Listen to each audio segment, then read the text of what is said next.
Almighty God, we humbly beseech thee to vouchsafe thy special blessing upon this Parliament, and that thou wouldst be pleased to direct and prosper the work of thy servants to the advancement of thy glory and to the true welfare of the people of Australia. Our Father, which art in heaven, hallowed be thy name. Thy kingdom come, thy will be done in earth as it is in heaven. Give us this day our daily bread, and forgive us our trespasses, as we forgive them that trespass against us. And lead us not into temptation, but deliver us from evil.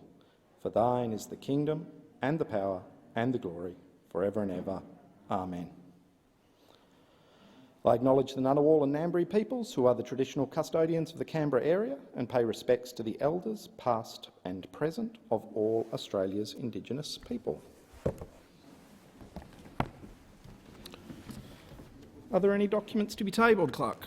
Mr. President, I table documents pursuant to statute and returns to order as listed on the dynamic red.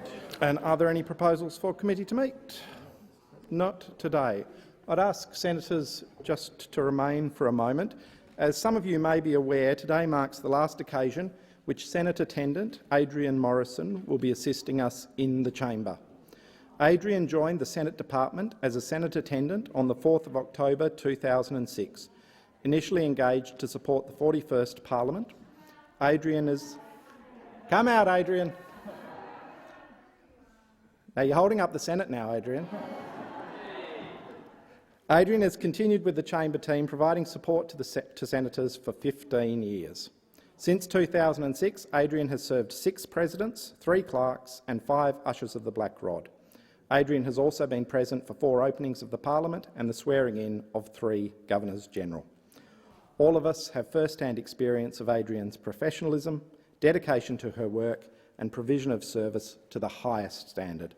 I am sure that all senators will join me in thanking Adrian for her exceptional service to the Senate and wishing her a long and leisurely retirement.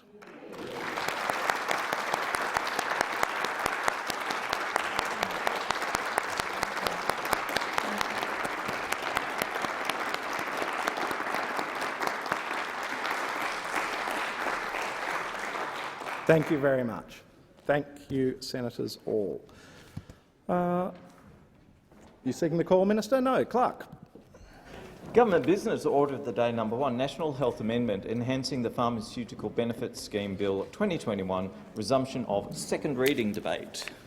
And Senator Gallagher, I believe you have the call. Thank you, Mr. President. Labor will be supporting this bill. This bill flows from the conclusion of the latest round of strategic agreements between the Commonwealth, the pharmaceutical industry, represented by Medicines Australia, which represents the innovative part of the industry, and the Generic and Biosimilar Medicines Association, GBMA, which represents the generics and biosimilars part of the industry. This is a process that has been underway now for some time. It started largely in response to the projections contained in the first intergenerational report, which was published by the then Treasurer Peter Costello in 2002. It projected that PBS costs would climb quite dramatically over the 40-year period that each of the IGRs contemplate. The process that has now been undertaken through governments of both political persuasions, including the Rudd and Gillard governments, to come to an agreement that balances the viability of this critically important sector to bring medicines that are often developed overseas to Australian patients and to ensure that Australian patients have a ready, dependable and affordable supply of the best medicines in the world is, on the one hand, a key objective. On the other hand, the fiscal sustainability has been essentially a balance to be achieved through a series of strategic agreements. This is the latest one, which follows a lengthy negotiation between the Commonwealth and the industry. The agreement contains a number of other very important measures that are not reflected in this bill because they will largely be measures implemented through executive government and industry. We take the view that agreements concluded in good faith between the Commonwealth Government and industry, as in this case, must be respected by an incoming government, if we're lucky enough to be an incoming government next year. Our approach to the conclusion of this agreement, which we've indicated publicly we support, extends to our support for this bill. This bill covers two important measures contained in the strategic agreements. The first is to amend the price reduction system that has been a feature of the strategic agreements going back to the first decade of the century, to ensure that some of the anomalies are fixed in favour of taxpayers in the budget, particularly through catch-up statutory price reductions. Secondly, the agreements in this bill also put in place measures to deal with the insecurity of supply of a range of medicines that had already started to become an issue in Australia, which has been greatly exacerbated by the supply chain shock that we've seen through COVID. And I'll deal with that measure first. At the moment, there are 263 medicines that are listed by the TGA that are experiencing shortages in Australia, with a further 54 medicines that have anticipated shortages. So well over 300 therapeutically listed medicines in Australia do not have secure supply. I'm sure all senators have been receiving substantial feedback from patients, constituents and pharmacies about the difficulty they've been having. Some of that was already happening before COVID, but assessing supplies of very standard important medicines for cardiovascular disease, diabetes, epilepsy, high cholesterol, pain management, particularly for severe pain, as well as a range of medicines for mental health conditions, including depression, bipolar disorder and schizophrenia. These are obviously very important issues for the delivery of good health care to the Australian community. This agreement contains a number of measures to essentially put in place an obligation on industry to guarantee security of supply of a range of medicines, particularly those that are at risk of supply shortage, a security of supply of 4 to 6 months stockholding. This is a measure that we support. We think it's proportionate, measured response to the shortages we've seen, particularly over the last 2 years, but as I said, some of which predated COVID, so it's a measure we welcome. Regarding return for the obligations that industry has taken on through the signing of the agreement, I make the point firstly that this is largely a supply guarantee that will fall on genericised medicines, because they are the medicines that are usually subject to insecurity of supply. In return for that guarantee, the government has agreed to a modest price support for these medicines. This itself, frankly, should help ensure a greater willingness on the part of global industry to ensure that the Australian market is properly supplied. So that is the first technical measure contemplated by this bill, and a measure which we support. The bill also implements a number of important measures designed to deliver price reductions for medicines. These new measures include catch-up price provisions that deliver price reductions for medicines that have thus far avoided price reductions, commensurate with what we would expect in the functioning of a competitive market. It is through these catch-up price reductions that the bill delivers around $1.9 billion in savings to the PBS, which will be reinvested in the PBS through new listings. The full schedule of statutory price reductions is very large and complex, and doesn't need detailing in this speech, but it's worth the House noting, or the Chamber noting, that some of the more prominent of these details. These reductions will ensure that on the 5th and 10th year anniversary of a drug being listed on the PBS, the drug will see a 5% reduction on each of the 2 anniversaries. This price reduction increases to over 26% on the 15th year of a listing. In 2027, towards the end of the agreement, this 26% reduction for the 15th year anniversary will increase to 30% price reduction, a very substantial saving to taxpayers, which again will be reinvested in new listings on the PBS. The bill maintains the first new brand price reduction of 25%, which applies when the first new brand, which will usually be a generic. Again, that is a substantial saving. The 5, 10 and 15-year anniversary statutory price reductions only apply if a drug has no competitors listed on the PBS and, as a result, has not been subject to a first new brand price reduction. Some drugs have been listed on the PBS for over 15 years have not been subject to price disclosure reductions that are designed to ensure the PBS can adjust and see those decreasing costs over time. These drugs will now be subject to catch-up price reductions equal to the cumulative statutory reductions that would have applied over the period of their listing. That means that for a drug listed for 15 years that so far has not seen any price reductions, we will see a price reduction of almost 37% by the 1st of April 2023. It should be noted that the 25% first new brand price reduction will not apply if the 15-year anniversary price reduction has been applied. Again, we welcome the agreement between industry and the government on these catch-up price reductions.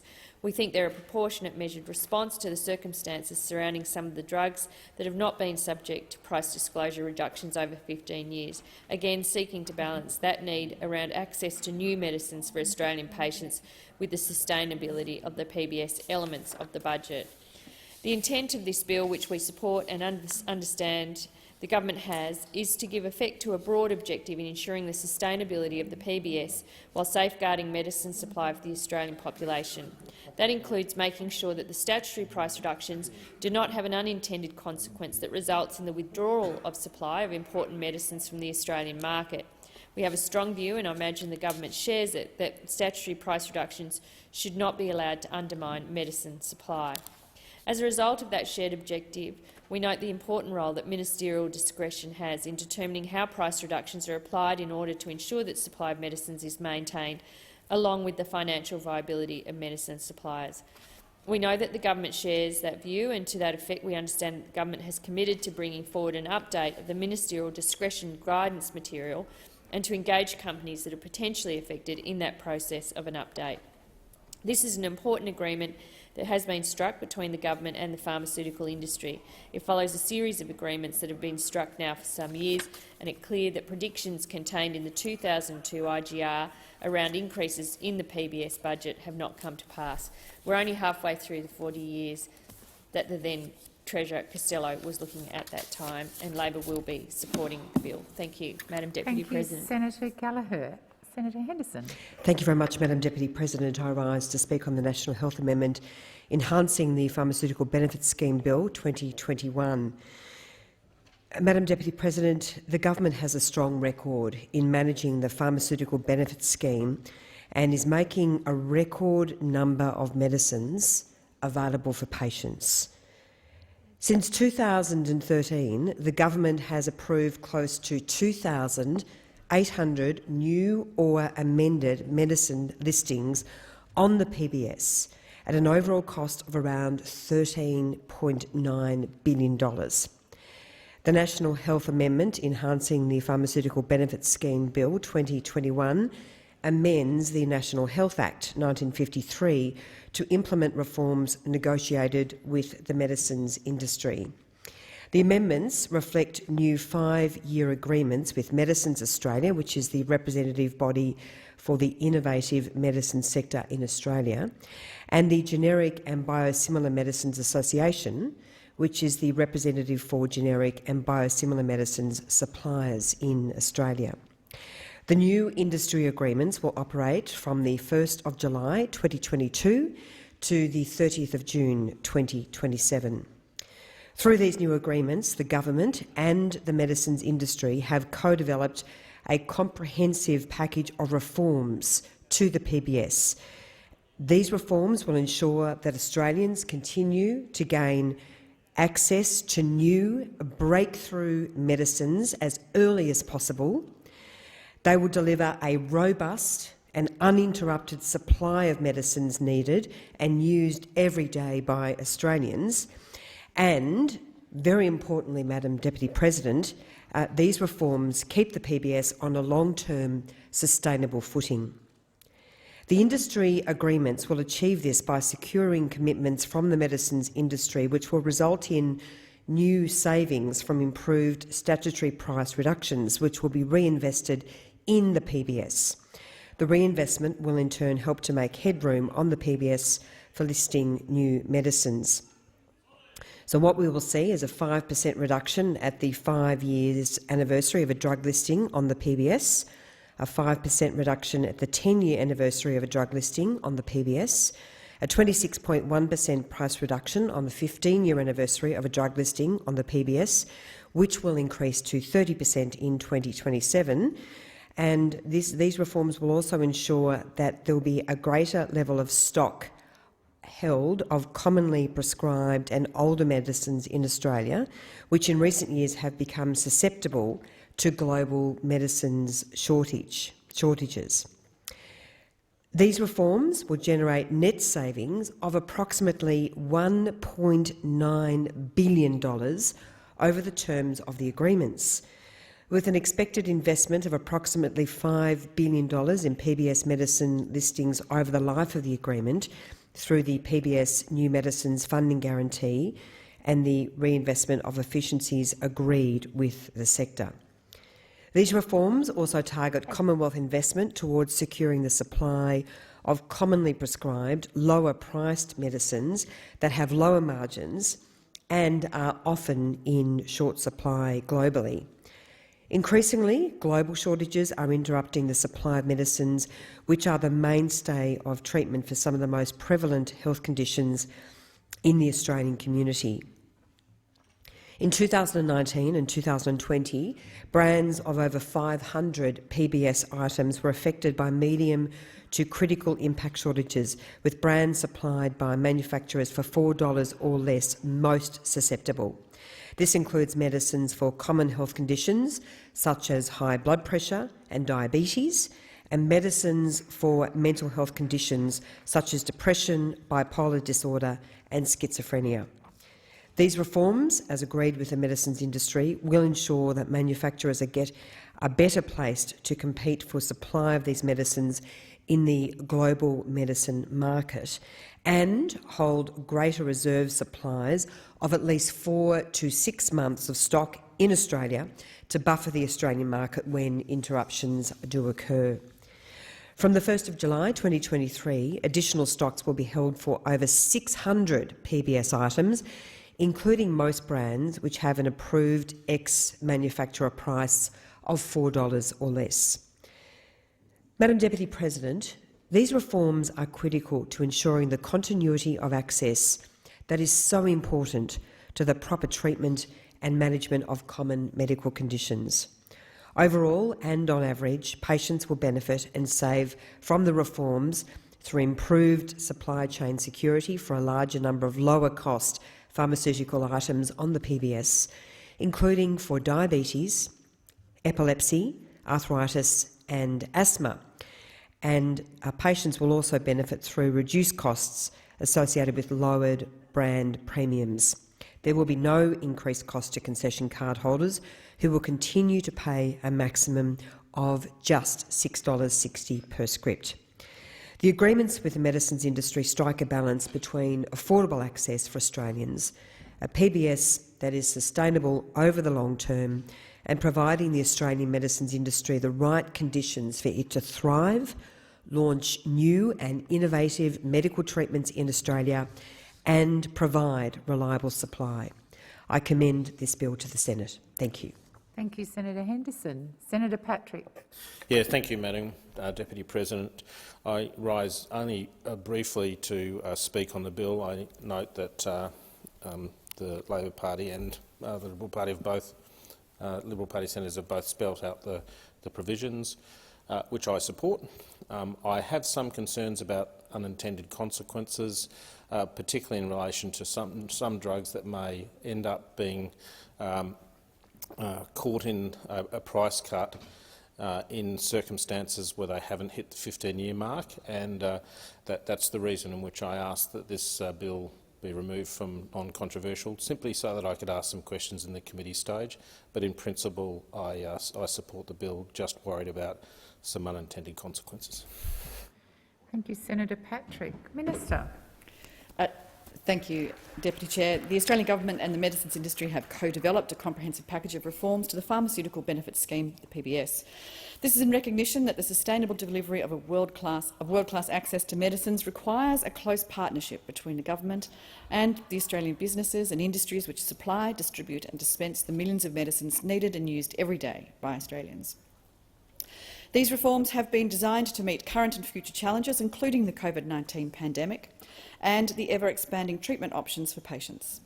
The reforms are also designed to address the impact of global medicine shortages on Australians, which have interrupted the supply of medicines that are the mainstay of treatment for some of the most common health conditions in Australia, including medicines for high blood pressure and diabetes, and medicines for mental health conditions such as depression, bipolar disorder and schizophrenia. The new 5-year strategic agreements with Medicines Australia and Generic and Biosimilar Medicines Association will ensure that Australians continue to gain access to new breakthrough medicines as early as possible. It will also deliver robust and uninterrupted supply of the medicines that Australians need and use every day, and keep the PBS on a long-term sustainable footing. The industry agreements will achieve this by securing commitments from the medicines industry and the government to deliver new savings from improved statutory price reductions, which will be reinvested in the PBS. The reinvestment will in turn help to make headroom on the PBS for the listing of new medicines and the holding in Australia of greater levels of stock of commonly prescribed and older medicines, which in recent years have become susceptible to global medicines shortages. The measures in this bill are in addition to significant policy and process improvements outlined in the strategic agreements with Medicines Australian and Generic and Biosimilar Medicines Association. And I thank the members for their contributions to the debate on this bill. Thank you, Minister. So the question is that you read a second time. Those of that opinion say aye. Against, I believe the ayes have it. I call the clerk. A bill for an act to amend the National Health Act 1953 and for other purposes. Minister. I think, did you want to go to committee? Is there a committee stage required? You're asking for a committee stage, Senator Gallagher? Senator Patrick. Last day. Is it the wish of the committee that the bills be taken together as a whole? Yes. There being no objection, it is so ordered. Senator Patrick. Yeah, I have a series of questions for the Minister. Again, I'm supportive of the bill. I'm supportive of the stability and assurance that the bill provides to both people who are beneficiaries of the PBS, but also the companies that engage with the government in relation to this. Minister, can you confirm that the catch-up provisions in the bill are only meant to apply to those listed brands that have been on the PBS for 15 years?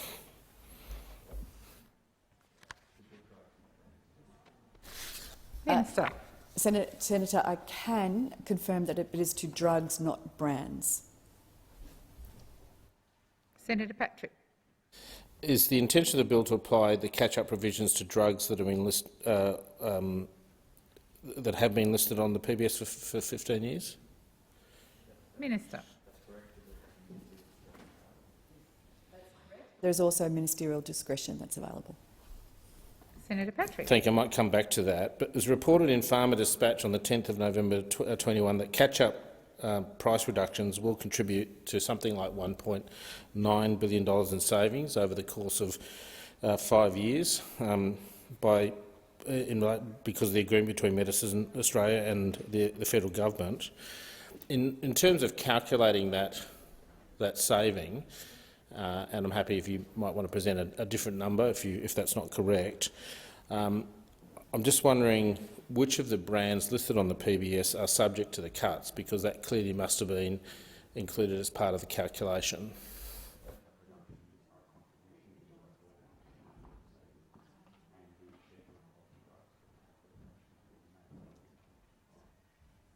Minister. So the catch-up reductions are one part of the contribution to that $1.9 billion, and the schedule of drugs that it's calculated from will be made available in 2022.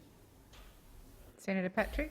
So, in some sense, this goes to secrecy, which, as you know, I don't like very much. I wonder if you're not listing the drugs now, why is that the case? Why won't you at least let people see which drugs are going to be affected?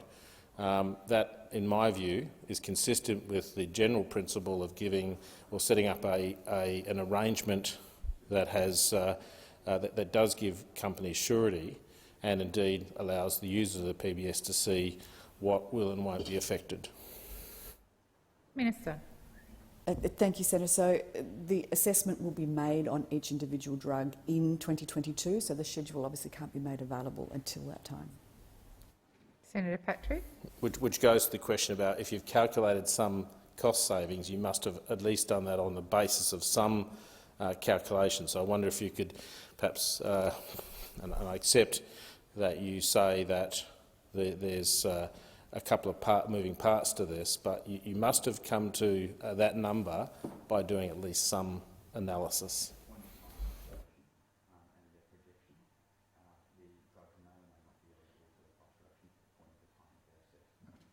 Minister. Okay.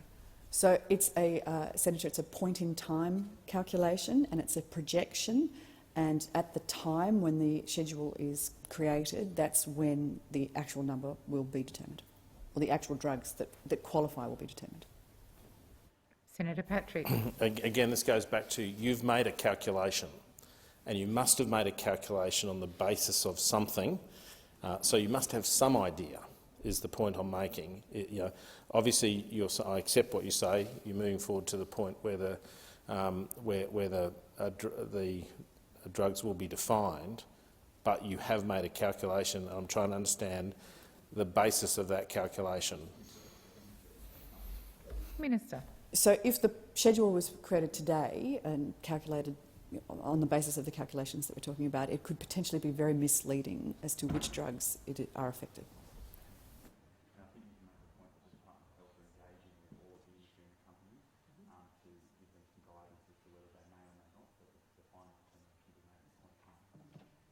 Senator Patrick. So I understand your answer to be, I just want to make sure I've got it clear, is that you're saying you don't want to announce what you base the calculation on because it may in fact change and would be misleading. Is that essentially the gist of what you're saying?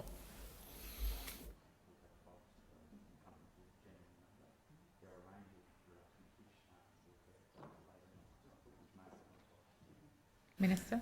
So the projection can be made with reasonable accuracy because there are some drugs that are 5 years or older that they're going to fall into the net, but there is a smaller number that are unconfirmed at this point in time.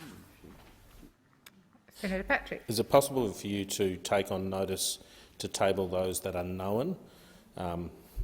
If I accept there are some unknowns, but to take on notice the knowns. Minister. We can take that question on notice. Senator Patrick. I think, sorry, Chair. Will the cuts include cuts to listed brands on the PBS that treat mental illness, pain, hypertension and infection? And will any of these cuts apply to listed brands that have been on the PBS for less than 15 years? Minister. All medicines on the PBS will be subject to some form of price reduction. And there is ministerial discretion available. Senator Patrick. So the bill sets out a schedule that deals with changes at different points in time, one of which is 15 years. So my question really is going to, is there a possibility that there will be some of these brands that are actually currently on the list that haven't been on there for 15 years that will be affected by the 15-year change?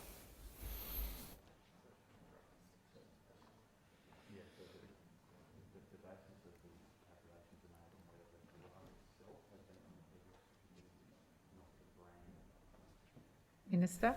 So the calculation will be made on the basis of whether the drug itself has been on the PBS for 15 years, not necessarily the brand of drug.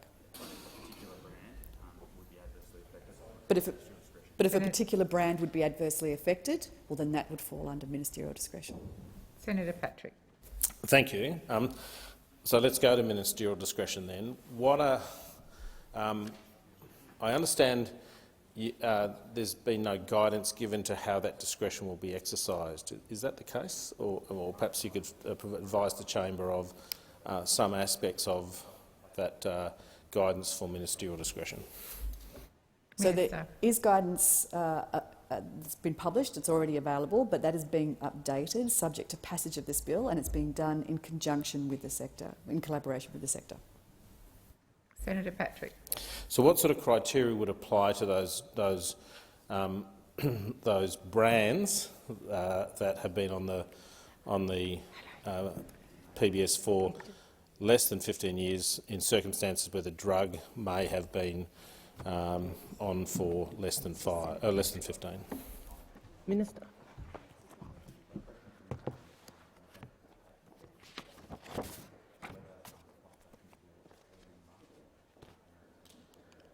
Okay. So the assessments are going to be made as to the extent of the use of the particular drug or the particular brand, and whether the price reduction would cause that brand to leave the PBS or leave the market. And the assessments were made at the time. Senator Patrick. So just going to the timing, when is it likely that a company might be able to make application to the minister to exercise the discretion, if that indeed is the way in which the discretion might work? Minister. So the timeframe is currently being negotiated with industry, but the intention is it would be at the earliest opportunity. Senator Patrick. Has the department received any correspondence, or the minister received any correspondence that might preempt an application indicating that there is a concern?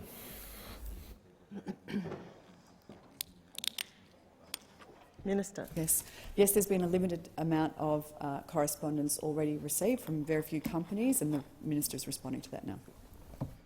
Senator Patrick. Thank you. I'm not meaning to necessarily ask you to divulge the companies, but what sort of number are we talking? Is it 3, 5, 10? How many companies have approached the minister? Minister. It's under 5, Senator.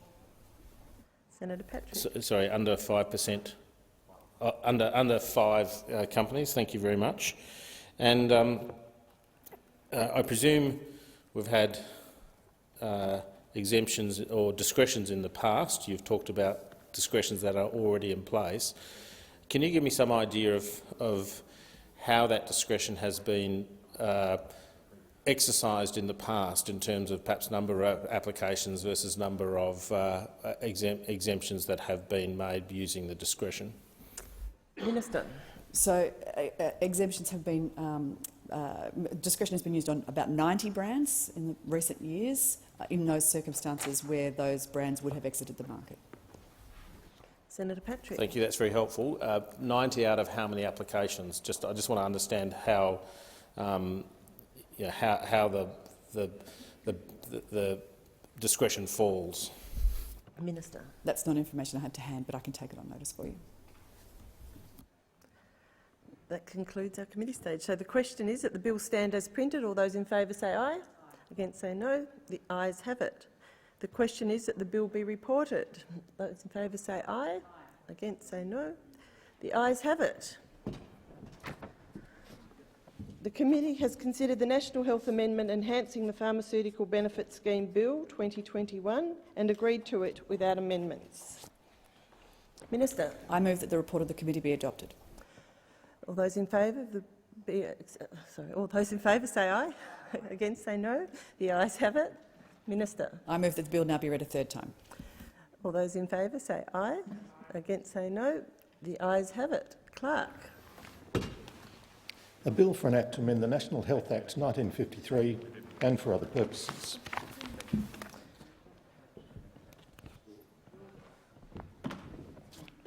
The President has received a message from the House of Representatives forwarding the Electoral Legislation Amendment Annual Disclosure Equality Bill 2021 for concurrence. Minister. Thank you, Acting Deputy President. I move this bill may proceed without formalities and now be read a first time. So all those in favour of the bill proceeding without formalities and being read a first time, those in favour say aye. Against say no. The ayes have it. Clerk. A bill for an act to amend the law relating to electoral and financial disclosure matters and for related purposes. Minister. I move that this bill now be read a second time and seek leave to have the second reading speech incorporated in Hansard. All those in favour of the bill being read for a second time say aye. Against say no. The ayes have it.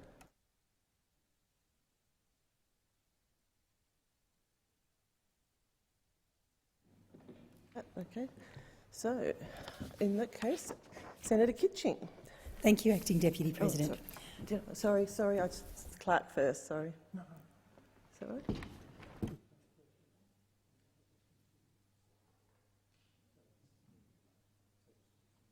Okay, so I was right.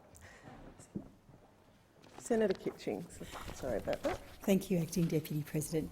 I rise today to speak on the Electoral Legislation Amendment Annual Disclosure Equality Bill 2021. Labor will be supporting this bill. The bill contains necessary measures to ensure that members and senators are covered by our political funding and disclosure laws. In 2018, this parliament agreed to important reforms to enhance transparency and protect our democracy. It was Labor that successfully fought for a ban on foreign donations to be included in the Electoral Legislation Amendment Electoral Funding and Disclosure Reform Act 2018. We knew that we had to act to protect our democracy from foreign interference. But this government had to be dragged kicking and screaming into banning them. It took 2 years for them to act after Labor introduced our own bill to protect democracy. Because of the reforms Labor achieved in 2018, registered political parties, candidates, Senate groups and political campaigners are unable to accept donations from foreign sources over $100 if they are intended to be used for electoral expenditure, or any foreign donation at all over $1,000. However, there is an inconsistency in the way the funding and disclosure framework operates with respect to parliamentarians once they are elected. This bill will extend the ban on foreign donations that applies to parties, candidates and political campaigners, to senators and members of the House of Representatives.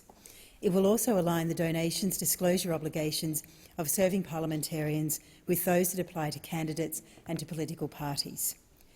While candidates for an election are unable to accept foreign donations and are required to submit a return to the Australian Electoral Commission which details their donations and electoral expenditure, this obligation ceases 30 days after the return of the writs.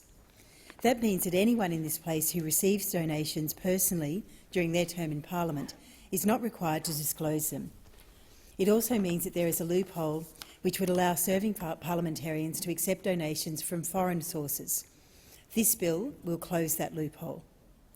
Now, given the prohibition on parties and candidates accepting foreign donations, it would be surprising if anyone in this place was taking gifts from foreign citizens or entities.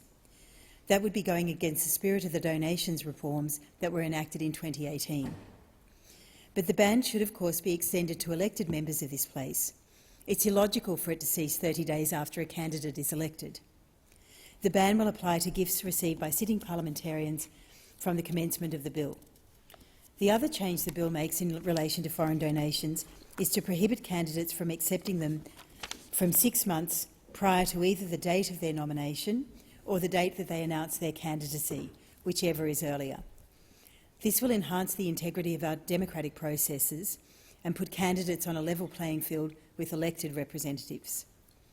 This bill will further align the obligations of parliamentarians with those of political parties by requiring them to provide an annual return to the Australian Electoral Commission detailing political donations they personally receive which are over the disclosure threshold. Most donations received by parliamentarians who belong to a political party would be received on their behalf by the political party. The political party then must disclose the detail of those donations each year to the AEC. However, there is currently no obligation on parliamentarians to disclose donations personally received. That means that donations received by parliamentarians who are not members of political parties are not required to be disclosed. That is not right and will be corrected by this bill.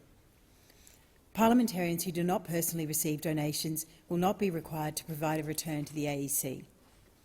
Annual returns will need to include the total value of all gifts received by the parliamentarian during the year, the total number of persons who made the gifts. For each gift over the disclosure threshold, which is currently $14,500, the value of each gift, the date on which each gift was made, and the name and address of each donor. A parliamentarian's return must be provided within 20 weeks of the end of the financial year. The bill requires parliamentarians to provide an annual return in relation to each financial year from 2020-2021, whether the gifts were made before or on or after the commencement of the Act. That is, the bill will have retrospective application in relation to gifts received personally by parliamentarians during the 2020-2021 financial year.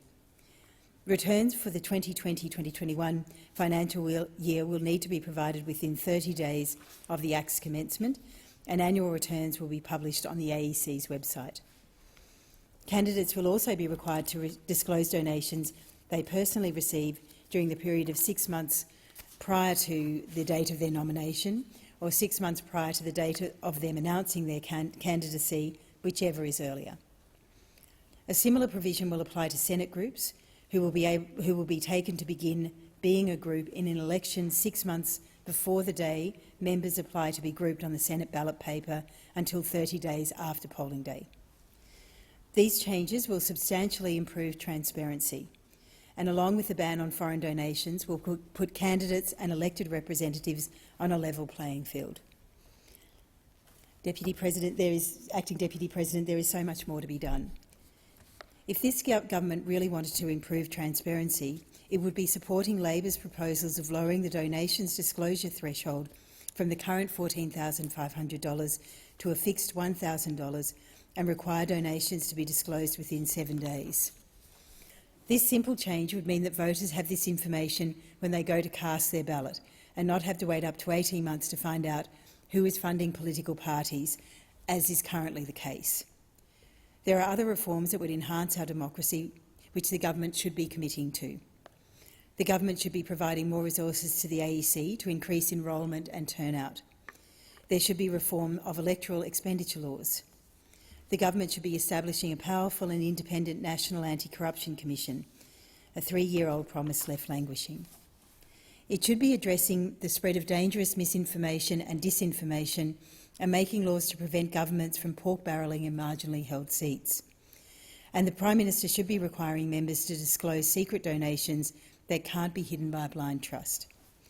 Despite Labor's ongoing calls for increased transparency, the government has not taken any action on real-time disclosure or lower donations disclosure thresholds or on any other measures. Instead, in the final 2 sitting weeks of the year, possibly the last of this parliamentary term, the government has finally decided to pursue some form of electoral reform. Labor will support this bill, despite being a late and imperfect attempt at increased transparency. Thank you. Senator Waters. Thanks very much, Acting Deputy President. Pardon me. The government maintains that this bill, along with the political campaigners bill that they rammed through yesterday, is all about transparency. But they were saying the quiet part out loud when they introduced the bills. Government members have been explicit about their targets, the Voices of movement, the Climate 200 group, Open Australia Foundation. They vote for you. The government is not after transparency for their dirty donors. They're not after transparency for beneficiaries of blind trusts or for meetings with lobbyists. They just want to tie up all those whose activities call out the government or who threaten their electoral prospects. They want to scare off the competition. They want to discourage new voices from putting their hat into the ring for election. The Greens will always support more transparency, but let's be real about who the government is targeting with this particular bill. On its counterpart bill, the Political Campaigners Bill, Jason Falinski MP said that the government was trying to, and I quote, turn the rock on all the cockroaches lurking in the dark of Australian democracy, end quote.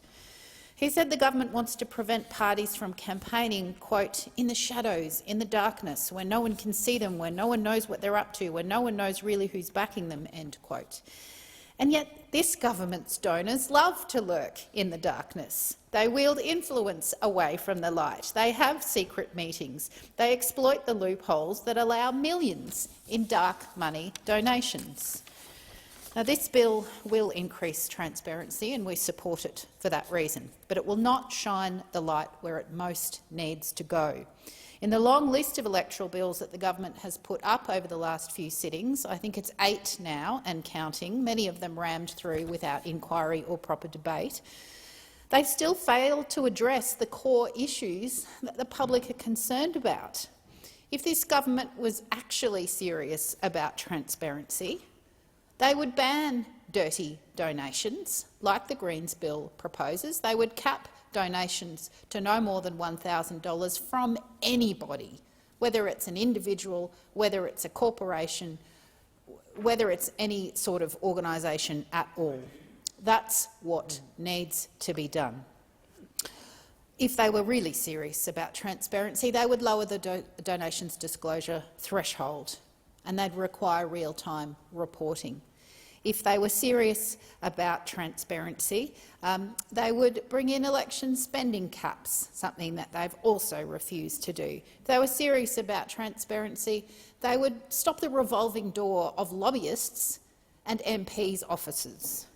And if they were really serious about transparency, we would have seen the bill for a corruption watchdog that this government promised more than 3 years ago, before the last election, that has apparently become a non-core promise in the way that would make John Howard proud. These are the reforms that Australians actually want to their electoral system. This is what the Australian people deserve to get their democracy back, and to get it back from the vested interests and the corporate donors who run both big parties and who engineer the system to get the political and legislative outcomes that suit their private bottom lines, never mind what the rest of the community wants or deserves.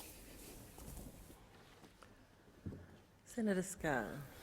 Thank you, Madam Acting Deputy President. I totally reject and repudiate Senator Waters' contribution. Of course, anyone who contributes to the Greens in Senator Waters' world is self-righteous. In her self-righteous world, anyone who contributes to the Greens is, of course, doing noble work, contributing to a great cause, promoting the cause of humanity. Anyone who donates to the other side of politics, be it the Labor Party, the LNP, the Liberal Party, is a vested interest, a corporate donor. It's dirty money, a dirty donation, and it's just an absolutely absurd characterisation of how the political system works in this country. And Senator Kitching, Senator Ciccone from the Labor Party, I'll rise to defend them. I'll rise to defend them and say I'm absolutely certain that their judgment in terms of any legislation that comes before this place will be guided by their conscience, will be guided by their intellect and reason, which is outstanding in both cases, and that they will make a decision on the basis what they consider, constructed on the basis of the foundation of their strongly held values with respect to what's in the best interest of the country. Just as my very good friend, Minister for Foreign Affairs, Minister Payne, who I've known for a long, long time, I won't say how long, has always been guided by the minister's values and her desire to assist the public and promote the public interest. And my good friend Senator Davey, who I've had the pleasure of working with since 2019 and who has been a fierce advocate for rural communities prior to coming to this place, continues to be a fierce advocate for those communities and is totally uninfluenced by the issue of donations. So I simply do not accept, I totally repudiate the characterisation which Senator Waters seeks to present in relation to the mechanics of how our political system works. In relation to the specifics of this bill, it actually, Madam Acting Deputy President, came as a surprise to me. It actually came as a surprise to me prior to the introduction of this bill that there was this loophole, there was this gap, this lacuna in terms of how our electoral disclosure laws apply. And this bill will address two very important gaps in terms of that legislation. The first is to ensure that foreign donations, and before I make this contribution, or as I'm making this contribution, I should say that nothing I'm saying here should in any way reflect on my good friend Senator Patrick, who I'm absolutely sure in all of these manners conducts himself with great decency and integrity. And I don't question that in absolutely any way. I suspect Senator Patrick was not aware of these loopholes either, because he would never seek to exploit such loopholes. So the two loopholes which are addressed in this bill are as follows. The first is in relation to foreign donations.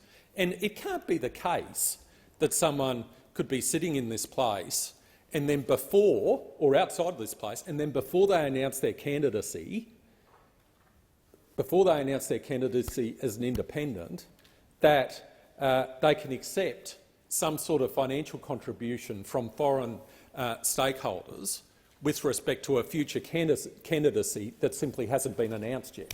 I mean, that simply should not be permitted to happen.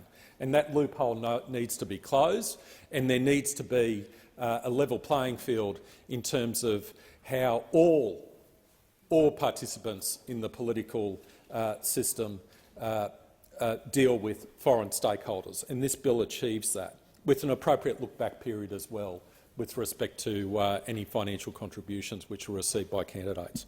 The second point is with respect to the disclosure period for candidates.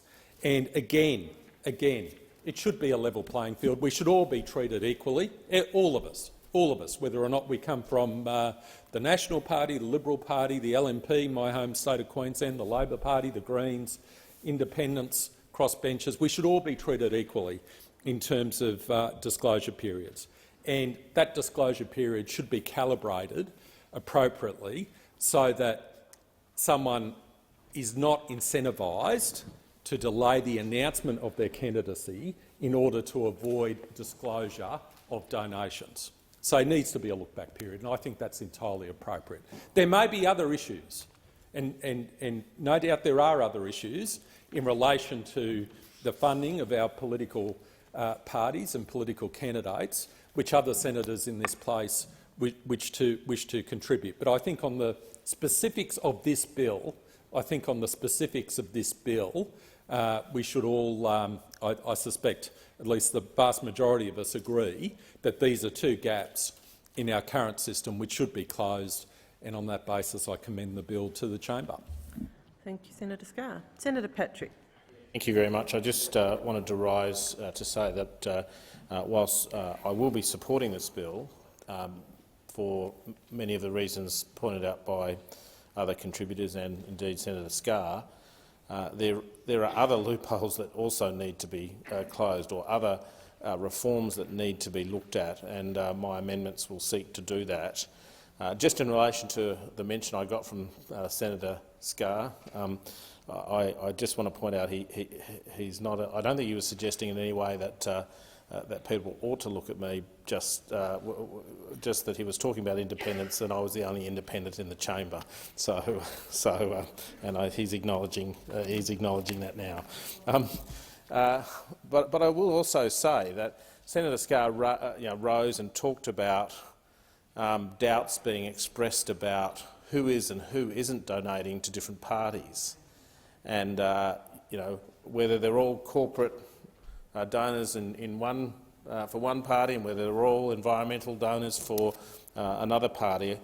I think the point is, if you have disclosure that's at a low level, because we don't want to burden mums and dads who want to contribute to a party when they look at the party and say, you know what, I like what they do, I want to help that party get re-elected, as opposed to perhaps a very large donor who says, I want to own that party. That's something. There's a distinction, and there is a line where an accusation can be drawn.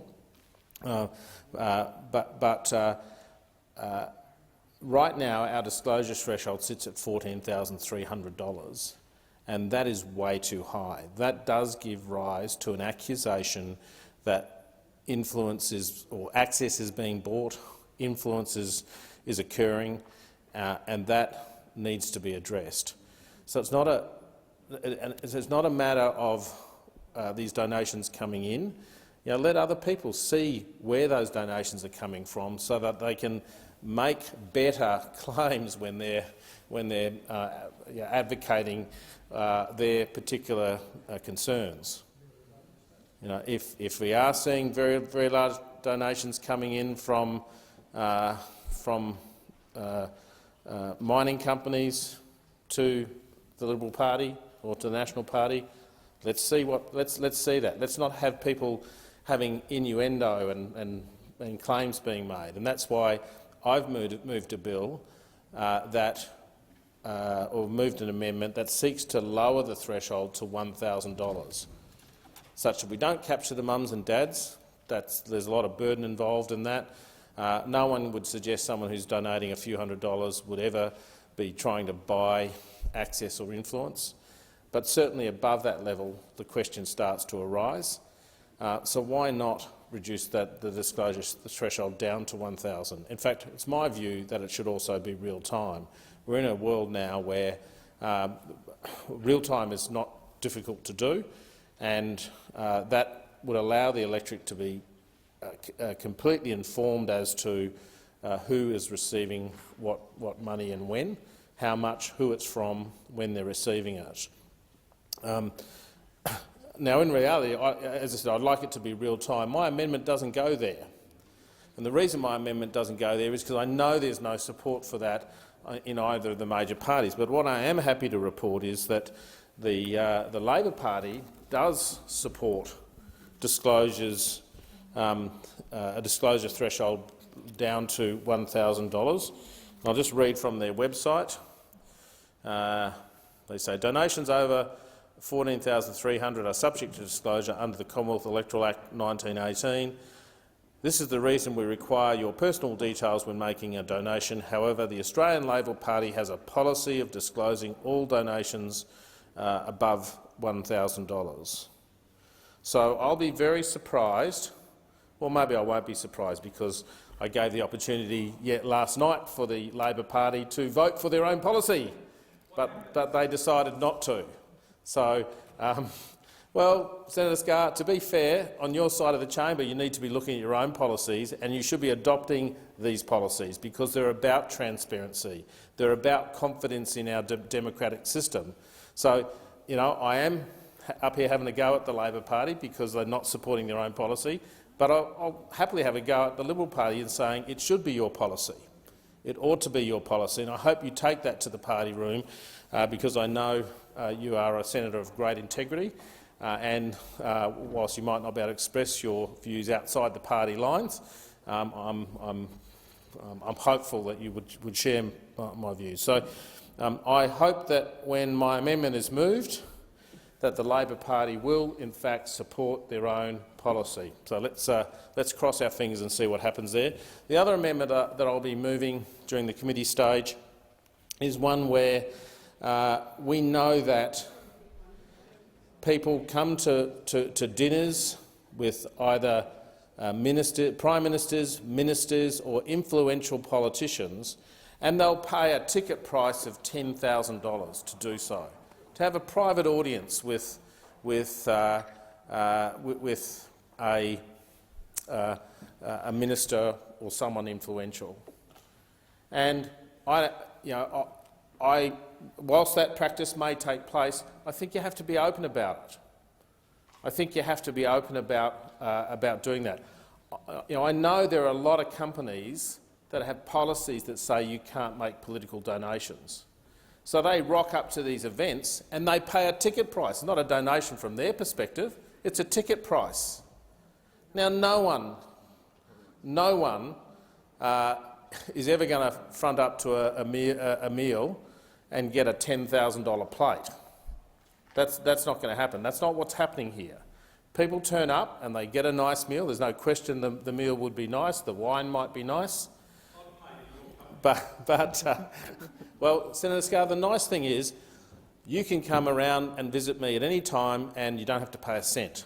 And that's the way I like it. That's the way I like it for everyone. That's the way it should be. You shouldn't have to buy any access at all. So, Senator Scarr, you are welcome at any stage to pop around to my office, and even for us to go and have a dinner at some stage. I'd likely enjoy. I'm sure I would enjoy that. So that's what we have happening at the moment. We have people turning up to dinners, and the price is reflective of who's gone to the, or who's sitting at the head of the table. If it's the PM, it's a big price. If it's a cabinet minister, it's slightly less. If it's an assistant minister, less again. If it's a hopeful, it's less again. I'm seeing. I'm not sure where Senator Scarr's placing his price point, but that's wrong, guys. You've got to. If that's going to happen, disclose it. Okay, that's what we need to have happen. We need to have We need to have the rules in place that require disclosure. I'm not asking people to go outside the rules. I think the rules are established and everyone therefore plays within the rules, but the rules are wrong and we've got to change those rules. So I'll be giving the opportunity for people to vote for my second amendment, which you didn't talk about yesterday because there was a gag debate after a dirty deal was done by the Labor Party, actually a dirty and actually really silly deal. One of the things they got out of the deal yesterday was to get the political campaign, or to get voter ID knocked out of the legislation list at the expense of charities. At the expense of charities. That's what happened yesterday, if anyone didn't notice. The Labor Party did a deal with the coalition at great harm to charities so that voter ID was taken off the legislative table. Now, actually, if they'd simply done the numbers, I had indicated I wasn't supporting it. Senator Lambie had indicated she wasn't supporting it, and Senator Griff wasn't interested in supporting it this side of an election, that's for sure. So the government didn't have the numbers. So the Labor Party sold out charities. They sold out charities to get something that actually was that was already the case, and that was voter ID was not going to make it through the parliament. The voter ID legislation.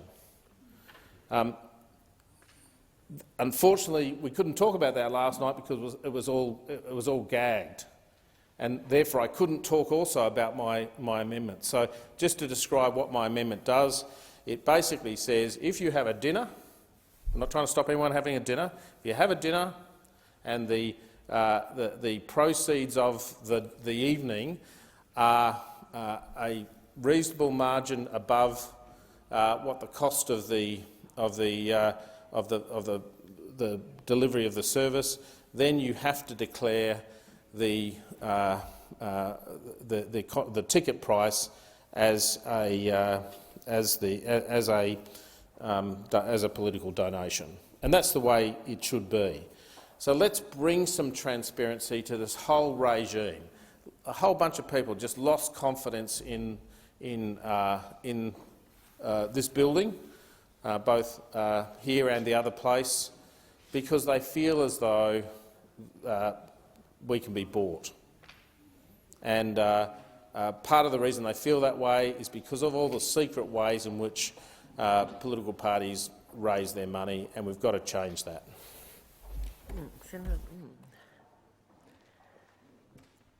Senator McGrath. Senator Askew, Acting Deputy President. It would be remiss of me not to, in this contribution, talk about the general issue of electoral reform. So I do commend the government, and I commend all parties who want to ensure that our democracy is the best that it can be.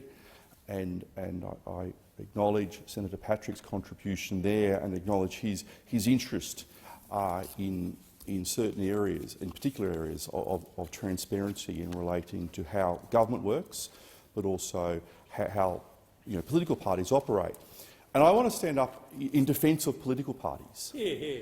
And when we talk about political parties, and this is the issue, is that everybody thinks that political parties are these powerful, well-oiled, well-funded machines, when in fact I can talk about the Liberal National Party in Queensland. And the Liberal National Party in Queensland has a membership of 12 or 13,000 people. That's the party. It's voluntary members of the party. Our headquarters in Albion has less than 10 full-time staff in it. We've got a receptionist, hello Michelle. We've got a state director, hello Lincoln. We've got someone who helps Lincoln, hello Declan, and we've got other people who work in compliance. 10 staff. Now, I'm not going to bash the unions and pick on the unions, but every union in Queensland, every single union in Queensland has more staff individually as a union than the Liberal National Party. So my party is not some well-funded, well-oiled, powerful electoral machine. It is a party of volunteers. It is a party of 13,000 individuals who have joined up. It is a party of tens of thousands of very strong supporters who may not sign the dotted line on a membership form, but are happy to help out on polling day and happy to deliver material and spread the message. And it is hundreds of thousands of people who vote for the Liberal National Party. So I'm sometimes agog at sometimes other politicians who represent parties in this place when they attack my party. And to me it shows their failure to understand what it means to be a member of a political party. It means that I, as someone who has an interest in the future of my local area, I live on the Darling Downs, so I will go and join the Warwick branch of the Liberal National Party and I go to meetings that are held in the CWA Hall in Warwick. And occasionally I might go to Southern Electorate Council meetings, because we're in the state electorate of Southern Downs, sort of with Stanthorpe, Warwick and Goondiwindi. And I'll go along there with other people with similar interests. And we're in the federal electorate of Maranoa. Now, Maranoa is 42% of Queensland. It goes from effectively Cunningham's Gap, which sort of borders the Southern Downs and the Scenic Rim, goes from the border from New South Wales, goes to Kingaroy, and then goes straight up to Longreach. 42% of Queensland. One electorate in Queensland is larger than many countries in Europe. And with people there from Kingaroy and Warwick to Longreach who are very different, have different perspectives on life, but share beliefs and values in relation to what they think is best for their country. So they join a political party. And I'm sure it's the same for other political parties. And what annoys me and frustrates me is that we want to burden, this is a general comment, we want to burden volunteers. We want to burden people with all this compliance. You know what the worst job to do in a political party is, at a branch level or at a state level? Thank you, Senator Scott. The worst job in any political party, in the Liberal National Party, in any party unit, is to be treasurer. Avoided at all costs. It is a nightmare of a job. And I'm not just saying that because I got 4% in maths and can't add up. It is because thank you, Senator Payne. I'm going to ignore that. I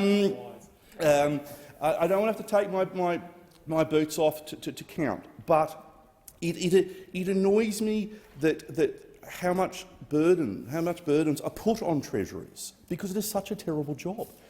Suddenly you have people who want to make their local community, Warwick, Southern Downs, Maranoa, a better place to live, and they've got to come to terms with all these streams and pages and feet high full of documentation. We should be making it easier for people to get involved in politics. We should be making it easier for people to join political parties and get involved, not making it harder. And what we're seeing across this country is this distaste for political parties, that the media think that anyone who joins a political party is in it for their own gain, who is in it to make themselves richer and better. And I look at, and Senator Scarr is here, Senator Davey and Senator Payne, and I look at the branch members of my party units. I look at the cars in the car park. They're normal people. They run businesses. Some are retired. Some people want to become politicians. Some people want to run for council. They're not rich people. They're not in it for themselves. They're in it because they want to make society a better place. And I think we should always support people who want to join political parties, because unfortunately a narrative has developed in this country where you can join a third interest group and suddenly you are so holy, you are so pure, because you join this third interest group. You join some local Green Action group and suddenly you're the first cousin of the Dalai Lama. Whereas you join the local political party and you're seen as Satan's second child. and I think that is wrong. And I'm proud to stand up for the political parties. I'm proud to stand up for branch members across this country who join a political party. Now, I would encourage people to join my party, the Liberal National Party, lnp.org.au if you're interested. Download the membership form.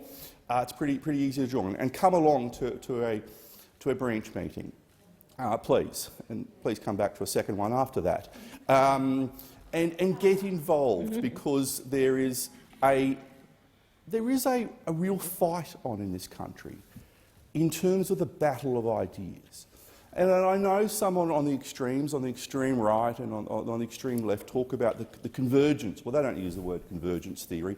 I will. The convergence theory of politics, that the Labor Party and the Liberal National Party are coming together. And I strongly disagree with that theory of politics. I think at the next election there will be a strong choice between who will be in the lodge. Now, I strongly oppose Mr Albanese becoming Prime Minister. I don't want him to get into the lodge.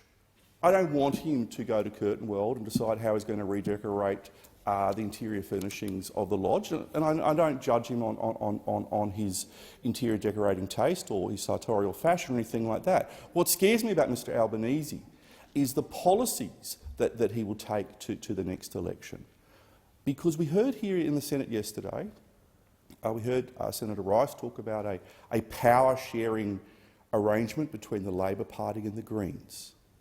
Now that should scare people who are listening in today, a power-sharing arrangement. So that's code for a coalition government. So the next choice of the choice of the next election will come down to a choice between Scott Morrison leading a coalition between the National Party and the Liberal Party, a coalition that has served this country for so long and for so well, and particularly over the last 2 years has kept Australians safe, or a coalition between Anthony Albanese and the Greens. And that is a real choice, because if you do change this government, we're talking about political parties here, it means that the Labor Party will be in power with the Greens, and this country will change, in my view, change for the worse. So it is important that we do defend those Australians who join political parties. It is important that we allow people who want to get involved in politics to not be ostracised, to not be tainted, to not allow the media to say to Dawn Scrimgeour, who is an honorary life member, who Senator Scarr will know well, to Dawn Scrimgeour, who is the doyen of the Warwick branch of the Liberal National Party, to say to her that because you have spent the last 30, 40 years of your life supporting the National Party and the Liberal National Party, you are a bad person. That is rubbish. I think Dawn Scrimgeour is a good person. I think all people who join political parties, even those who join the parties opposite me here, I think they do so because they want the country to go in a certain direction. They're not doing it because they want to personally gain.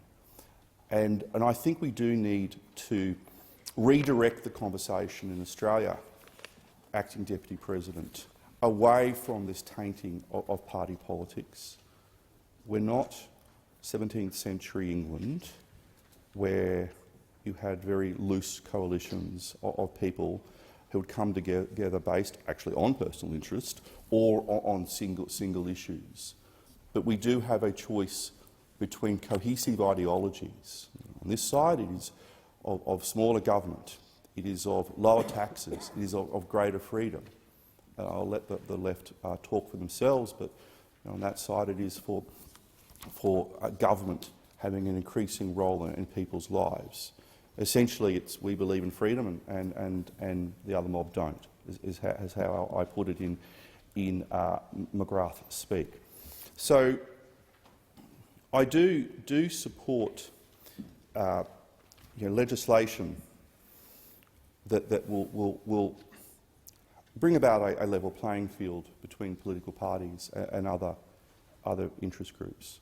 I will also do support legislation that does improve transparency, but we need to make sure that we're not thinking about some political party who have their headquarters in a gleaming high-rise, in Collins Street in Melbourne.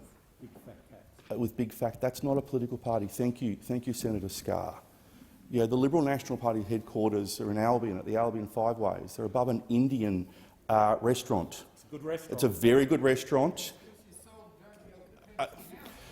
Thank you, Senator Davey. And yes, we did sell Bjelke Petersen House, and we got a good return on Bjelke Petersen House, and then we bought a place. I'm not going to go into the property history of the Liberal National Party, Senator Davey. You've put me off.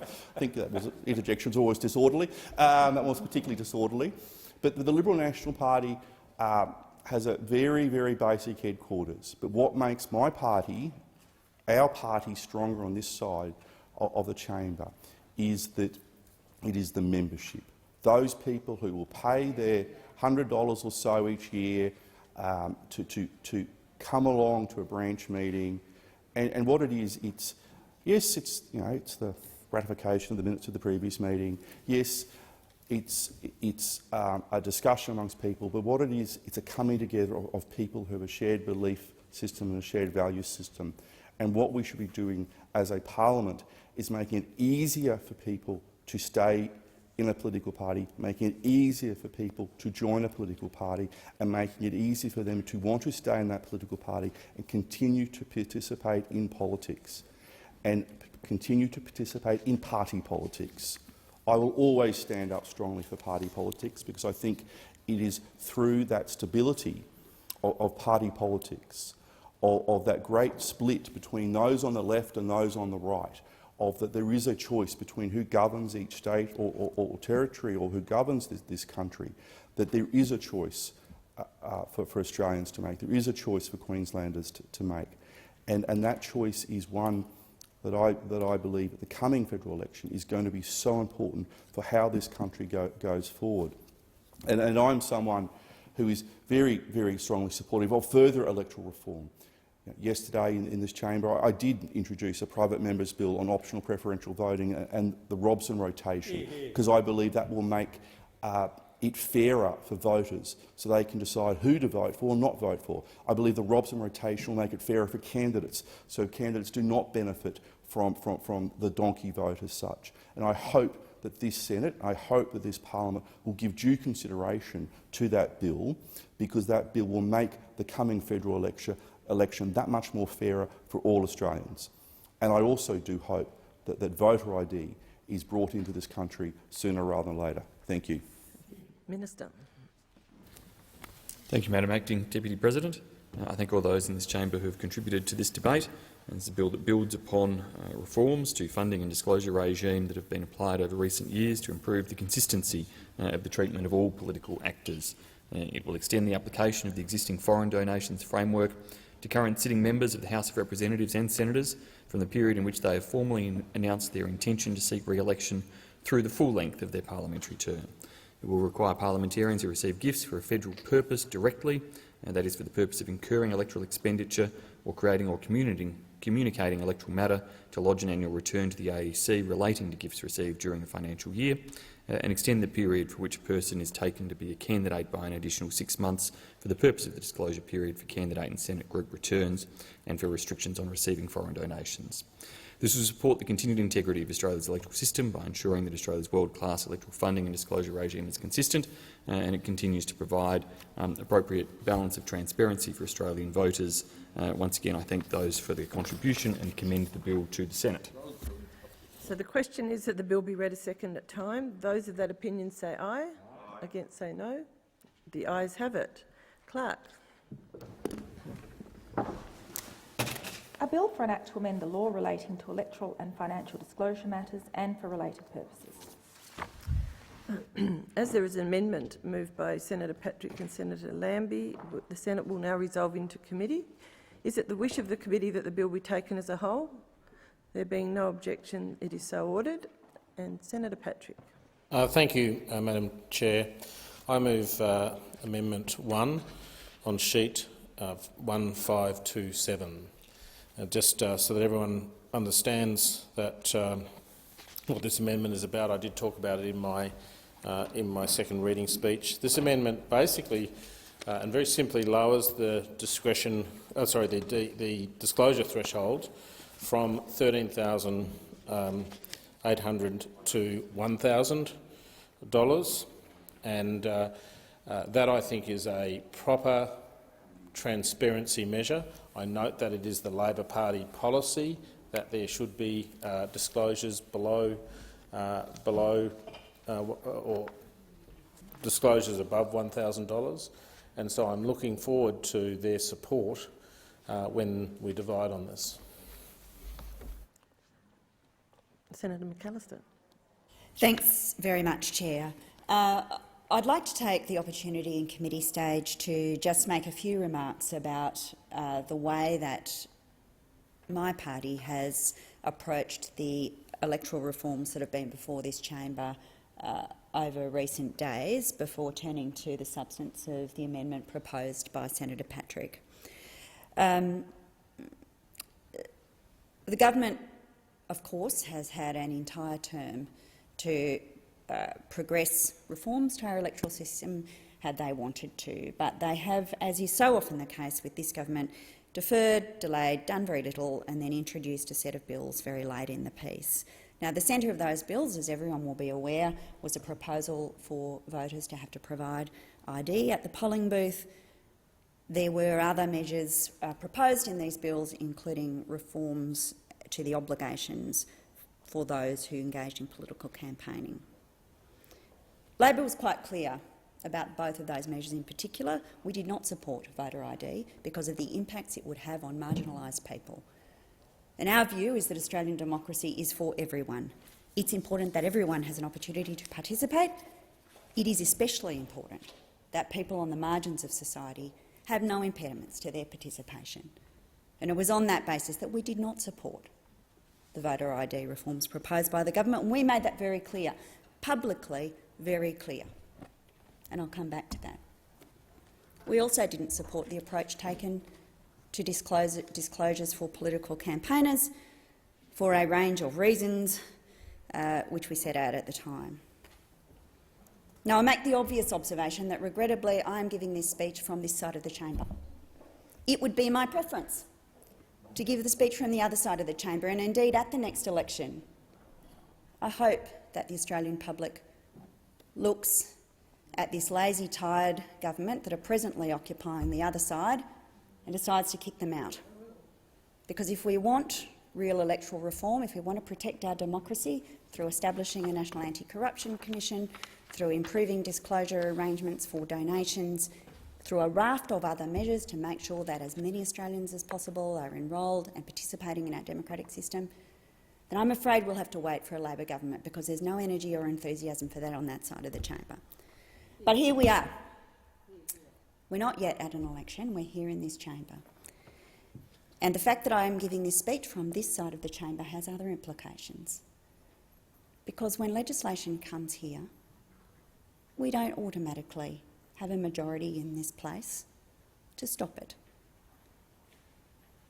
It hasn't been at all clear what the position of many members of the crossbench has been on the matters that I've just referred to. And I'm not going to name individual crossbench members. How they behave here is up to them. But Labor will always do our best to get the best outcome for our democracy in this chamber, in this place for scrutiny and review. And we are pleased that after conversations with us, and no doubt conversations with others, the government withdrew its voter ID bill. We are also pleased that the government agreed to change the threshold for disclosure for political campaigners and made other changes to that legislation. We don't like that legislation, but that is a better outcome than what was proposed by the government, legislation which we had said consistently we opposed. As I say, it really wasn't clear what the crossbench were going to do on that question. And I run through that because I do object to the characterisation placed on Labor's decision-making by a number of contributors to this debate. There is in fact no shame at all in negotiating towards an outcome that enfranchises marginalised people. There's no shame in negotiating and advocating against a bill that would absolutely have excluded many First Nations people from participation. And there's no shame in negotiating amendments to a bill that imposes obligations on charities and not-for-profits to improve it. Because as far as we could tell, based on the stated positions from people up on the crossbench, those things were going to come through the chamber, unamended. And it's on that basis that Labor seeks to improve legislation here. And it's all very well to throw barbs later, after the fact, but if people had wanted to really, really oppose and block these things, then they might have made their intentions clearer a little sooner. I'll turn now to the amendment proposed by Senator Patrick. As Senator Patrick points out, we've always had a policy that supports increased transparency of donations and lowering the disclosure threshold. It was, in fact, a Hawke Labor government that first introduced a donations disclosure regime. Great example. Labor government, improved transparency and democratic arrangements. And here's the contrast. It's the Liberals under John Howard that jacked up the level of disclosure and linked it to inflation.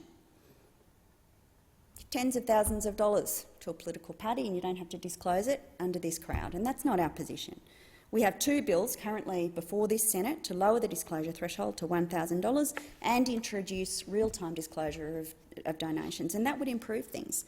That would make a difference, and we fully support the principle of amending the disclosure threshold. However, we won't be supporting the amendments of Senators Patrick and Lambie today. We believe that despite the election eve changes to the Electoral Act introduced by the government, genuine electoral reform should be done in a consultative manner. It should be done by reviewing the operation of the Commonwealth Electoral Act more broadly rather than through these kinds of last-minute amendments, and it's on that basis that we won't be providing support today. Senator Patrick. Well, I'm very disappointed but not surprised. But let's summarise what Senator McAllister said, is that we support Senator Patrick's amendment in principle. We've got our own bills in this place that, of course, sit as private members' bills and won't necessarily get through this place, and certainly if they get through this place, won't get through the other place. We've got a piece of legislation here that the government wants to pass, for which we can attach this relatively simple amendment, lowering the disclosure threshold to $1,000. And there is a provision in this amendment to make sure that that doesn't burden people. If someone makes a $5,000 donation, they don't have to themselves disclose it. Only the political party does.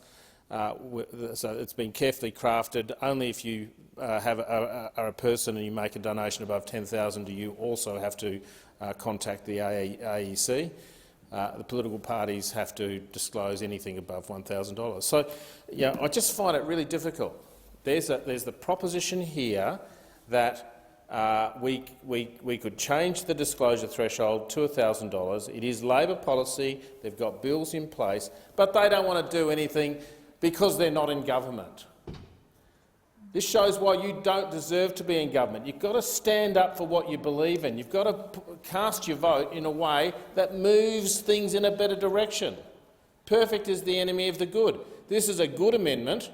You say so yourself, you're going to vote against it, which just tells me you're disingenuous. You don't actually believe. And everyone who's looking at the Labor Party now and trying to work out whether they vote for them ought to understand that they don't have the courage in opposition to give effect to their own policies. Now, of course, when they get into government, what confidence do we have that they would then implement them themselves? What confidence do we have that the Labor Party, who are shying away from supporting their own policy when an opportunity arises, would in fact implement those policies in government? In order to be in government, you have to demonstrate first that you are a strong opposition. And you are not. You are a weak opposition. You can simply vote for this and make a change it's not perfect, but it is a change that brings about good and is your own policy. Duplicity, that's what we've got here. And weak leadership. Mr Albanese ought to be picking up the phone to Senator Wong and saying, you have to vote for this because this is good policy. This is the direction we want to take the country in. But no, we're going to sit here and say it's all going to be much better when we're in government. You know what? I saw this happen just prior to the last election in relation to ISDS. Against its own policy, the Labor Party waved through some ISDS provisions on a free trade agreement-related piece of legislation, saying we're going to undo this when we get into government. And guess what? You didn't get into government. You didn't get into government, and there's no guarantee you will this time now. But if you vote for my amendment, you will bring about change that you know is good change. But you have no courage. You have no conviction. And what's happening here is people are seeing how hollow and how shallow the Labor Party is in opposition, and that would give rise to the question, why would they vote for you in an election when you exhibit those characteristics? When you exhibit those characteristics, there's no excuse for you not voting for this, Labor. There is no excuse at all for you not voting for this, and I hope that your colleagues, as they are listening to this debate, because it'll end up being a Mickey. For those that don't know what one of those is that is listening, that's when we know that the Labor Party and the Liberal Party are voting together, so not everyone needs to turn up from their side on the vote. We saw that yesterday when this vote was put. I think there were about 2 or 3 Labor Party people that were in the chamber. 2 or 3 Labor Party people that were in the chamber, because I think most of them are rightfully ashamed at the position taken, whereby the Labor Party doesn't even back its own policies. So let's get on with this. Well, let's put this amendment to a vote. Let's see how the Labor Party behave. Did you want to speak? Senator Waters. Thanks very much, Acting Deputy President. The Greens will be voting for these amendments from Senator Patrick and Senator Lambie to lower the donations disclosure threshold, because we don't think that big money should be secretly running this place. And I share the concern that's just been expressed about the so-called opposition not actually voting for what is in fact their policy. Now, I can't stand this government. I think their agenda is woeful. I think it hurts communities, it hurts the planet. I want a change of government. It is very difficult when the opposition refuses to oppose and refuses to take a stand on what they say is their policy. I want you to be better. I think the whole country wants you to be better. I want to see you in government, but I want you to stand for something. This small target strategy just means you actually don't stand for anything, and that's not what the country needs. We've got an awful government here that's used successive bills to try and silence charities, to try to suppress candidates from running, to try to suppress voters, which thankfully they've now dumped because they weren't going to get it through, because the crossbench stood firm on that. We now see a very mild amendment that just says disclose all of this money that's getting tipped into your coffers by big corporates. That's all it does. It doesn't even say don't take the dirty money. It just says disclose when you get it. Of course, the Greens would want it to go further, and our bill says you shouldn't actually be able to donate massive wads of cash to political parties because it corrupts the system. But I'm extremely disappointed to hear that the opposition will not be voting for what is actually their own policy. That's exactly why you need the Greens and, frankly, the crossbench in here. It looks like we'll be in a minority government next election. I hope that's the case, because I want this government gone. They've been absolutely awful. But you will need the Greens and strong crossbenchers to make sure that the Labor Party actually stands for something and delivers on something. They're choosing today to not even deliver on their own policy. A small target strategy means you stand for nothing. Okay, so the question is that amendment on sheet 1527 moved by Senator Patrick be agreed to. Those in favour say aye. Those against say no. Aye. The noes have it. Division required. Ring the bells for 4 minutes.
Stop the bells.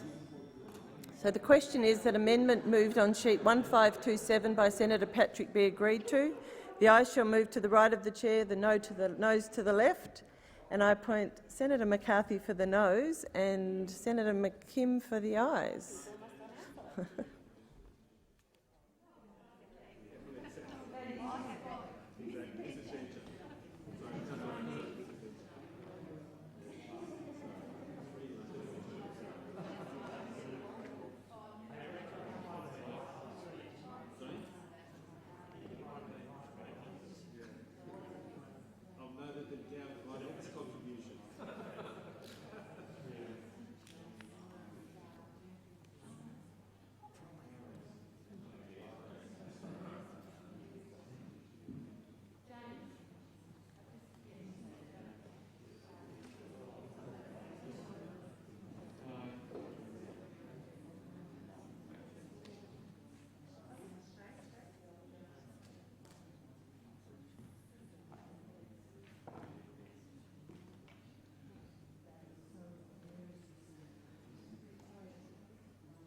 So the result of the division is ayes 9, noes 24, so the question is resolved in the negative.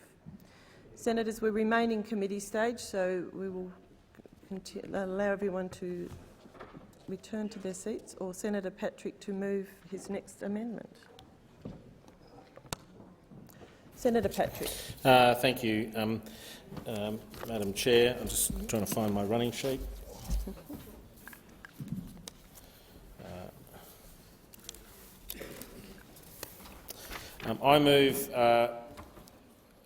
I seek leave to move Amendment 1 and 2 on sheet 1528 together.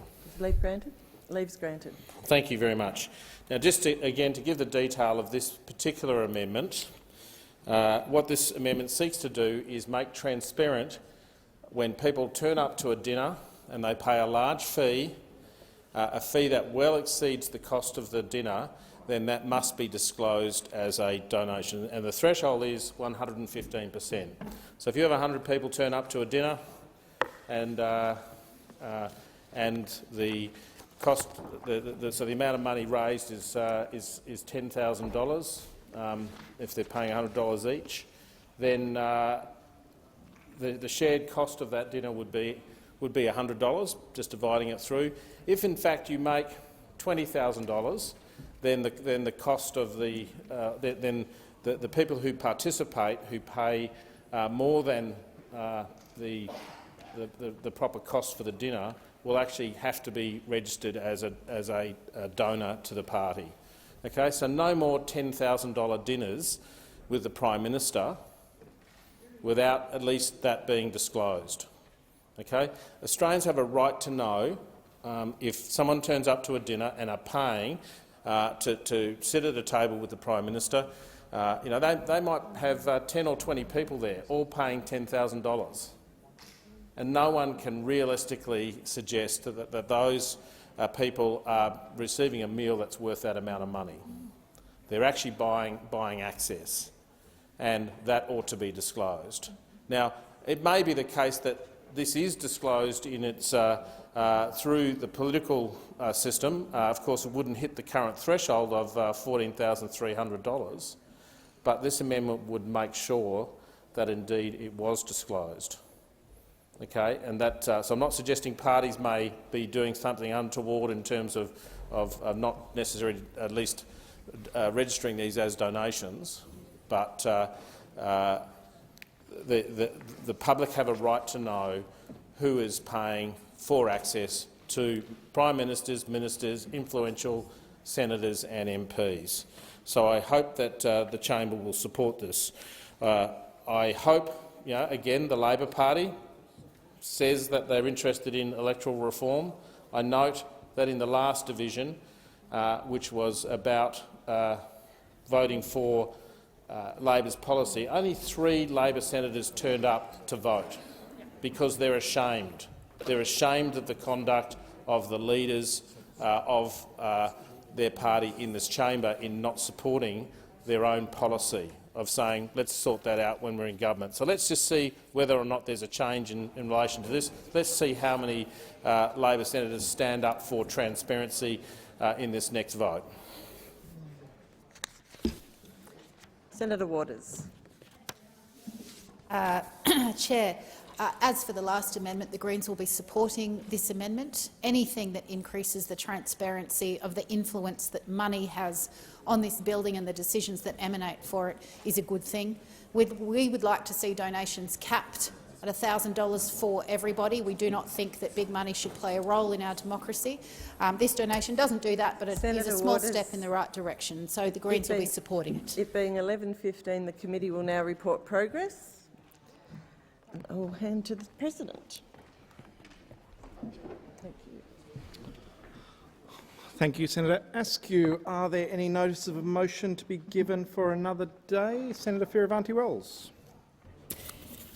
Pursuant to notice given yesterday on behalf of the Standing Committee for the Scrutiny of Delegated Legislation, I withdraw business of the Senate Notice of Motion number 4, standing in my name for 4 sitting days after today, proposing the disallowance of the legislation exemption and other matters amendment 2021 Measures No. 1 Regulations 2021 and Business of the Senate Notice of Motion No. 1 standing in my name for 12 sitting days after today, proposing the disallowance of the Taxation Administration Data Sharing Relevant COVID-19 Business Support Program Declaration 2021.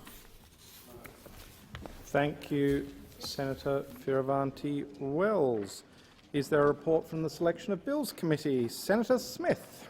Mr President, I present the 14th report of 2021 of the Selection of Bills Committee and seek leave to have the report incorporated in Hansard. Is leave granted? There being no objection, leave is granted. I move that the report be adopted. Question is the Minister. I seek leave to move the two circulated government amendments together and ask... We'll just see if leave is granted for that. Yeah. Senator McKim, yes. Leave. If I could just be clear, President, we're not seeking to deny leave for that, but we will be asking that the vote be put separately on those two amendments. Minister, leave is granted. Okay, thank you. I move the following amendment. At the end of the motion, add, and in respect of the Corporations Amendment Improving Outcomes for Litigation Funding Participants 2021, the bill be referred immediately to the Economic Legislation Committee for inquiry and report by the 3rd of February 2022. And I move the following amendment. At the end of the motion, add, and the following bills be not be referred to committee: Religious Discrimination Bill, Religious Discrimination Consequential Amendments Bill, Human Rights Legislation Amendment Bill. Thank you, Minister. Senator Rice. Yes, I wish to speak to that amendment, and in opposition to that amendment regarding the religious discrimination bills.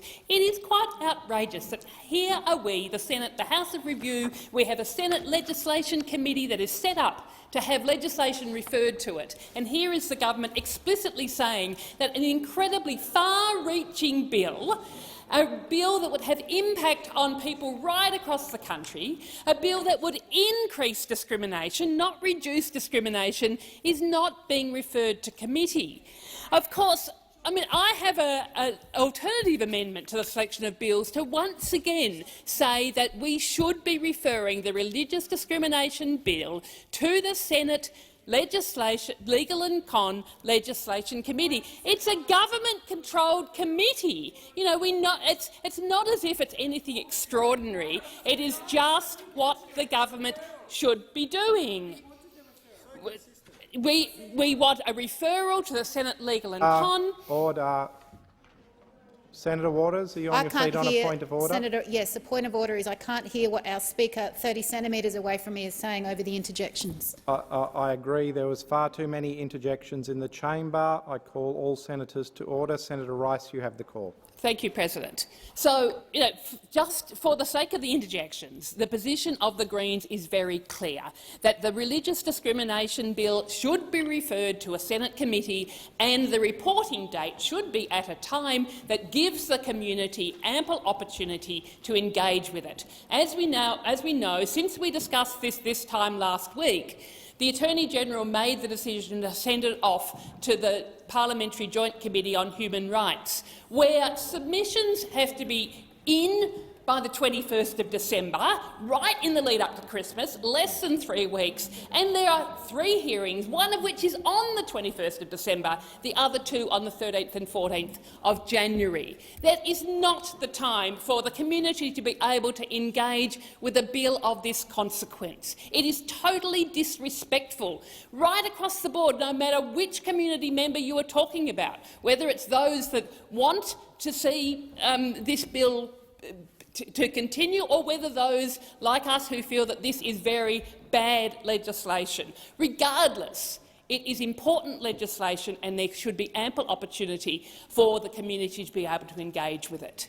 And in particular, because we know from the commentary that has been about this bill over the last weeks, there is a lot of contradiction as to what this bill does. We have the government saying that it's not going to increase discrimination against people with disabilities, against women, against LGBTIQA+ people. And then we have got very eminent legal experts who say, yes, it will.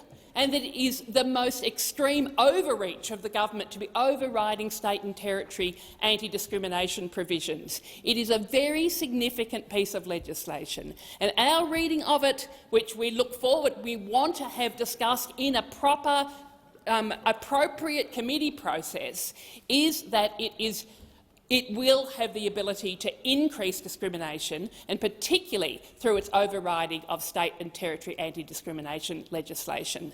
So what we are asking for is the Senate to be doing its job the way that it should be, to be having proper processes with proper timelines so that people get the opportunity to contribute to our work and to be able to then end up with legislation that everyone is clear about what it does, and then we can decide where we stand for or against.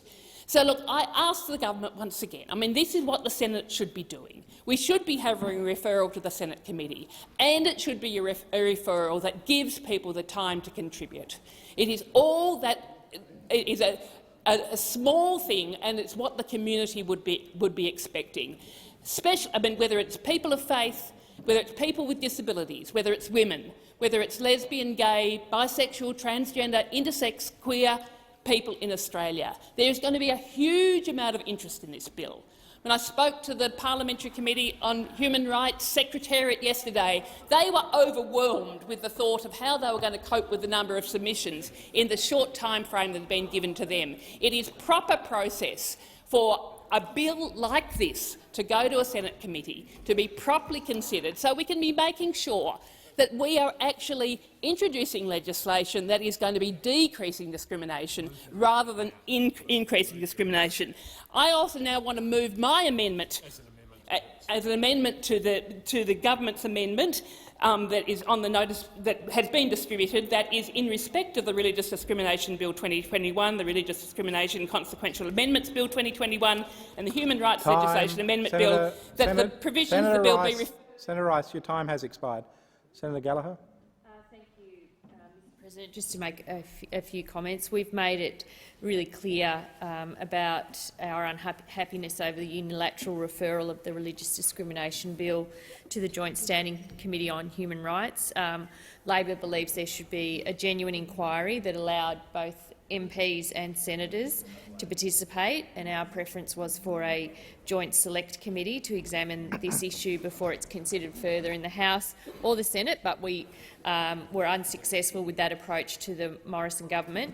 We also participated and supported various inquiry referrals to the Senate on several occasions during this sitting period, and I think those votes have been tied in every instance and lost. So we haven't been able to refer it to a Senate committee. All of those options were rejected by the Morrison government. We think it's really unfortunate that this resulted in deadlocked votes in this place and no results. But this is the approach that the Morrison government has decided to take on this issue. We do think that we should have been able to reach agreement across the chamber with everybody about how to proceed with an inquiry, and it's most unfortunate that the government has been unwilling or unable to work with the Senate on that. We don't believe this position is going to change. We have been talking, I think, across chambers and across multiple people to convince the government to take a different path, and the government is refusing to do so.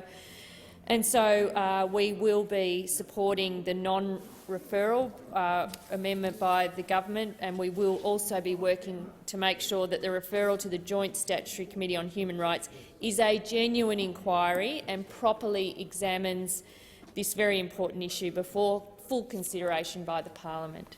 I will put Senator Lambie. Thank you, Mr. President. I just wanted to state the Jackie Lambie Network's position on this is the state of Tasmania doesn't want to have a bite of this. They're very happy with the way our laws are down there. They are concerned that the laws, whichever way you move them, are going to come over the top of Tasmania. So I can tell you we won't be changing our vote. I will not be supporting this. And I certainly haven't had any indication from the Premier of Tasmania that he supports it either, let alone the people of Tasmania. Thank you. Minister. Thank you very much, Mr. President. With the indulgence of the chamber, I am prepared to move an amendment to the Selection of Bills Committee to refer the three bills that I have just requested not be referred: the Religious Discrimination Bill, the Religious Discrimination Consequential Amendments Bill, the Human Rights Legislation Amendment Bill. I'm happy to refer to the Legal and Constitutional Affairs Legislation Committee with a reporting date of the 4th of February 2022. As we now know, the sitting calendar for 2022. If the chamber is so inclined to support that, I will move it. Okay, so we'll take that as an amendment to Senator Rice's date if it is agreed. You can speak to that. Well, Senator as Gallagher? I understand it, that is the government putting back the position where this started over a week ago. Yeah, we did, because it doesn't allow for a genuine and proper inquiry. That was the position we took then, and we, remember, put to you that we would like an extra fortnight so that the inquiry was not conducted during Christmas and New Year, and you rejected it. So I think you're trying to be a bit clever here. Yeah, and cute, after a week of deadlock. If the government is serious about this, I don't have instructions on it myself. I would just seek a bit of time. I think we need to consult with others, considering how this issue has been progressed and the level of interest in this referral. I don't think, without proper instructions and the ability to consider this, that we can deal with this matter right now. I would ask that we come back to it at some point through the formal business or just before we start motions. Well, I'm in the hands of the chamber. There is a question before the chair. Senator Wright. Look, I was just wanting to make a contribution. Similarly, the issue of the timing is critical, because the 4th of February, as per the inquiry that's underway, the joint standing committee, does not give the time for people to be able to contribute, because it means that all of the activity is happening during the summer period, during the time when people are on holidays, and they deserve to be on holidays after the year that we've just had, and including the Secretariat, absolutely. And so I think, I will, if given Senator Gallagher's suggestion that we defer this, I would be happy to support deferring if we could, to seek further advice. But I think the problem of the 4th of February stands as it stood last week, which is why we felt that a reporting date of mid-February is the absolute minimum that is needed for a bill of this import, and that's where I suspect that we will end up. Well, there is a question before the chair. I'm in the hands of the chamber if anyone wants to seek to do anything different. Otherwise, I'm going to put the question. Thank you. We can deal with the other amendments. I'm happy with that, and then seek to come back to that one if that's acceptable to the chamber.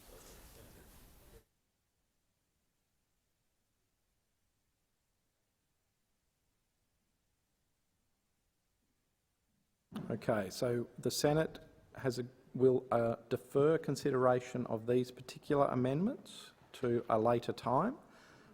And we will return to Government Amendment number 1 on sheet GOV 1. So moved by Senator Ruston. Is everybody clear where we're at? All right. I will, unless there's any further contributions, I will put that motion. Question is that motion be agreed to. Those of that opinion say aye.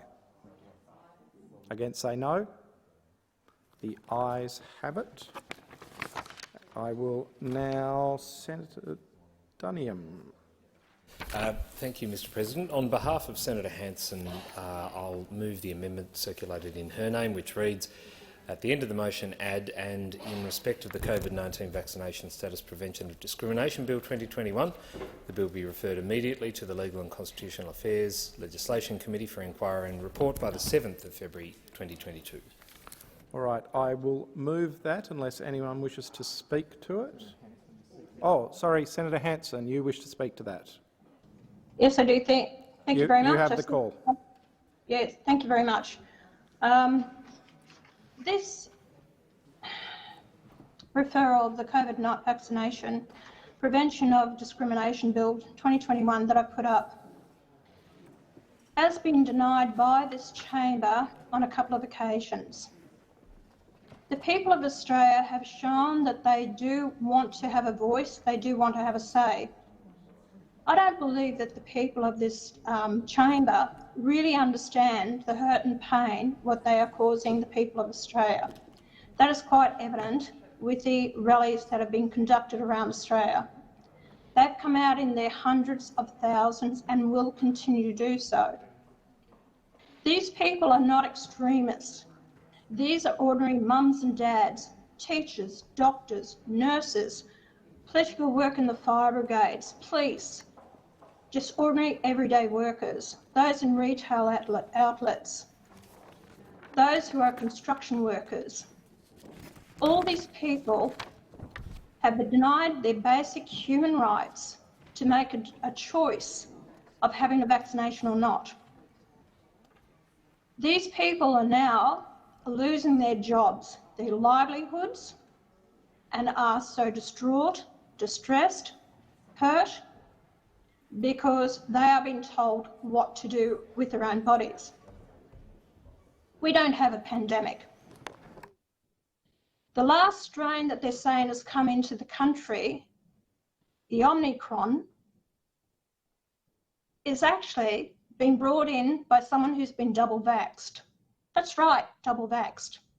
I don't know if you actually know the figures that's come out of Britain, is people who are in hospital with COVID are greater, those that have been double vaxxed, by 192 to those with 112 who aren't vaxxed.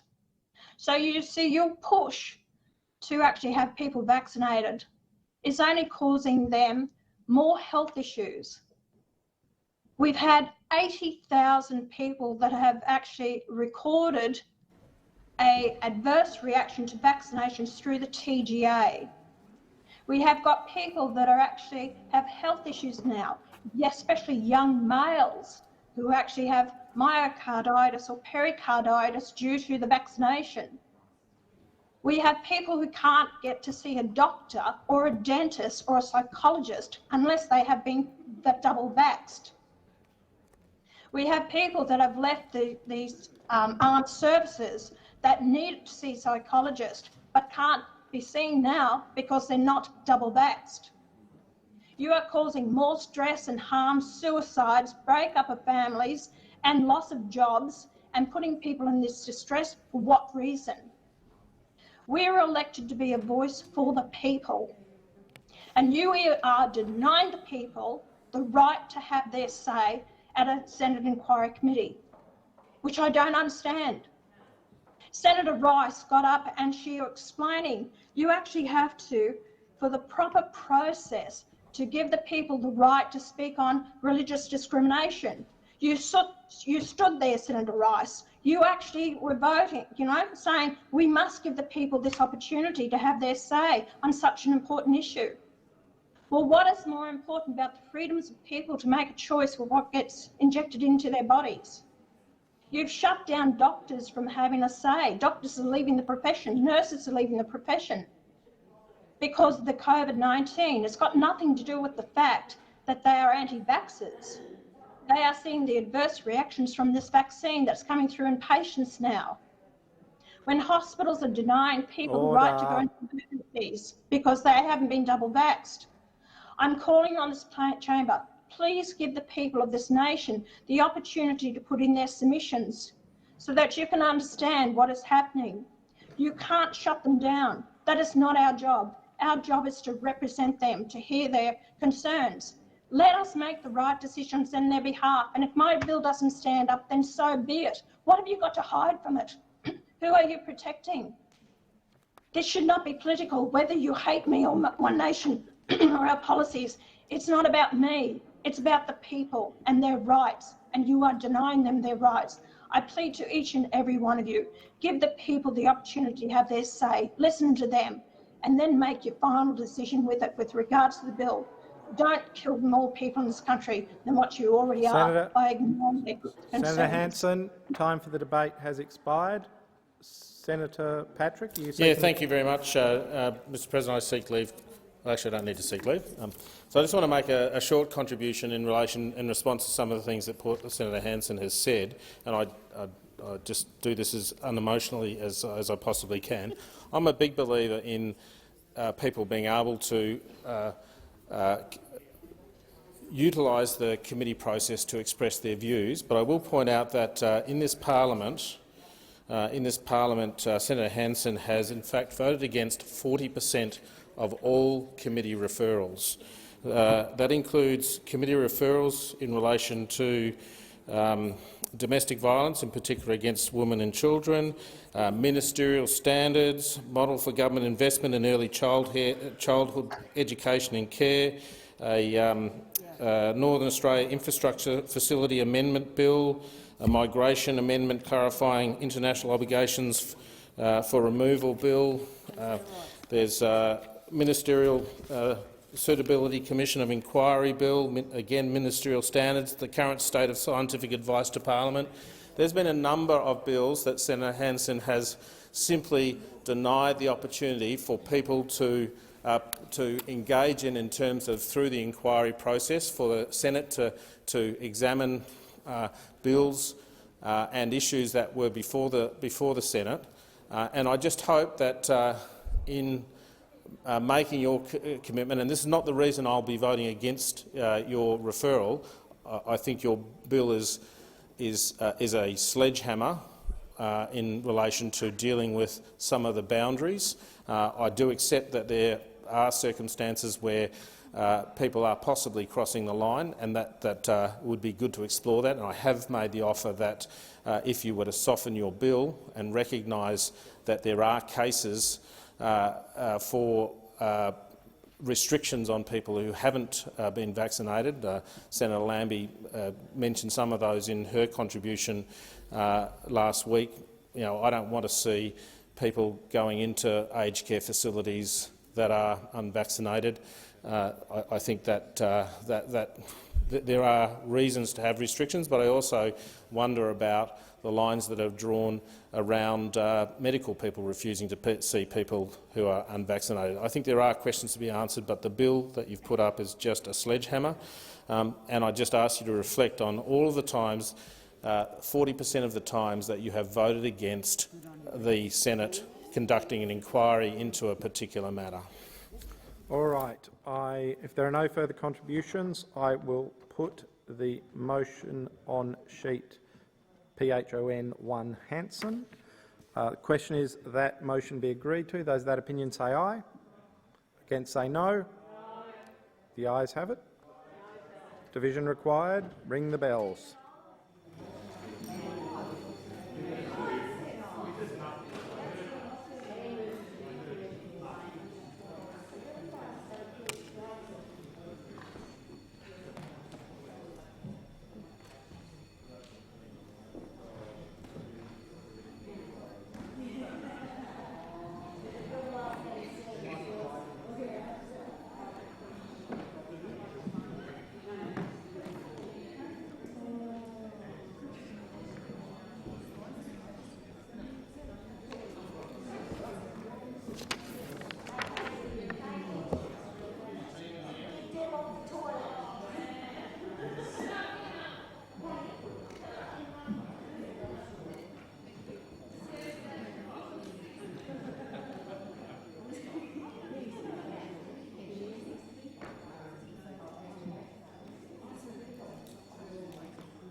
Stop the bells. The question is the motion be agreed to. Ayes passed to the right of the chair, noes to the left. I appoint Senator Dean Smith teller for the ayes, Senator Urquhart teller for the noes.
There being 21 ayes, 21 noes, the matter is resolved in the negative.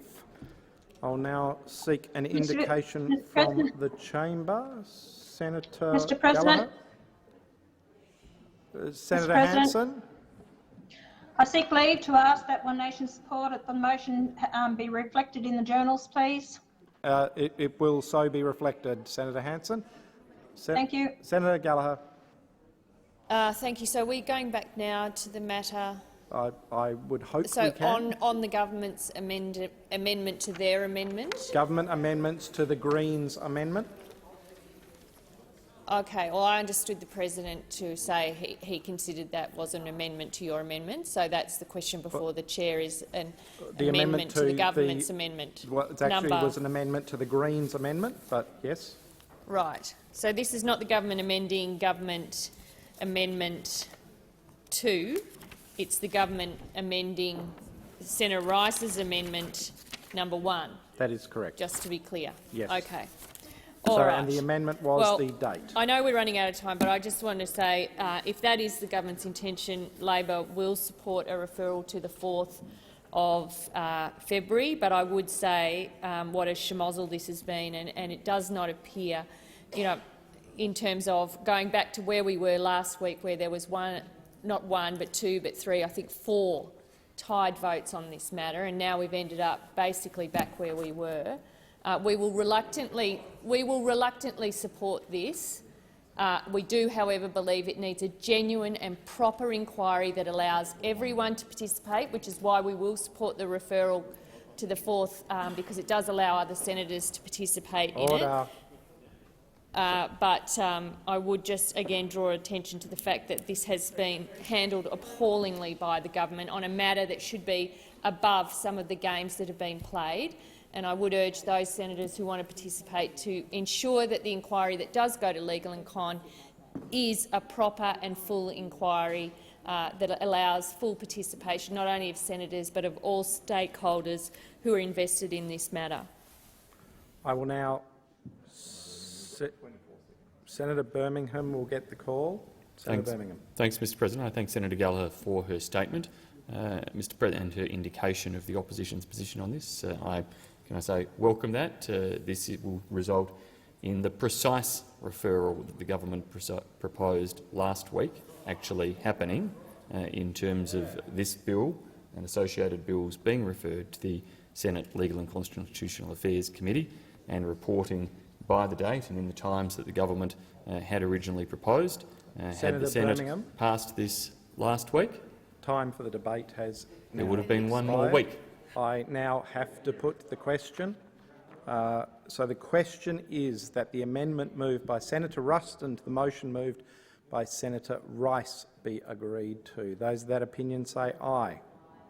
Against say no. The ayes have it. The ayes have it. Senator Rice. I'll ask for our position. Look, in the interest of time, and I know we've got a lot to get through, I won't call a division, but I do want to put on notice that the Greens' position on this amendment was to reject it because we think that the 15th was a very appropriate reporting date. We will record that. Senator Patrick, the same? I'd like the same to be recorded. I would have preferred the 15th. And I would have voted against this. It will be so recorded, Senator Patrick. Any further? If not, I will put the amended motion. Those of that opinion say aye. Against say no. The ayes have it. I will now move. So yes, I will now move Government Amendment number 2 as amended by Senator Rice's amended motion. Those in support of that motion say aye.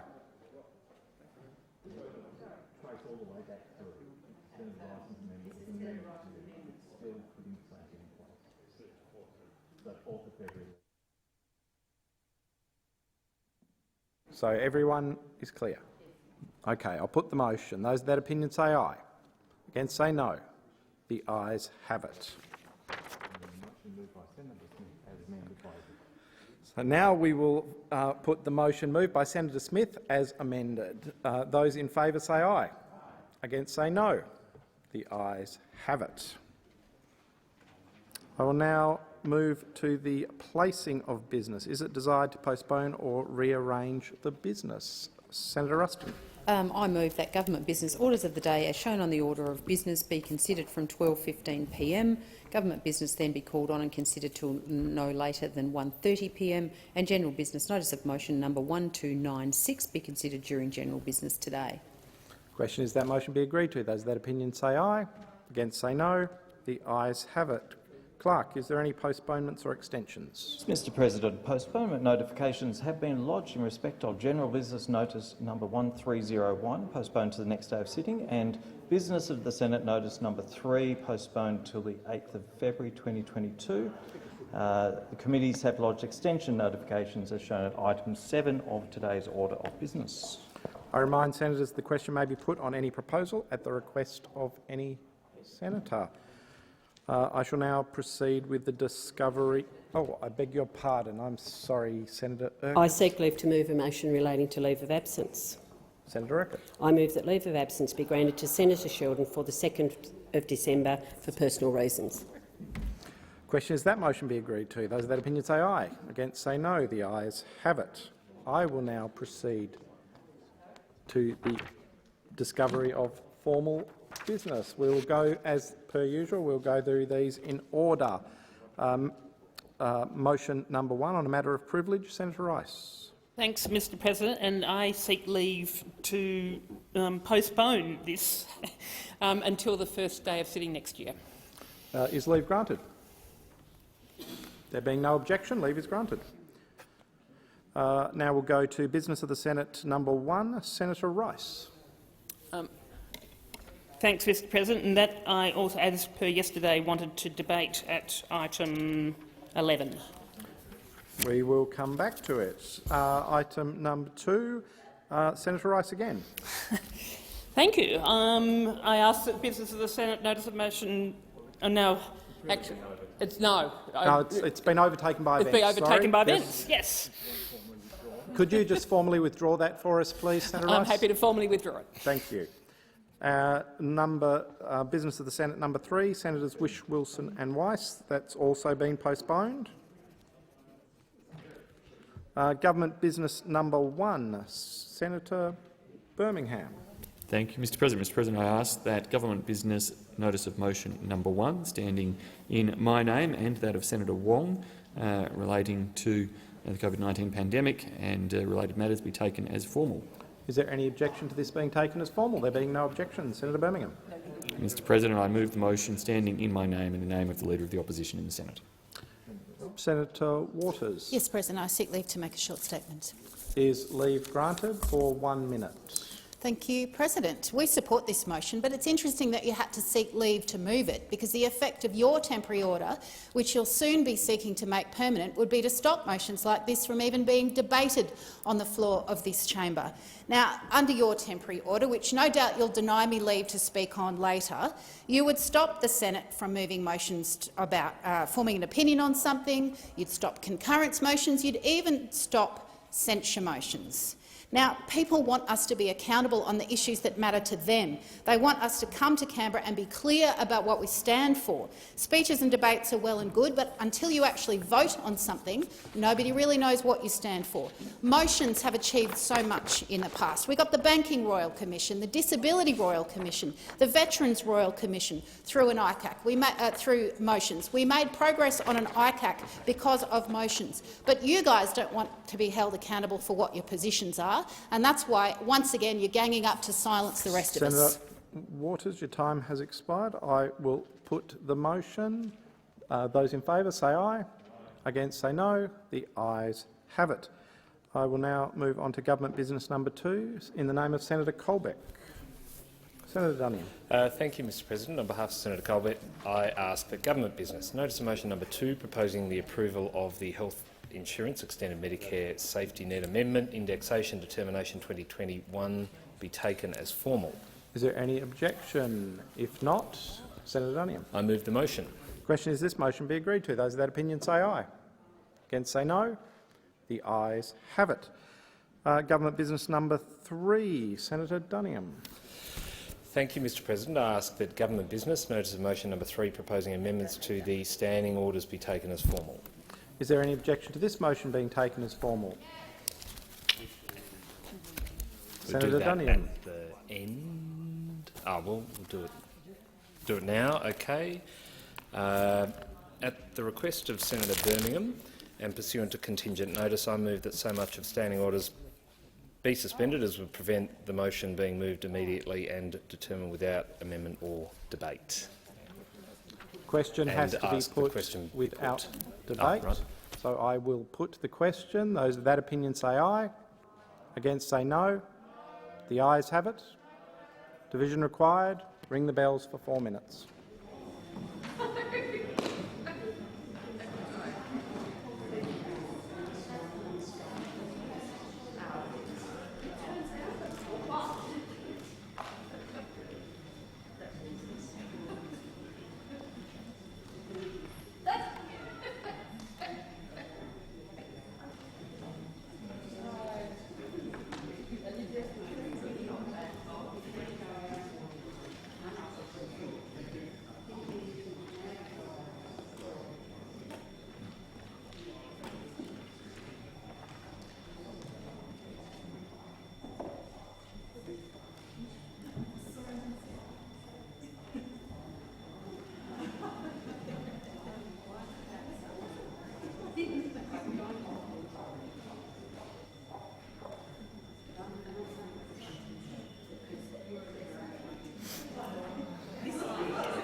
Stop the bells. The question is that the suspension be agreed to. Ayes will pass to the right of the chair, noes to the left. I appoint Senator Dean Smith teller for the ayes and Senator McKim teller for the noes.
There being 27 ayes, 9 noes, the question is resolved in the affirmative. Senator Duniam. So I'm moving the You motion. I move move the motion. Question is that motion be agreed to. Those of that opinion say aye. Against say no. The ayes have it. Division required. Ring the bells for 1 minute.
Stop the bells.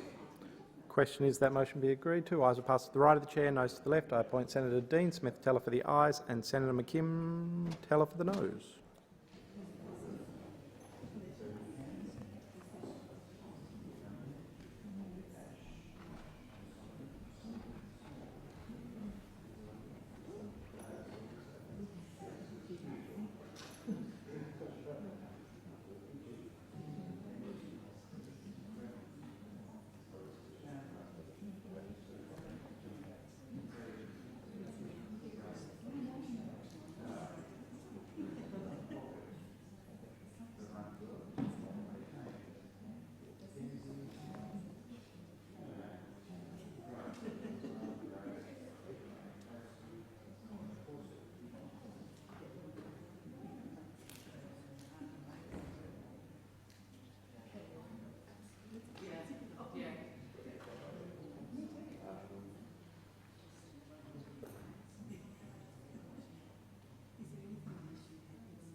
The result of the division is ayes 29, noes 9. The question is resolved in the affirmative. We'll now move to General Business 1295 in the name of Senator Whish-Wilson. Senator Whish-Wilson. Senator McKim. Thank you, President. I ask on behalf of Senator Whish-Wilson that General Business Notice of Motion 1295 be taken as formal. Is there any objection? If not, so taken. Senator McKim. Thank you, President. I move the motion. Question is that motion be agreed to. Those of that opinion say aye. I didn't hear any voices at all. Against say no. The ayes have it. Division required. Ring the bells for 4 minutes.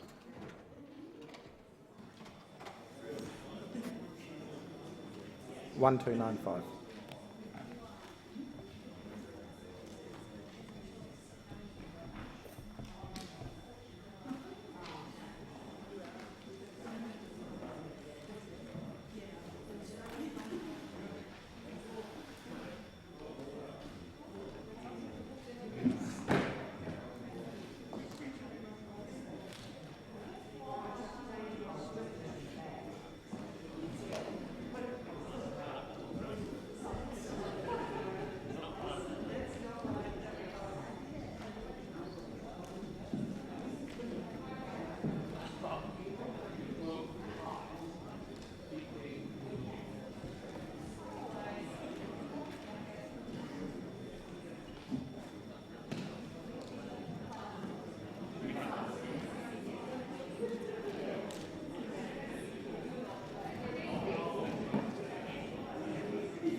Stop the bells. Question is the motion be agreed to. Ayes will pass to the right of the chair, noes to the left. I appoint Senator Urquhart to teller for the ayes and Senator Dean Smith teller for the noes.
There being 22 ayes, 24 noes, the question is resolved in the negative. I'll just give senators a moment to get back to their places and we'll move to 1297, Senators McCarthy and Dodson. Senator McCarthy, you have the call. Thank you, Mr President. I ask that general business notice of motion number 1297 be taken as a formal motion. If there's no objection, it is so taken. Senator McCarthy. I move the motion. Senator Duniam. Seek leave to make a short statement. For 1 minute, leave is granted. Thank you, Mr President. The government does not support this motion as it would serve to damage relationships between the Commonwealth and the states. I will put the motion. Senator Patrick. Leave to make a 1 minute statement. Leave granted. 1 minute. Thank you, Mr President. This is somewhat procedural in nature. I just noticed with the change of arrangements we've got for the limitation on word counts and extraneous material that we may have placed ourselves in breach of Erskine May back through Section 49 of the Constitution. I just want to read from Erskine May, the 1893 version, which applies to us. But however ample the power of each House to enforce production of papers, a sufficient cause must be shown for the exercise of that power, and if consideration of public policy can be urged against a motion for papers, it is either withdrawn or elsewise dealt with according to the judgment of the House. We do not put any context around these orders for production, and I think that that is a breach of the obligations placed upon us by Erskine May through our Constitution, and it should be considered by the Senate. Well, I'm happy to have a look at that, Senator Patrick, but I will put the motion. Those in order. Those in favour say aye. Against say no. The ayes have it.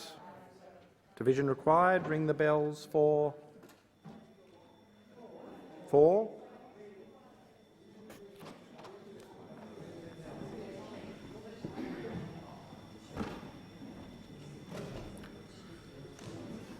All right.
Stop the bells. The question is the motion be agreed to. Ayes will pass to the right of the chair, noes to the left. I appoint Senator Urquhart teller for the ayes and Senator Dean Smith teller for the noes.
There being 22 ayes, 23 noes, the question is resolved in the negative. It being past 12:15, we will now move to government business orders of the day, and I call the clerk. Government Business Order for Day number 5, Health Insurance Amendment, Enhancing the Bonded Medical Program and Other Measures Bill 2021. Resumption of second reading debate. I'll just give senators a moment to clear the chamber. Senator Walsh will step into the chair and Senator Kitching will have the call. Thank you.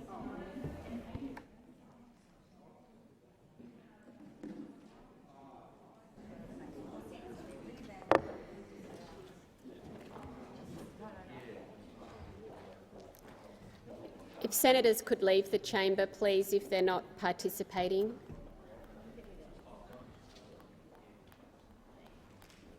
And I call Senator Gallagher. Thank you. On the health insurance amendment, is that the right? Yes, thank you very much. This program is designed to address the doctor shortage across regional, rural and remote areas, a shortage that has just grown worse under the Morrison government. The purpose of the Health Insurance Amendment, Enhancing the Bonded Medical Program Other Measures Bill, is to amend the Health Insurance Act 1973 to improve the implementation of the Bonded Medical Program and the administration of the medical rural bonded scholarship contracts under Section 19 of the Act. The changes outlined in the bill are welcomed, but this bill will not address the difficulties Australians in outer metro, regional and rural areas have in accessing healthcare, including in seeing a GP.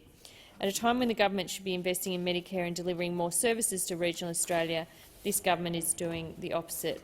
A lack of doctors and other medical professionals in regional and rural communities across Australia is not a new problem, but it's an even more pressing problem in the context of the COVID pandemic, which is why Labor has established a Senate Community Affairs Reference Committee inquiry into outer metro, rural and regional GPs and other healthcare services, which will consider the performance of programs such as the Bonded Medical Program.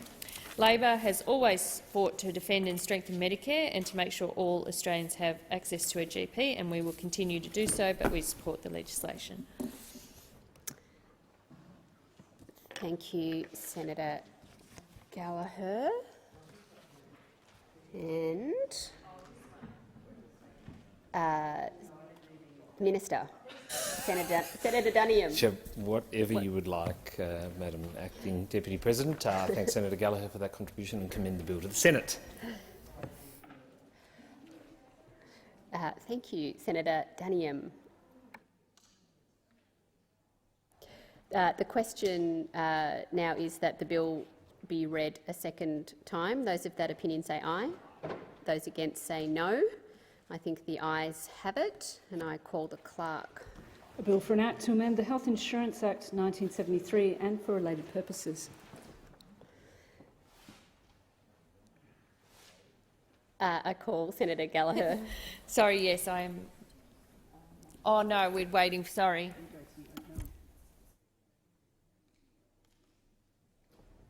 Excellent. Thank you, everyone. No amendments have been circulated. Does any senator require a committee stage? If not, I shall call the minister to move the third reading. Thank you. I move that the bill be read a third time. The question is that the bill be read a third time. Those of that opinion say aye. Those against say no. I think the ayes have it. I call the clerk. A bill for an act to amend the Health Insurance Act 1973 and for related purposes.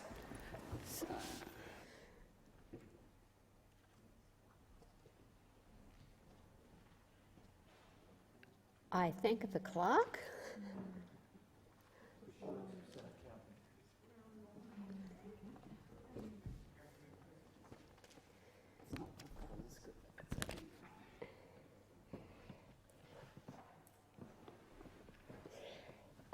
The President has received a message from the House of Representatives forwarding the Electoral Legislation Amendment Assurance of Senate Counting Bill 2021 for concurrence, and I call the Minister. Madam Acting Deputy President, I move that this bill may proceed without formalities and be now read a first time. The question is that the motion moved by the Minister be agreed. Those of that opinion say aye. Those against say no. The ayes have it. I call the clerk. A bill for an act to amend the law relating to Senate elections in respect of scrutiny. The Minister. I move that this bill be now read a second time, and I seek leave to have the second reading speech incorporated in Hansard. Is leave granted? Leave is granted. And I call Senator Gallagher on electoral legislation amendment, assurance of Senate counting. Thank you very much. Labor will be supporting the electoral legislation amendment, assurance of Senate counting Bill 2021. The bill does two main things. It requires the AEC to commission an audit and risk assessment of the counting and scrutiny software used in a Senate election, and it amends the way ties between candidates in a Senate election are resolved. The bill has the aim of enhancing the transparency and integrity of our election counting system. We know that we have one of the best electoral systems in the world. The independent AEC operates with the utmost integrity and rigour and does everything right to ensure a fair and accurate election result. Nevertheless, there will always, unfortunately, be detractors and those who question the result, even when there's not a shred of evidence about anything but an accurate and transparent outcome. We remain concerned about the messaging that is coming from some in this place that is designed to cast doubts on the integrity of our electoral system and to undermine our democracy. The AEC already has a robust system for assurance and transparency of its software systems. However, we are satisfied that this bill will assist in providing increased confidence to the voting public and indeed to parties and candidates. Senator Waters. Thanks very much, Acting Deputy President. This bill addresses an important issue regarding the transparency of the Senate ballot count, and it's an issue that's been consistently raised in submissions to the Joint Standing Committee on Electoral Matters, on which I sit, and it's an issue on which the Greens proposed amendments to address several months ago. I want to say unequivocally that Australia has an electoral system to be proud of. There is no evidence of widespread inaccuracies in the current count. However, greater transparency always leads to greater public trust that electoral processes are robust and best practice. We've seen recent international experiences where a lack of transparency and doubt has been weaponised to undermine confidence in election outcomes. We saw these very dangerous tactics and false narratives start to circulate around the government's proposed voter ID bill. It was fanned by Conservative voices more interested in importing American unrest than ensuring that everyone gets a vote. We were glad to see the voter ID bill dropped from the program and hope that it never returns. The improvements to transparency and scrutiny of the ballot count proposed in this bill are welcome. They will help Australia to avoid seeds of doubt being used to destabilise public trust in democracy, which is already at an all-time low, and to reduce faith in election outcomes. This bill would be strengthened by requiring scrutineers to have access to digitised records prior to overseeing the audit, and requiring audit reports to be tabled in Parliament rather than just a summary published by the AEC, as our amendments would have earlier achieved. However, these are measures that can be implemented with the goodwill of the AEC, and the Greens will push for them to do so as the audit process is rolled out. We support the bill. Thank you, Senator Waters. I am looking perhaps for No, I call the Minister. Acting Deputy President, I thank senators for their contributions, and I believe there are... is he on this one? He might be seeking the call, so I don't thank anyone for their contributions. Yes, Senator Roberts, are you seeking the... Yes, I am. Are you seeking the call? Yes, I am, Madam Acting Deputy President. You have the call. Thank you very much. Just a brief comment. We want to acknowledge the government's work on this, and we also want to acknowledge some facts on the history of this bill, and we applaud the government for its work. We first raised this issue in the bill that I put forward, and that bill was voted down. And we want to acknowledge that the facts of the matter are that we found that the Senate election has never been audited properly and never been independently audited properly, and we had some conversations with the Senate estimates with the Australian Electoral Commission. They weren't satisfactory. We put together a bill and that was defeated, but it went then to the government, and I want to applaud the government for taking up the bill and putting forward the bill largely in much the same format and content as we originally proposed it. So we acknowledge the government because it is very, very important that the Senate election, that people can have confidence in the result of the Senate voting. So this bill will now require an audit before the Senate election and immediately after the Senate election, and that way we and the people of Australia will be very happy or reassured that the election is in fact representing of the people's will. Thank you, Madam Acting Deputy President. Thank you, Senator Roberts. The Minister. We'll take two. Thank you all senators for contributions and commend the bill to the Senate. The question is that the bill now be read a second time. Those of that opinion say aye. Those against say no. The ayes have it. I call the clerk. The bill for an act to amend the law relating to Senate elections in respect of scrutiny.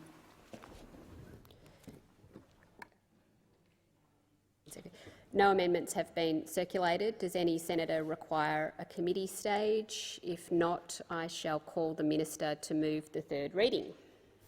I move the bill be now read a third time. The question is that the bill be read a third time. Those of that opinion say aye. Those against say no.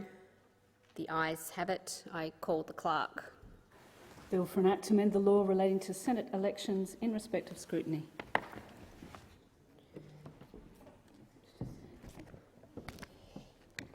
The President has received a message from the House of Representatives forwarding the Electoral Legislation Amendment Contingency Measures Bill 2021 for concurrence. I call the Minister. Thank you, Madam Acting Deputy President. I move that this bill may proceed without formalities and be now read a first time. Thank you, Minister. Senator Gallagher. Thank you very much. Oh, hang on. Oh, yeah, I was too early again. Thank you. The question is that the motion moved by the Minister be agreed. Those of that opinion say aye. Those against say no. The ayes have it. I call the clerk. A bill for an act to amend the law relating to elections in respect of postal votes, adjournments and emergencies, and to provide for the application of the amendments. The Minister. I table a revised explanatory memorandum relating to the bill and move that this bill be now read a second time, and I seek leave to have the second reading speech incorporated into Hansard. Is leave granted? Leave is granted. Senator Gallagher. Thank you very much. Labor will be supporting the Electoral Legislation Amendment Contingency Measures Bill 2021. The bill has come about from a recommendation by the Joint Standing Committee on Electoral Matters from its inquiry into the conduct of elections during times of emergency situations. The coronavirus pandemic was the obvious catalyst for that inquiry, but we know that climate change means we'll increasingly be experiencing catastrophic bushfire and floods, and the Electoral Commission must be able to conduct elections safely in these times of emergency, and this bill assists them to do that. The Contingency Measures Bill will give the Electoral Commissioner additional flexibility in a way an election is conducted. It will allow the Electoral Commissioner to extend the pre-poll period, expand the reasons a person may exercise a pre-poll or postal vote, adjust the numbers of scrutineers and allow candidates and volunteers to travel for the purposes of canvassing for votes, handing out how-to-vote cards and putting up election posters. Providing the Electoral Commissioner with contingency powers will ensure that if there is an emergency situation, the core activities required for an election can still be conducted. It will also ensure the safety of the voters, candidates and their volunteers and the 100,000 AEC staff that will be required at the next election. Senator Waters. Thanks very much, Acting Deputy President. The Australian Greens support this bill, the Electoral Legislation Amendment Contingency Measures Bill of 2021, which will allow some flexibility for the conduct of elections impacted by emergencies such as bushfires or pandemics. Given the uncertainty regarding public health requirements and the increased likelihood of climate-induced emergencies in future, it is important to ensure that fair and democratic elections can still be held. We support the measures in this bill provided for that to happen. These provisions to accommodate emergency situations would also support the introduction of fixed-term elections. Fixed-term elections remove the strategic advantage that incumbent governments get when the Prime Minister has discretion to call an election when she or he chooses. Here we are on the last day of sitting for the year, and we're still not able to say with certainty that we'll come back before an election. Without fixed terms, governments can call an election when public opinion is most favourable to them. They can ride out scandals, or at least try to. When the election date is known only to the government, they can strategically ramp up advertising on key issues ahead of the official public announcement of the election date. It's a strategic advantage that other parties, independents and new candidates, do not enjoy. Fixed-term elections help to level the playing field for smaller parties, for independents and third parties with less capacity to plan, prepare and fund election campaigns. With the changes set out in this bill, the benefits of fixed-term elections could still be achieved while still providing flexibility in emergency situations. The Australian Greens support fixed-term elections and we will continue to call for them. And we support this bill. Thank you, Senator Waters. The Minister. I commend the bill to the Senate. Thank you, Minister. Am I calling the clerk? The question is that the bill now be read a second time. Those of that opinion say aye. Those against say no. The ayes have it. I call the clerk. Bill for an act to amend the law relating to elections in respect of postal votes, adjournments and emergencies, and to provide for the application of the amendments.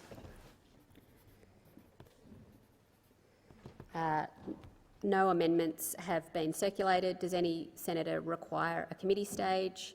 If not, I shall call the Minister to move the third reading. The Minister. Thank you, Madam Acting Deputy President. I move the bill be read a third time. The question is that the bill be read a third time. Those of that opinion say aye. Those against say no. The ayes have it. I call the clerk. A bill for an act to amend the law relating to elections in respect to postal votes, adjournments and emergencies, and to provide for the application of the amendments.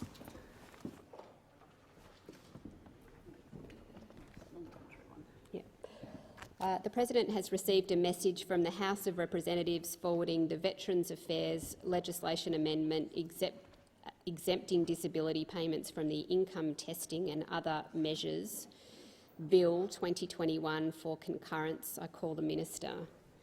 I move that this bill may proceed without formalities and be now read a first time. The question is that the bill be read a first time. Those of that opinion say aye. Those against say no. I think the ayes have it. I call the clerk. A bill for an act to amend the law relating to veterans' entitlements, military rehabilitation and compensation, and social security, and for related purposes. The Minister. I move that this bill be now read a second time, and I seek leave to have the second reading speech incorporated in Hansard. Is leave granted? Leave is granted. Senator Gallagher. Thank you very much. Labor will be supporting this legislation as it will improve and streamline assistance to veterans and improve their wellbeing. However, we know it's not what most totally and permanently incapacitated veterans want. We know most want an increase in the TPI payment.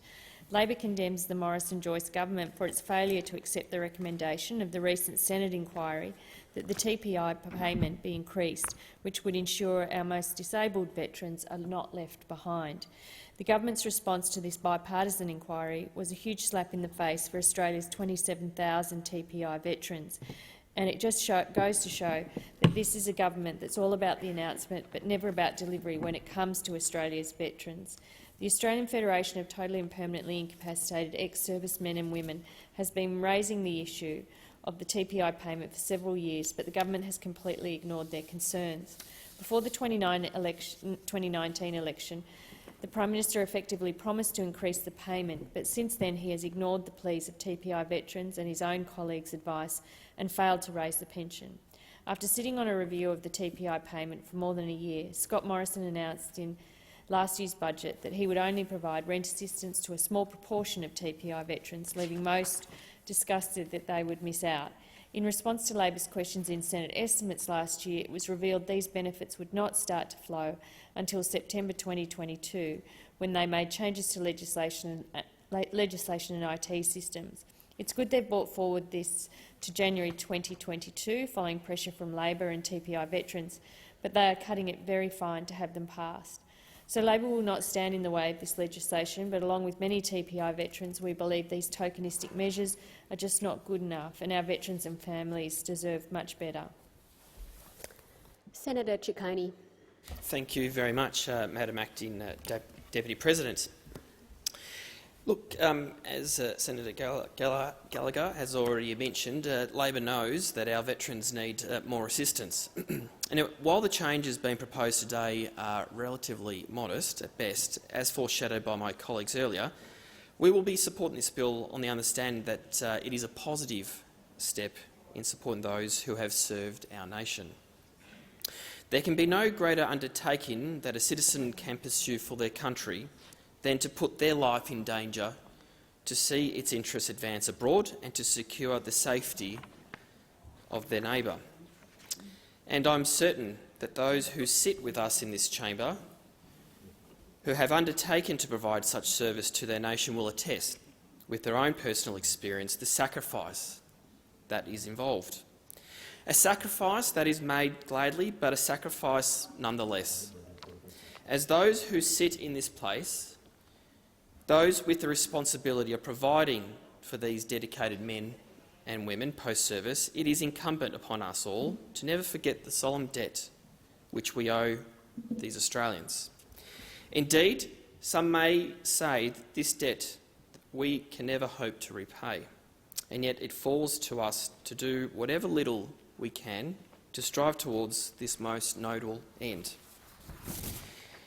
Now, this bill contains some common-sense changes that will simplify and streamline assistance to veterans. Indeed, it addresses recommendations that were made by David Tune's 2019 review.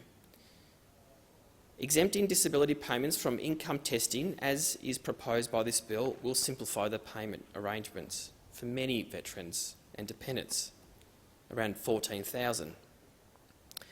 It will also increase access to rent assistance for many in the veterans community. Around 7,000 veterans and their dependents will benefit. But while any measure that helps our veterans is certainly welcome, it is hard not to see this proposed legislation as somewhat tokenistic.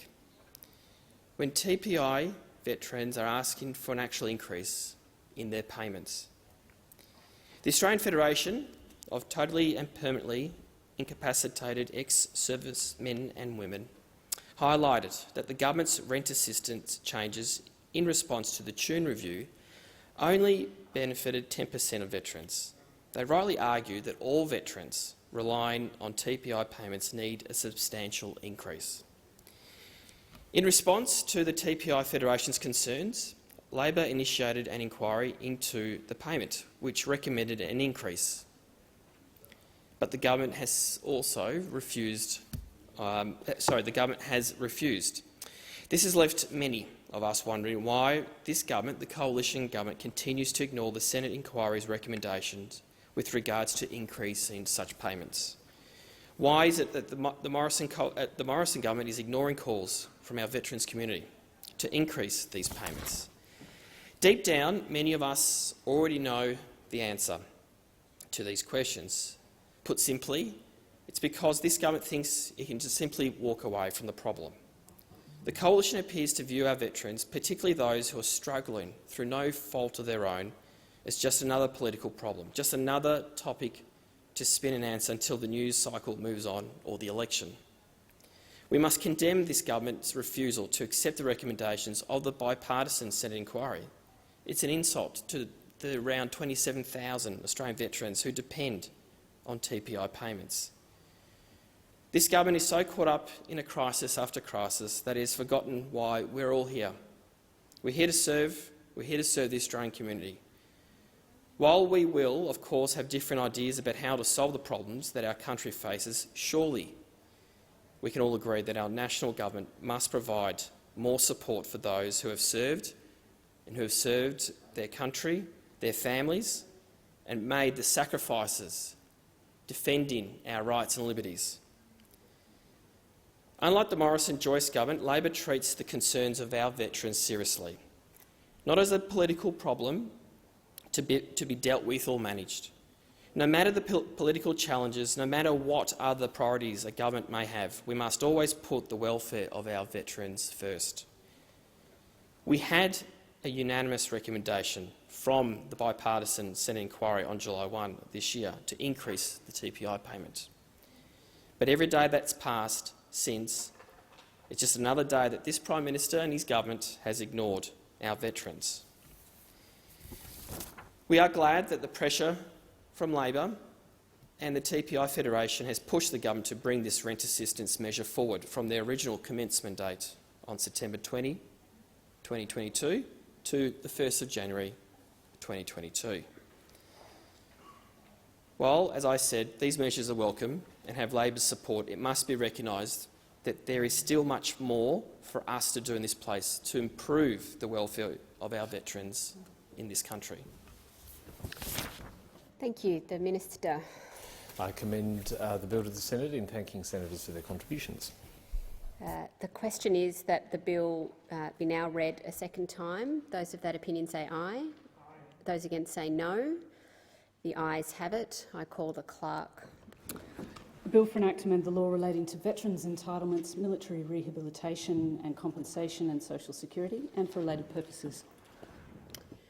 No amendments have been circulated. Does any senator require a committee stage? If not, I shall call the minister to move the third reading. I move the bill be now read a third time. The question is that the bill be read a third time. Those of that opinion say aye. Those against say no. The ayes have it. I call the clerk. A bill for an act to amend the law relating to veterans' entitlements, military rehabilitation and compensation and social security, and for related purposes. Electoral Legislation Amendment Annual Disclosure Equality Bill 2021. Resumption of debate in committee on the amendments moved by Senator Patrick.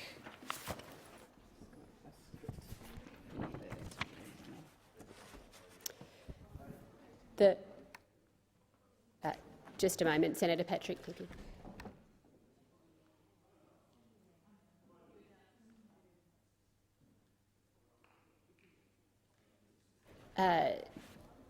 The committee is considering the electoral legislation amendment Annual Disclosure Equality Bill 2021 and the amendments on sheet 1528 moved by Senator Patrick sorry,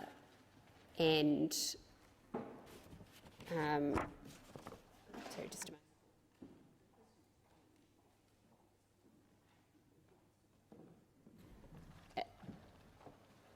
moment. I think Senator Patrick is wishing to address this. So I'll call Senator Patrick. Thank you. I just remind the chamber that the amendment before the Senate is in fact an amendment to have disclosure around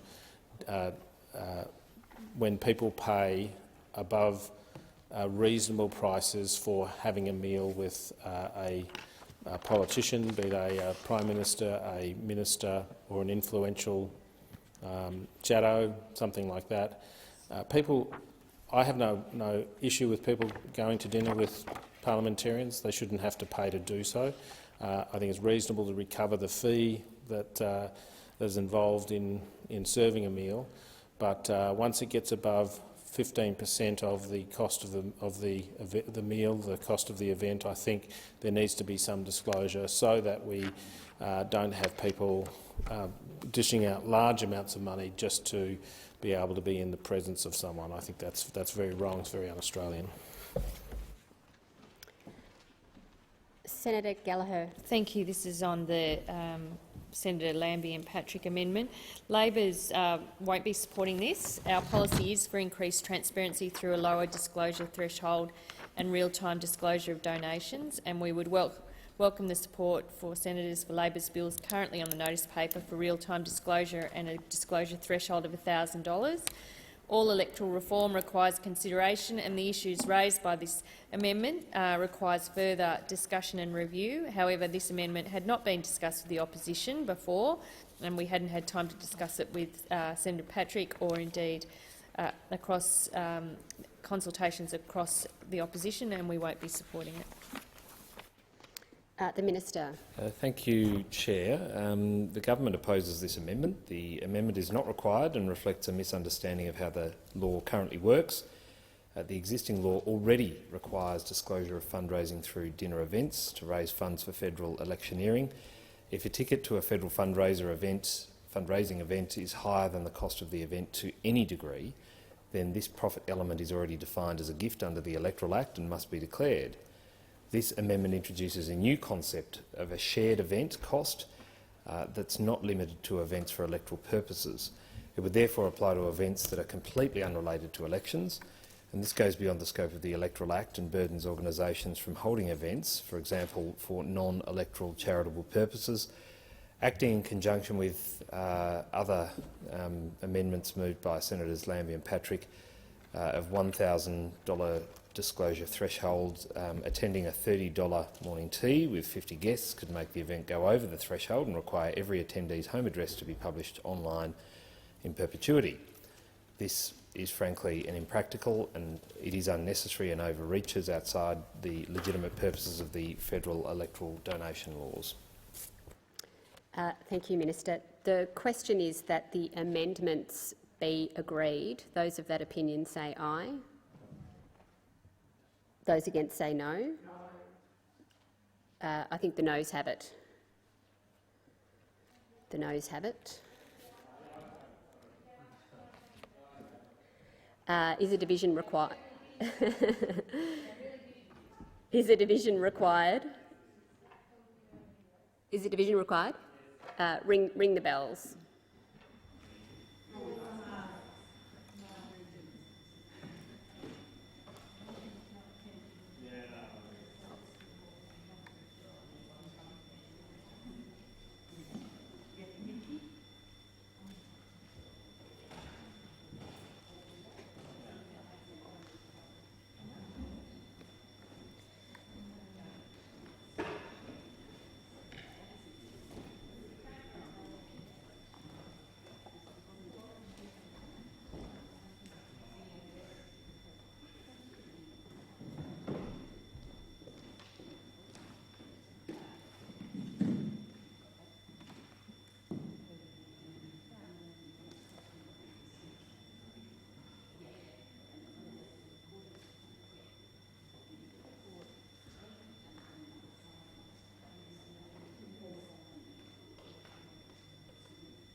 Lock the doors. The question is that the amendments be agreed. The ayes will move to the right of the chair, the noes to the left.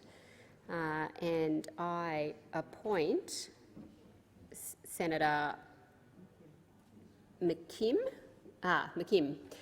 for the ayes and Senator McCarthy for the noes.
The result of the division is ayes 8, noes 22. The question is resolved in the negative. The question now is that the bill stand as printed. Those of that opinion say aye. Those against say no. I think the ayes have it. The question now is that the bill be reported. Those of that opinion say aye.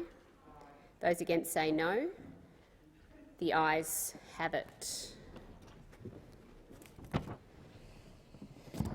The committee has considered the Electoral Legislation Amendment Annual Disclosure Equality Bill 2021 and agreed to it without amendments.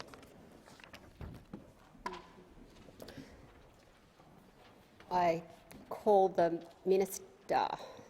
I move that the report of the committee be adopted.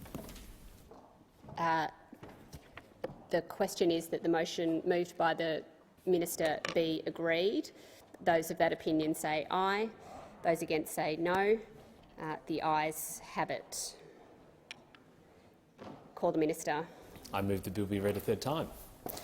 The question is that the bill be read a third time. Those of that opinion say aye. Those against say no. The ayes have it. I call the clerk. A bill for an act to amend the law relating to electoral and financial disclosure matters and for related purposes.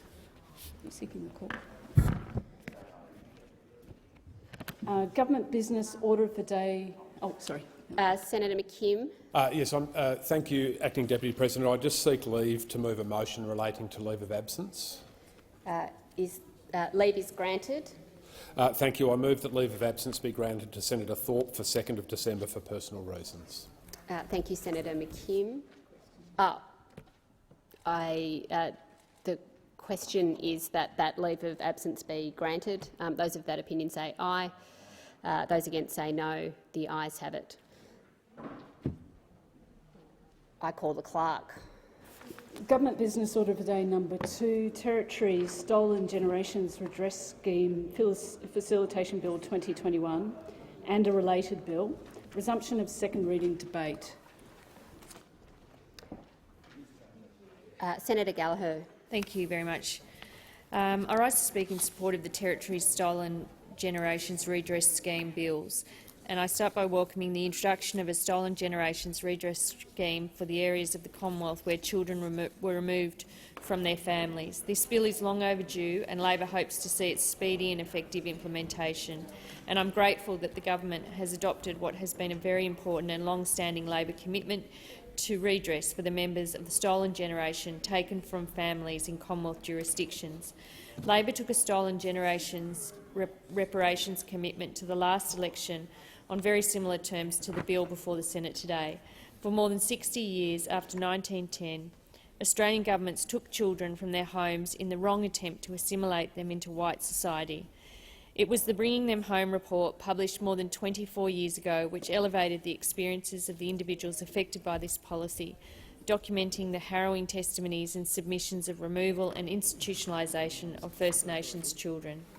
These testimonies revealed the destructive impact of the child removal, which did not only go on for decades but affected families across multiple generations.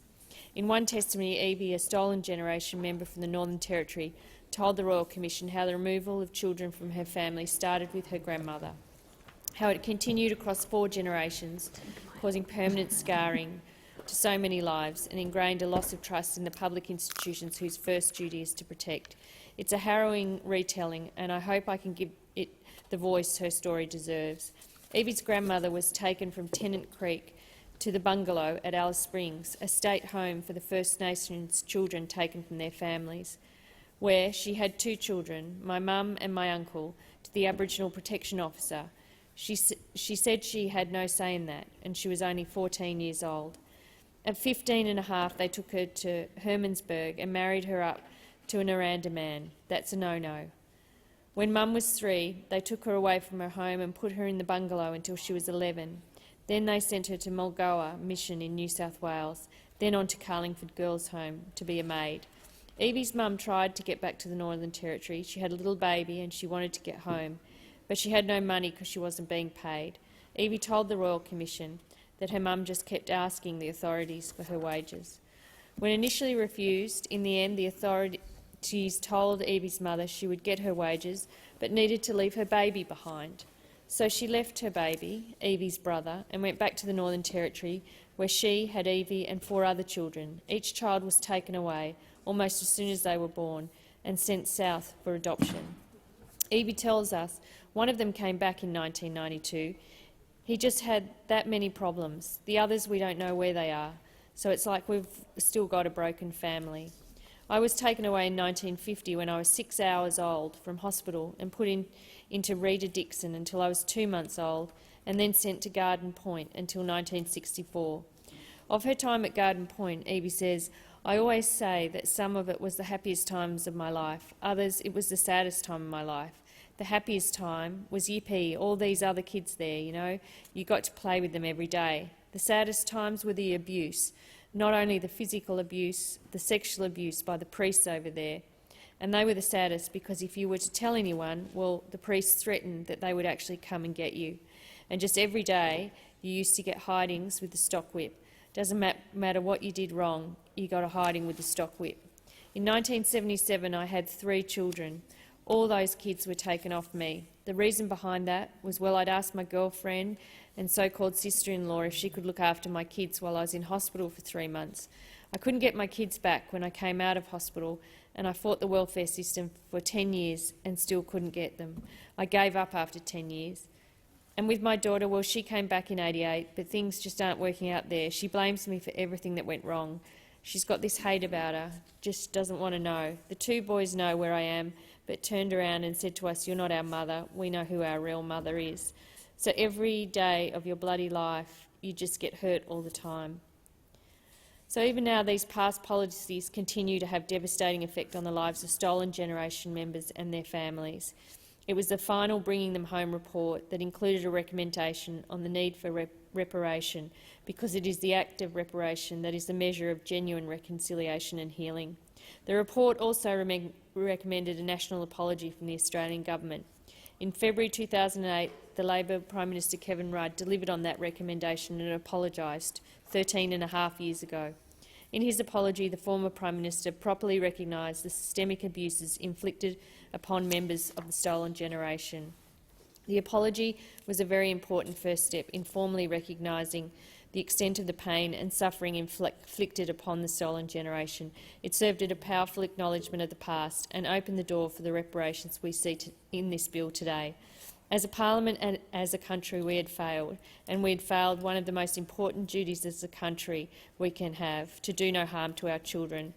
Kevin Rudd's apology to the stolen generations on behalf of the country and the parliament was a powerful recognition of that fact. There are still current members of this Senate who were present for that apology, and I hope I can speak for everyone here today when I say that we all remain truly sorry. Senator Bragg. Acting Deputy President, I'd just like to make a couple of statements on this important legislation. And of course, one of the things that we've been doing in this parliament has been to serve with some important historical figures like the Minister for Indigenous Affairs, Ken Wyatt, and he's a good friend to many in this chamber, I know across the aisle, and I wanted to acknowledge from our side his significant contribution to Australia and in bringing together this legislation. Of course, his mother, Mona, was a member of the stolen generation, and she spent a large part of her life at the Rowlands Mission. Now, Minister Wyatt himself has talked about a Wiradjuri elder, Isabel Reid, who was born in Wagga Wagga in 1932, and the Minister has said that one afternoon she was walking home from school with her brother and sister, and she was taken from her family by the government. Her parents did not know what happened to their children. That is the most harrowing set of words that I can imagine reading or hearing, and it's about our government. It's about historical judgments made by the governments of Australia and of the states of Australia, and it is a great shame, and it is still having a big impact. And it is obvious when you travel around a state like New South Wales, which has the largest Indigenous population of any of the states, that the intergenerational trauma and impact of these disgusting policies is real. And so the least we can do is to make this small gesture, but important gesture, at this stage, where many of these people will be elderly, but it is an important gesture. No one is ever going to say that any amount of money is worth a life. But in this case, it was very important that we put in place this financial compensation scheme to acknowledge for all time the wrongness of the policies that were put in place many decades ago that are still reverberating today. So I wanted to acknowledge all the work that's been done on this and all the bipartisan support that will come for this important bill, and acknowledge again, although I wasn't here for the apology some 12 years ago, that it was a very important moment, but there is still much work to do, and I'm personally committed to doing whatever I can while I'm in this place. Thank you. Thank you, Senator Bragg. Senator McCarthy. Thank you, Madam Acting Deputy President. Firstly, may I just take this opportunity to pay tribute and acknowledge the work of Harold Ferber, who passed away peacefully last month surrounded by family. Mr Ferber was born in Alice Springs in 1952 and in 1957 was taken from his mother to the Croker Island Methodist Mission. He was taken along with his younger sister when he was only 4 years old, and they were eventually separated too. Mr Ferber was instrumental in bringing together many voices of the stolen generations. His work with the Central Australian Stolen Generation and Families Aboriginal Corporation created a stronger, united voice for members of the stolen generation right across the Northern Territory. He was a talented footy player.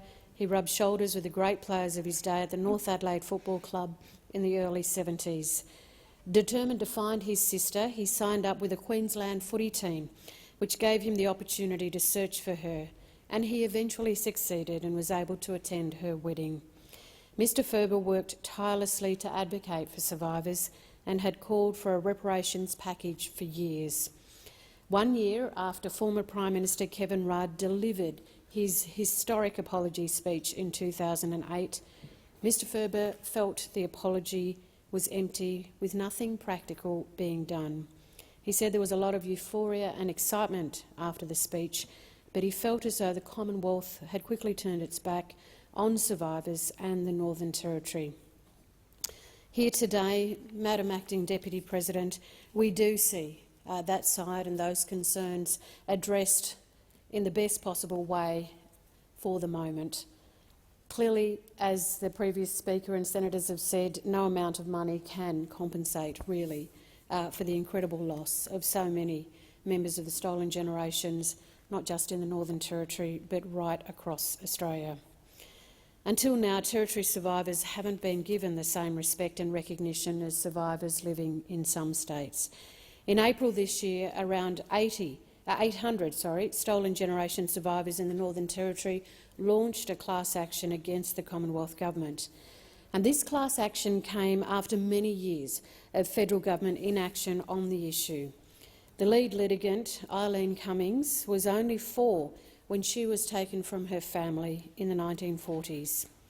Backed by lived experience, survivors like Ms Cummings have shown great strength and bravery in challenging the government and all political members, whether in government or not, for recognition. And without their fierce advocacy, I'm sure we certainly wouldn't have this scheme here today. Arnie Maisie Austin, the CEO of the Northern Territory Stolen Generations Aboriginal Corporation, has also done incredible advocacy work and will certainly keep a close eye on the rollout of this scheme. Ms Austin gave evidence into the inquiry into these bills and reminded us that many of these survivors are reaching the end of their lives or have already passed away before they could see this through. And yes, there have been so many Stolen Generations members who have passed away, even from my home community, Arnie Hilda-Muir, who I paid great tribute to, and certainly people like Barb Cummings, who was tremendous in forwarding the march towards equality for stolen generations. And there are so many more who I am unable to announce today, but I know those members and families listening will know who I mean. Ms Austin gave evidence into the inquiry into these bills, Madam Acting Deputy President, and reminded us that many of these survivors are reaching the end of their lives. There's simply no more time to waste. The government has not publicly stated that participation in the scheme will be conditional on foregoing the right to make a civil claim, but I imagine this can be expected to be the case. In the Northern Territory, the exact number of children who were taken away may never be really known. But what we do know is that there are hundreds of families who have been affected. And I'm sure there isn't a community in the Territory that hasn't been affected in one way or another by the stolen generations.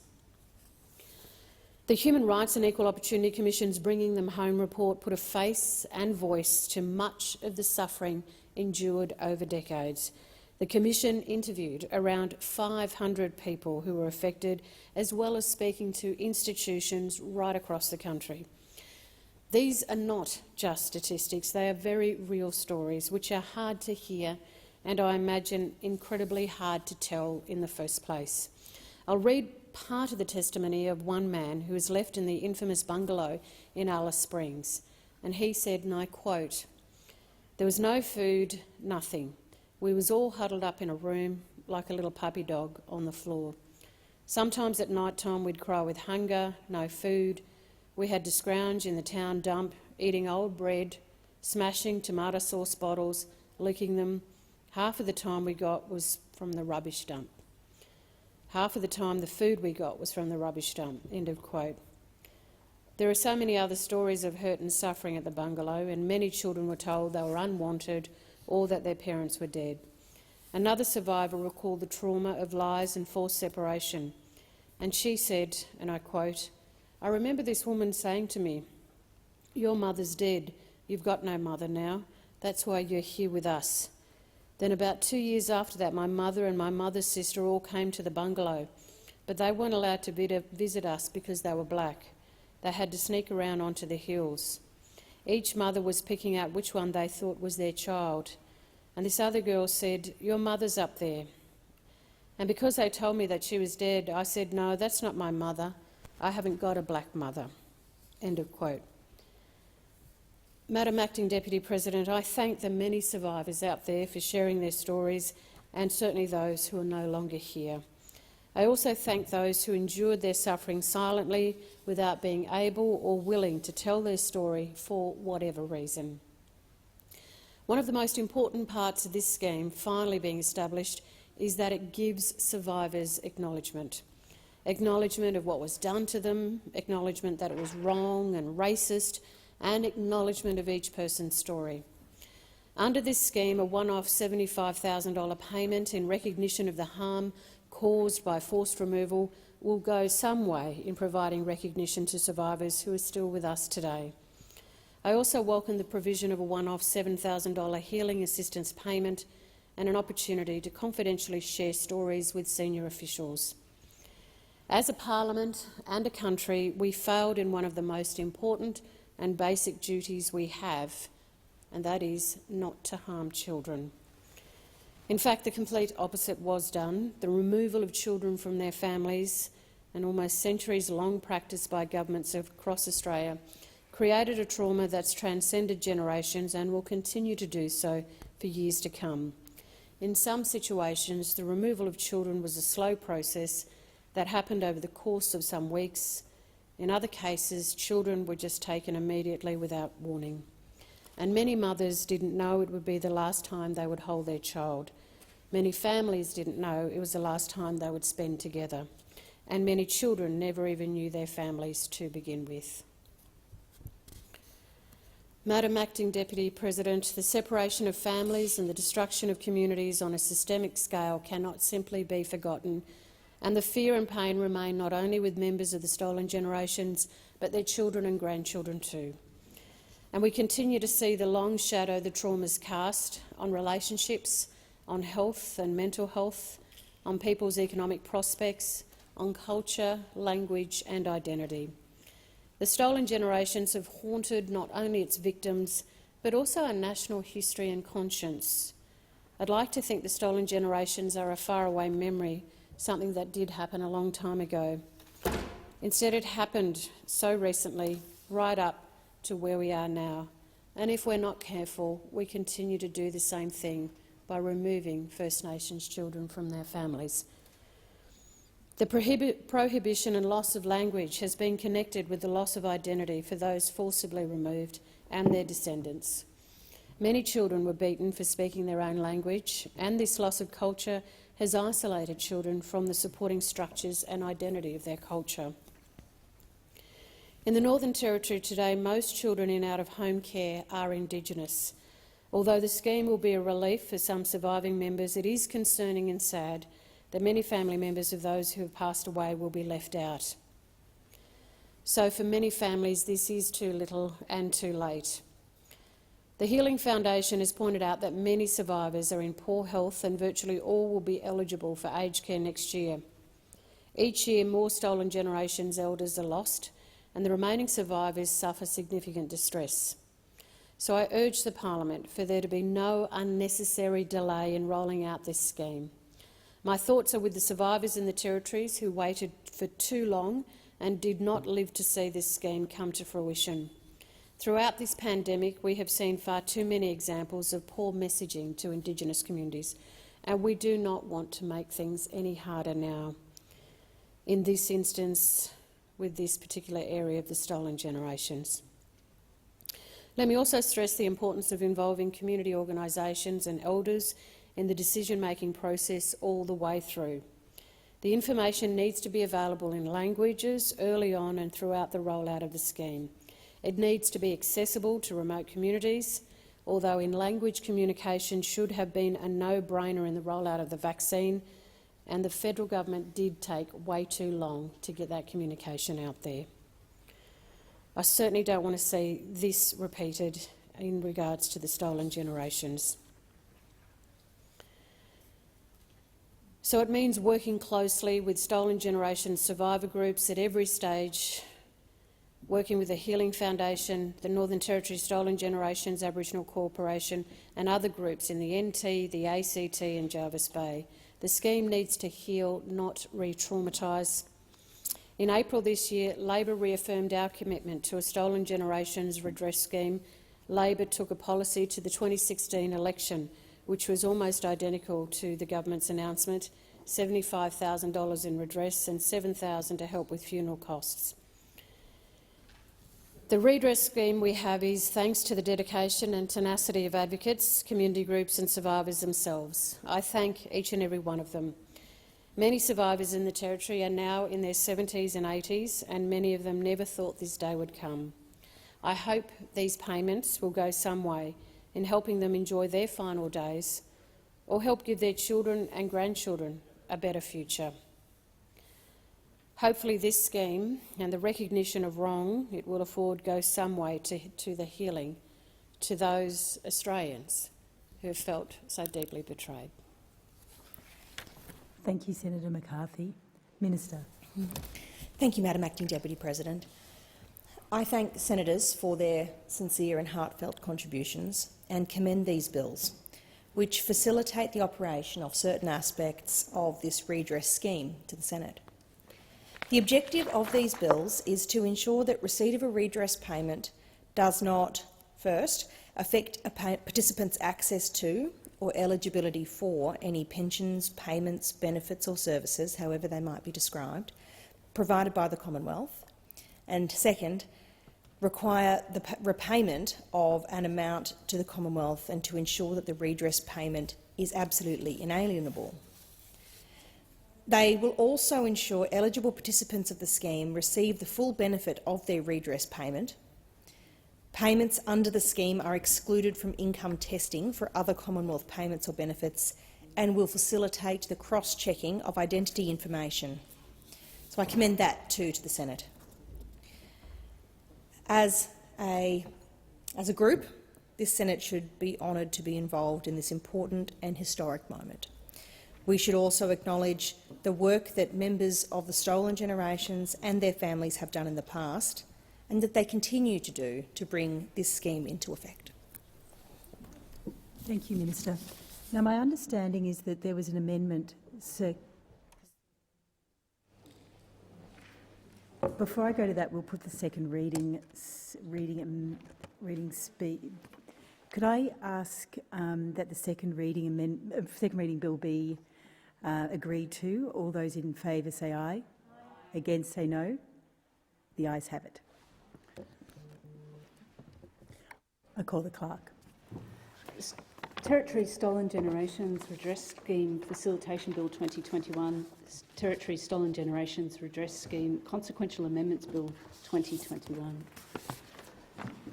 Thank you. My understanding is there was an amendment circulated, but my understanding is that's not proceeding. Senator McKim. Thank you, Acting Deputy President. I can confirm that we will not be proceeding with the amendments that were circulated by the Australian Greens. Thank you, Senator McKim. So the question is that the bills be now. Oh, I'll call the clerk actually.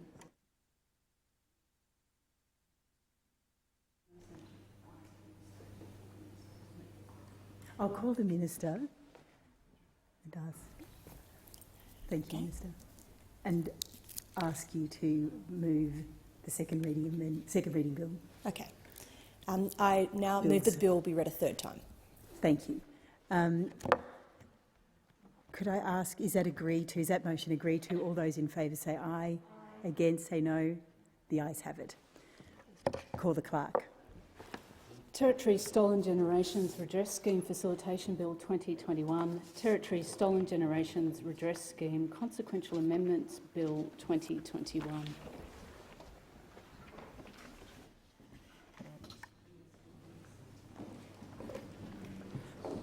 The President has received a message from the House of Representatives forwarding the Corporations Amendment Meeting and Documents Bill 2021 for concurrence. I call the Minister. I move that this bill may proceed without formalities and be now read a first time. I'll put that question. All those in favour say aye. Against say no. The ayes have it. I call the clerk. A bill for an Act to amend the Corporations Act 2001 and for related purposes. I call the Minister. I table a revised explanatory memorandum relating to the bill and move that this bill now be read a second time, and I seek leave to have the second reading speech incorporated into the Hansard. Is leave granted? Leave is granted. So,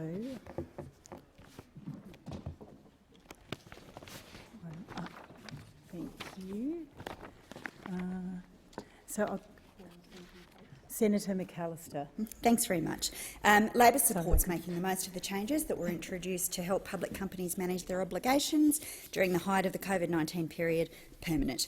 This support is not unqualified with respect to the changes affecting the conduct of annual general meetings. We have some concerns about the arrangements that are being proposed. And in Labor's view, it is very important that the sanctity of rights and shareholder rights be preserved, and we are concerned about the potential dilution of these rights as a consequence of annual meetings being held virtually. And that's why my colleague, Stephen Jones, Mr Jones, circulated an amendment to this bill in the other place, and we are pleased that the government accepted those amendments. In particular, these will cause there to be a review of the effect of the bill, and also the paragraphs in the bill that permit wholly virtual meetings will cease to have effect if a report on the review of those operations for those provisions is not tabled in each House of Parliament within 30 months of the commencement of Schedule 1 of the bill. And with that protection in place, I can confirm that Labor will be supporting the bill. Thank you, Senator McAllister. Senator McKim. Thank you, Acting Deputy President. Well, at every available opportunity, the government has used the pandemic as cover to try and increase corporate power and decrease protections for investors and consumers. This bill is the latest attempt to capitalise on COVID for the sake of the rich and the powerful, and it would do that by making permanent the temporary dispensation granted to companies from having to hold in-person AGMs. Now, the Australian Greens accepted that that measure was necessary during the period of extended lockdowns. And we do support making permanent the capacity for companies to hold hybrid AGMs. However, we do not support the provisions in this bill that would allow companies to hold wholly virtual AGMs, because AGMs are one of the few occasions that corporations actually have to account for themselves publicly. They are an opportunity for investors to scrutinise what is being done with their money. But AGMs also serve a broader and legitimate public purpose. Just once a year, those who have the power to direct capital and shape economies and societies and people's lives with all of the protection of a limited liability corporation, have to sit down and front up to ordinary people and look them in the eye and explain themselves and answer questions. It is this humbling of the executive class that this bill is seeking to avoid. The pursuit of profit at all cost relies on those that run corporations being able to abstract themselves from any destruction that they are wreaking on people, on communities, on the environment or on the climate. For CEOs and chairpeople, the prospect of being personally confronted with the human or ecological cost of their actions, or simply being quizzed as to whether they really deserve their obscenely large executive bonuses, can be just a little uncouth. They can find it just a tad difficult, which is Senator McKim, it being 1:30, we'll move to 2-minute statements. Thank you. Could I call Senator Walsh? Thank you very much, Acting Deputy President. Well, 1 in 3. 1 in 3 is the shocking number that headlines the Jenkins report on the workplaces of this parliament. 1 in 3 sexually harassed. That's 40% of women and 1 in 4 men sexually harassed. Harassment that is experienced even more acutely for First Nations people and other people of colour, more acutely for LGBT people, with more than half sexually harassed in the workplaces of this parliament. Harassment that is experienced more acutely for people with disability. And of course, these are not just statistics. These are people. People who came to this place to build careers and make a meaningful contribution to their communities. This is shameful and it must end now. At the core of all of this is power, entitlement and privilege, a complete lack of accountability from those in power and a lack of diversity. And the worst thing about all of this for me is the message that this place is sending to those people who might hold a dream of one day building a future here, to the young people who want to come here and make their contribution to the future of our country, but who now might be rethinking those dreams. I want those people to come here and make their mark. I want them to experience the buzz that I still experience approaching this amazing building on the hill in the morning, to experience that immense feeling of pride in taking their place right here. So to all of those people rethinking their dreams, I want to say from this chamber that you belong here, and it is the bullies who do not. Senator Bragg is not here. Senator Waters. Thank you very much, Acting Deputy President. I rise today to remember and honour the 40 women who have been killed by violence in Australia in 2021. It is 40 too many, and we owe it to them to work tirelessly to eliminate violence against women. I'm going to read out their names. Mary Benedito, Ms Waterloo, Michelle Darragh, Janet Dway, Bernice Dent, Dee Anir, Angela Silk, Dusty Rose, Susan Murray, Cherry Geraint Ogar, Keong Yang, Rachel Martin, Maureen Miller, Michelle, Gabby Marshall, Denise Brameld, Stacey Klimovich, Kayla Golding, Tan Truong, Barbara Chowbard, Judy Bednar, Christina Laylaw, Lordy Ramadan, Kelly Wilkinson, Mariam Hamka, Renee Lattimore, Min Sukamoon, Sandy Brown, Jasmine Kaur, Robin Beaver, Doreen Langham, Zhu Zhang, Michelle Norris, Adakrai Mitiang Ater, R. Rabuncha, Stephanie Lee Robinson, and 4 other women who are yet to be named. These women's lives matter. We need a national plan to eliminate violence against women that is fully funded, and we need a standalone, self-determined plan for First Nations women. These plans must address the drivers of gendered violence with expert-led prevention programs. They must provide for crisis accommodation and address the housing crisis that means women are forced to choose between homelessness or violence. This government must fully fund frontline services so no woman is turned away. Senator Grogan.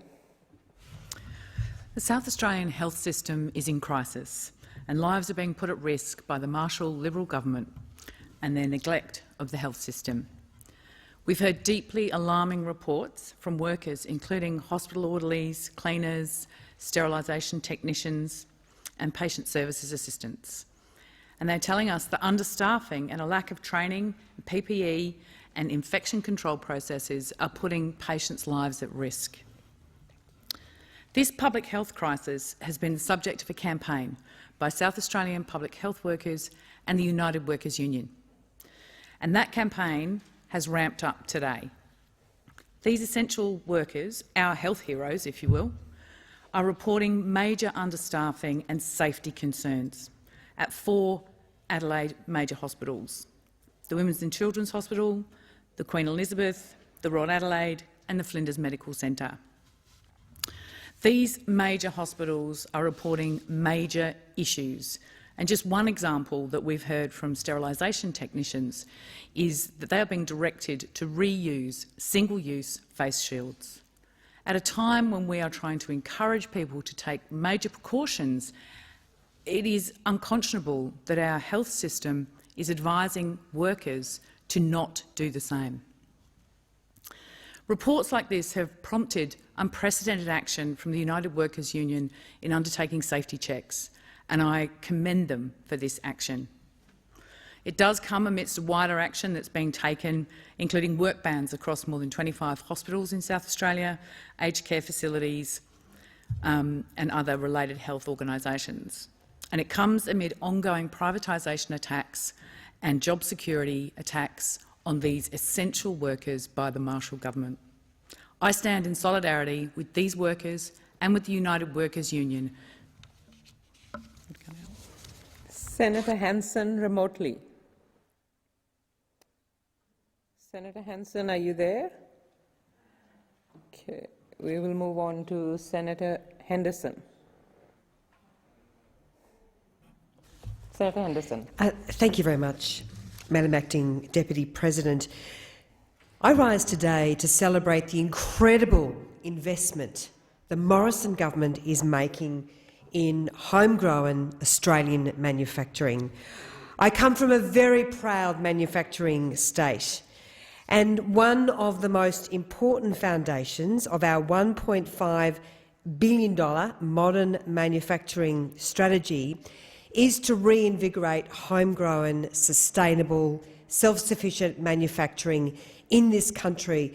And I know, Madam Deputy President, that so many Australians in the wake of the COVID pandemic want to see Australia become a more resilient and self-sufficient nation, and manufacturing is at the core of the concerns of so many Australians. So I just want to commend the work of our government. In contrast to Labor, when Labor was last in power, 1 in every 8 manufacturing jobs was lost, but we are seeing a massive boom in manufacturing, getting the economic conditions right, making science and technology work for industry, focusing on areas of advantage, our 6 national manufacturing priorities, including medical products and food and beverage manufacturing, and building national resilience. And I have to say, as part of our many, many grants that we are providing, incentives to Australian manufacturers, I was so proud to join with the Minister Taylor, in announcing a $4.8 million grant for a company which is manufacturing its Planet Protector packaging using sheep waste wool to manufacture Woolpack, which is a sustainable packaging alternative. This is a wonderful initiative driving new innovation in our country, and of course it's happening right in Geelong. I'm very, very proud of the work that we are doing locally. Thank you very much. Senator Griff. Thank you, Madam Acting Deputy President. Many Australians agree that we have an obligation to support less developed countries. Some see this as a moral duty to help those less fortunate than ourselves. Others see it as a foreign policy tool to help build our reputation and support in international institutions. And some see it as pragmatic, a way to have a safer, more prosperous region. Whatever the motivation, many understand the importance of international development. This year, Australia will have spent over $4.5 billion on foreign aid. It sounds like a lot, but it is a cut of almost half in real terms from a decade ago, and it is nowhere near enough. Given how little we spend, we must ensure money is being used effectively, that we are getting the most bang for our buck. But there are questions about whether this is the case. An example is tied spending.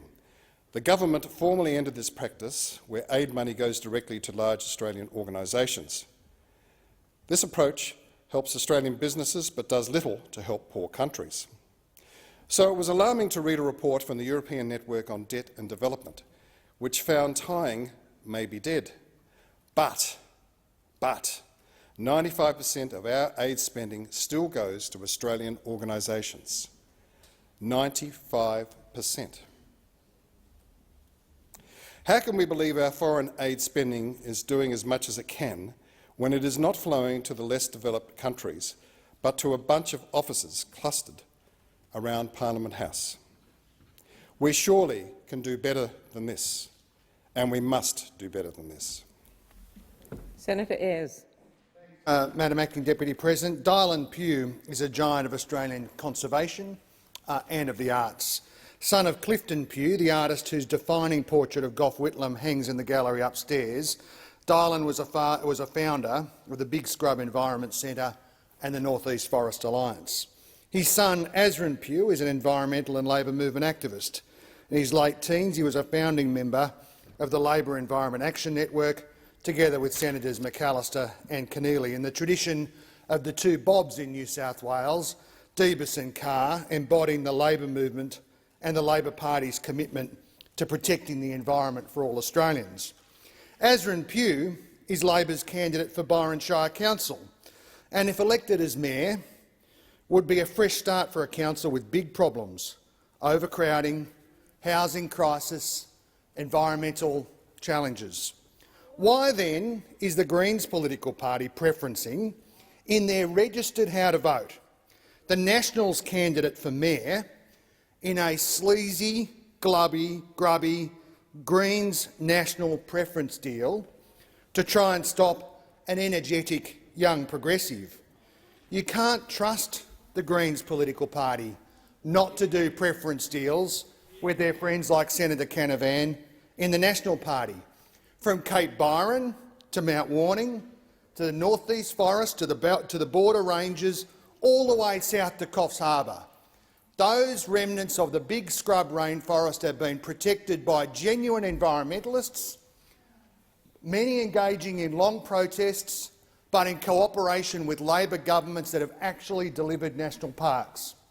Why is it that the Greens political party prioritise partisan, narrow self-interest in sleazy deals with the National Party in their Senator Ayres, your time has expired. Senator Lambie. Thank you, Deputy President. I've got news for the charities, churches and advocates out there who wrote about complying with the donations rules for us through yesterday.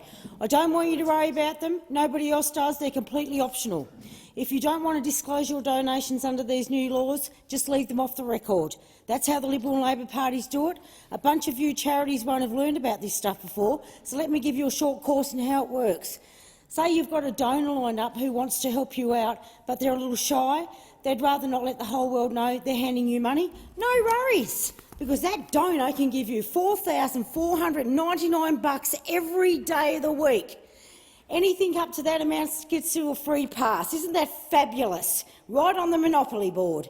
Even better, they can give you $4,499 the next day too, and the day after that, and the day after that. It's fabulous. Every day, 365 days a week, and you can easily get away with not having to clear a cent. But maybe you're thinking you want to take more than that in a day. Easy. Take your donor out to a fundraising dinner, charge whatever you like for a ticket. No need to make it public. Isn't this fabulous stuff? Can't be bothered to run a dinner? That's fine too. Ask your body to pay you from a trust fund. Just make sure you call it a blind trust. And you're getting the go here. You're right up there. If you need help on how this works, ask the Libs to explain it to you. Let's say you mess up and accidentally follow the rule. Good news is there, you don't have to disclose anything for up to 19 months after the money's changed hands anyway. None of this is illegal. It's all within the rules. It's how these guys up here play the game, so you might as well play it right back at them. The bill yesterday doesn't give us more transparency. It doesn't stamp out the power of money in politics. If Liberal and Labor actually wanted to do that, they'd strengthen the laws we've put on ourselves. Senator Canavan. Thank you. We are constantly told that the government's responses to the coronavirus are guided by the science. Well, if we are adopting the science, where are our rapid tests? Australia has been way behind the use of at-home rapid tests for a long time. Rapid antigen tests have been commercially available in the US since at least May, whereas our authorities had not even approved them until November, just a month ago. Still, since rapid tests at home have been available, they have not been adopted for widespread use. Industries that require regular testing, like truck drivers, must still conduct invasive PCR tests that can take hours, sometimes days, before they get their results. This stops people from earning a living while they are waiting for test results and does nothing to make us safer. Why haven't we adopted rapid tests earlier? Well, in September, the head of the TGA said that one reason for the delay was due to our low vaccination rates. It is all about the science. Other countries have been using rapid tests to provide an easier option to facilitate travel and business. The Queensland Government will open its borders in the next few weeks, but it will require a negative PCR test for anybody seeking to arrive. Why wouldn't we allow the use of rapid tests so that we can make travel to Queensland easier and hassle-free? Rapid tests could help the Queensland tourism industry more rapidly find its feet. But state government and private companies are making a lot of money off the PCR test, especially when the Australian government picks up most of the bill. So perhaps that is the reason why there seems to be an institutional reluctance to adopt rapid tests more rapidly. Rapid tests could also offer an alternative to the cruel and inhumane vaccine mandates that are spreading quicker than the coronavirus around what was previously the free country of Australia. I support those trade unions that are backing the use of rapid tests as a way to let people keep their jobs. Given that vaccinated people can still catch and spread coronavirus, rapid testing could be an even safer way to prevent coronavirus spread at the workplace, guaranteeing that every Australian should have a right to work. Senator Patrick. Thank you, Madam Acting Deputy President. There's a saying, ageing is a privilege. But for those who participated in or have read the report of the Aged Care Royal Commission, it would be reasonable to think that when you're in aged care, ageing is a punishment. It's almost a year since the Royal Commission into Aged Care Quality and Safety handed down its final report. 148 recommendations were made to ensure older Australians could live with dignity and respect as they entered the residential aged care system. So just how many of these 148 recommendations have been implemented? Where's the government's urgency to implement these recommendations and improve the system to ensure older Australians live with dignity and respect? We have so few parliamentary sitting days next year. I can't fathom out this when there's so many important recommendations that the parliament could be implementing to improve residential aged care. For a start, the parliament could implement my bill to ensure that there's at least one registered nurse on call 24/7 in every aged care facility. Nursing home residents, their families, the aged care workforce and the wider community cannot wait any longer. My bill will raise the quality of care to residents.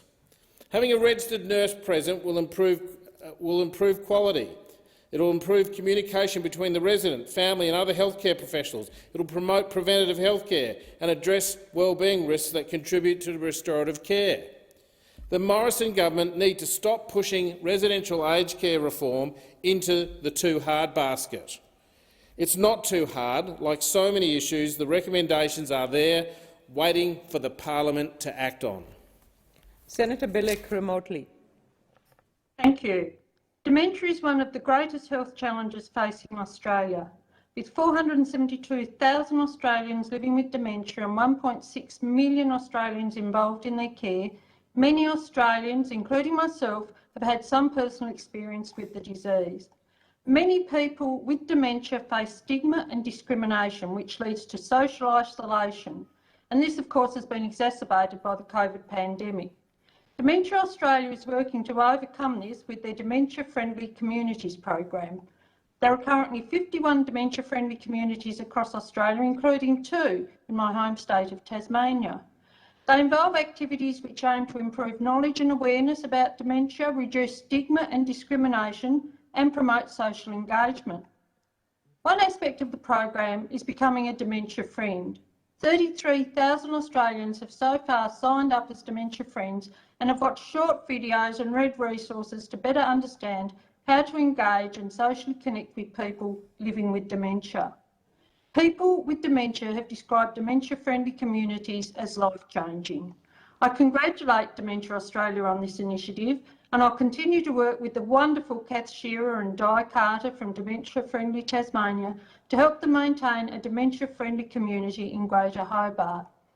And with the short amount of time I have left, I'd like to wish all my parliamentary colleagues a happy and safe Christmas and New Year, as well as all my constituents across the great state of Tasmania. This will probably be the last speech I make this year.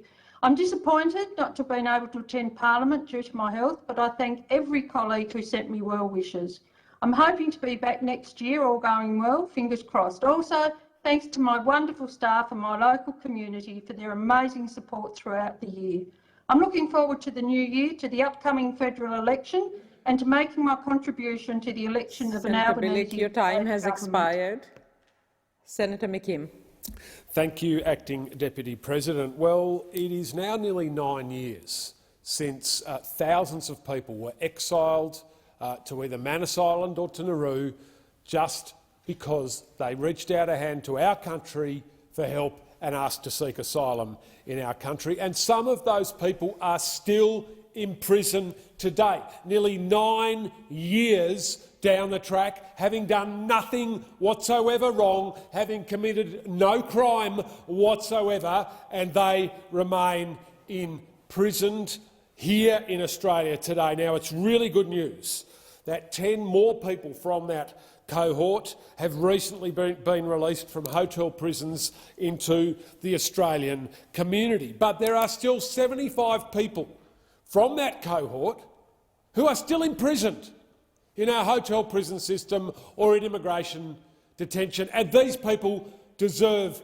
answers. And I ask the Minister today, why is it that these people are still in detention, coming up on 9 years now, where they've been brutalised, dehumanised, they've watched their friends die, they've seen murders, they've seen rapes, they've seen child sex abuse, they've seen children with resignation syndrome who can't get out of bed in the morning and cease all communication with the world. They've been beaten by police. They have been absolutely had their living human rights trampled over by the governments of Papua New Guinea, Nauru and Australia, and some are still in detention today. The Minister must now release the last remaining members of that cohort who are in detention in Australia, release them into the community, give them the freedom and safety they deserve.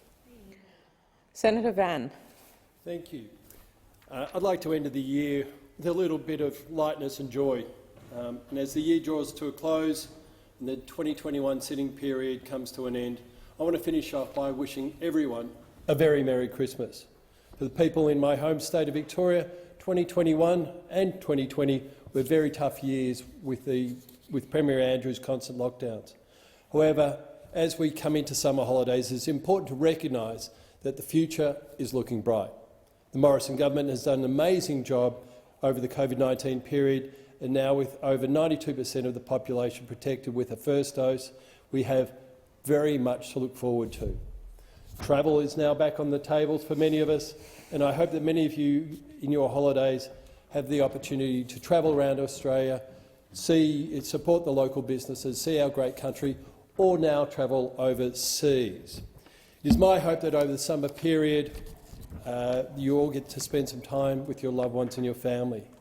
If COVID-19 taught us anything, it is how important it is to be able to spend some time with our loved ones. Time is precious, and every moment with them counts.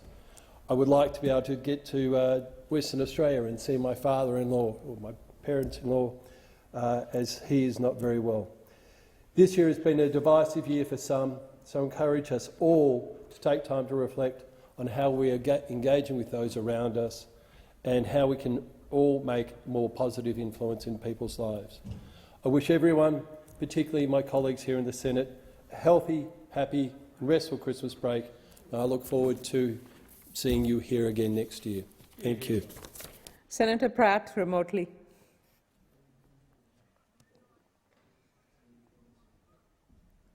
Senator Pratt, we can't hear you. Okay. Yes, we can hear you now. Thank you. Our ABC is a critical national institution that's provided free, unbiased and quality news and entertainment broadcasting for nearly 100 years. Unfortunately, our Morrison Liberal National Government seems hell-bent on ripping it apart. Currently, the ABC receives its funding in 3 yearly cycles, and as we have seen over and over again, it leaves the ABC vulnerable to the political whims of the government of the day. The current funding arrangement erodes the ABC's capacity for impartiality and leaves it open to financial attack from the government of the day. And as we know, destroying the ABC is deep in the Morrison government's DNA. I remember the attacks from earlier this year from members of this place in the Senate, labelling the ABC a taxpayer-funded activist group at war with the mainstream of Australian values. Are these people serious? Just for a second, imagine being a person that wants to destroy the service that provides fire emergency broadcasting. Perhaps, though, this should not come as a surprise. We all remember from the experience in 2020 that our Prime Minister and his government couldn't give a flying fire truck about fire-affected communities. Labor in government would grant the ABC the certainty that they require to make investments and go forward in a way that maximises the output they have and the services they provide and that we all rely on. For Christmas, I want to plan, and many other Australians want to plan, to end the attacks on the ABC and support our national public broadcaster. Thank you. Senator Hanson, remotely. Thank you very much. Just like to put on record my thoughts of being a senator. I think that I'm very privileged to actually have this position, and I'm very grateful for the people of Queensland voting me in. But I think it also needs to be noted how my feelings about one of the other senators in the chamber, that's Green Senator Lydia Thorpe. Her comments yesterday to Senator Holly Hughes I think is absolutely disgusting. I wasn't in the chamber, but having read about it, it needs to be brought to stop the clock. Senator Hanson, we have a point of order in the chamber. Senator McKim. Thank you. Senator Hanson is reflecting on a senator who is not in the chamber, and they are personal reflections that she is making on that senator, and I ask you to rule her out of order for making those reflections. Sorry, that is not a point of order. Senator Hanson, I will give you the call back for 1 minute 27 seconds, but I will remind you that it is not appropriate to make personal reflections on other senators. I can make comments about the behaviour in that chamber. Senator Hanson, you have the call if you wish to take it, but please avoid reflecting on other senators.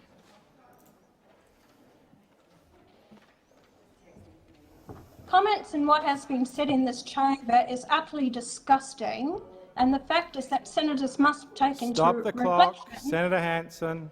Sorry, I didn't mention any names then. I'm talking about the chamber. Senator Hanson, we have a senator on his feet on a point of order. Senator McKim.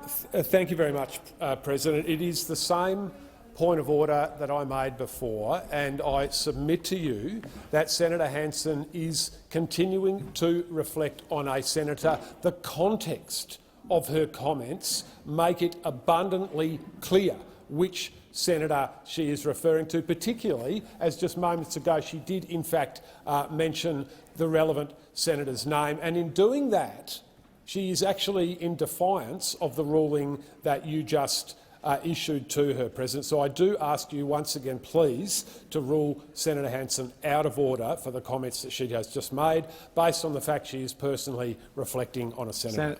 Senator McKim, thank you for your point of order. Senator Hanson, I will give you the call back for 30 seconds, but once again I remind you that we must be within standing orders.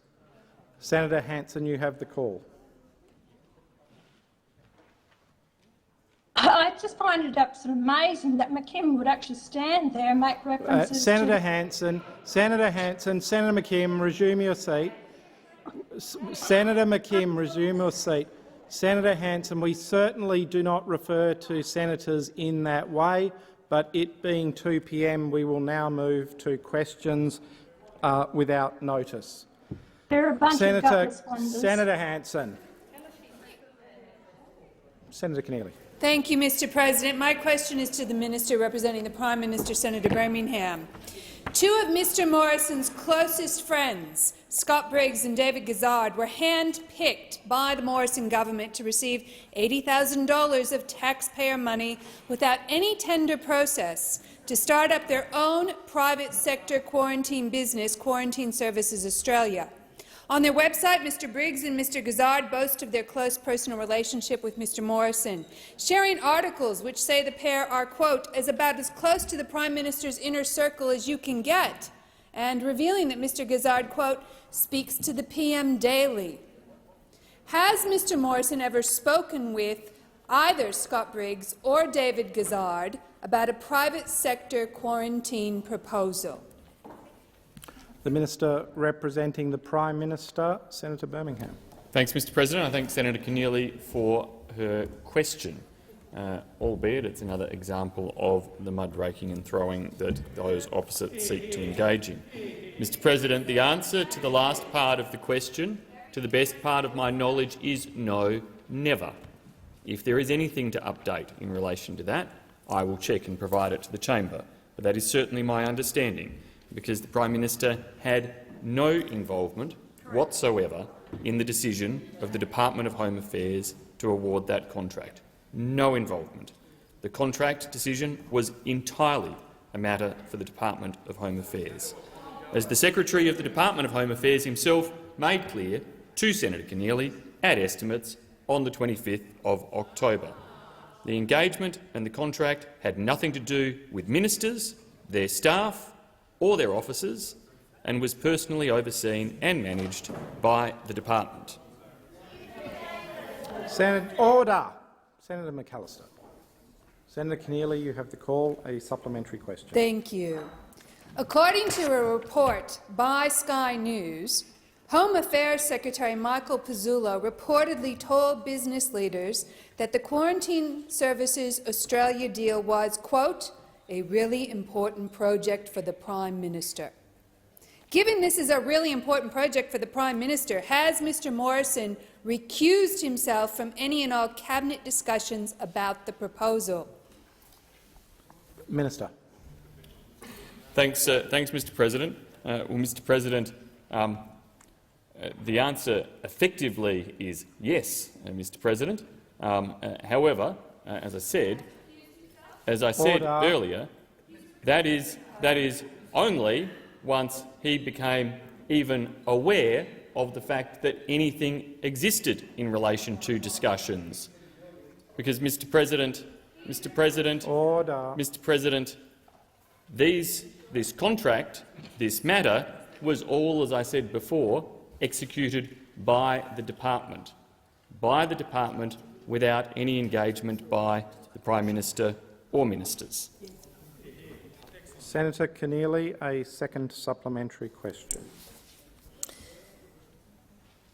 Can the minister confirm on what date the Prime Minister recused himself from any and all Cabinet discussions in relation to Quarantine Services Australia?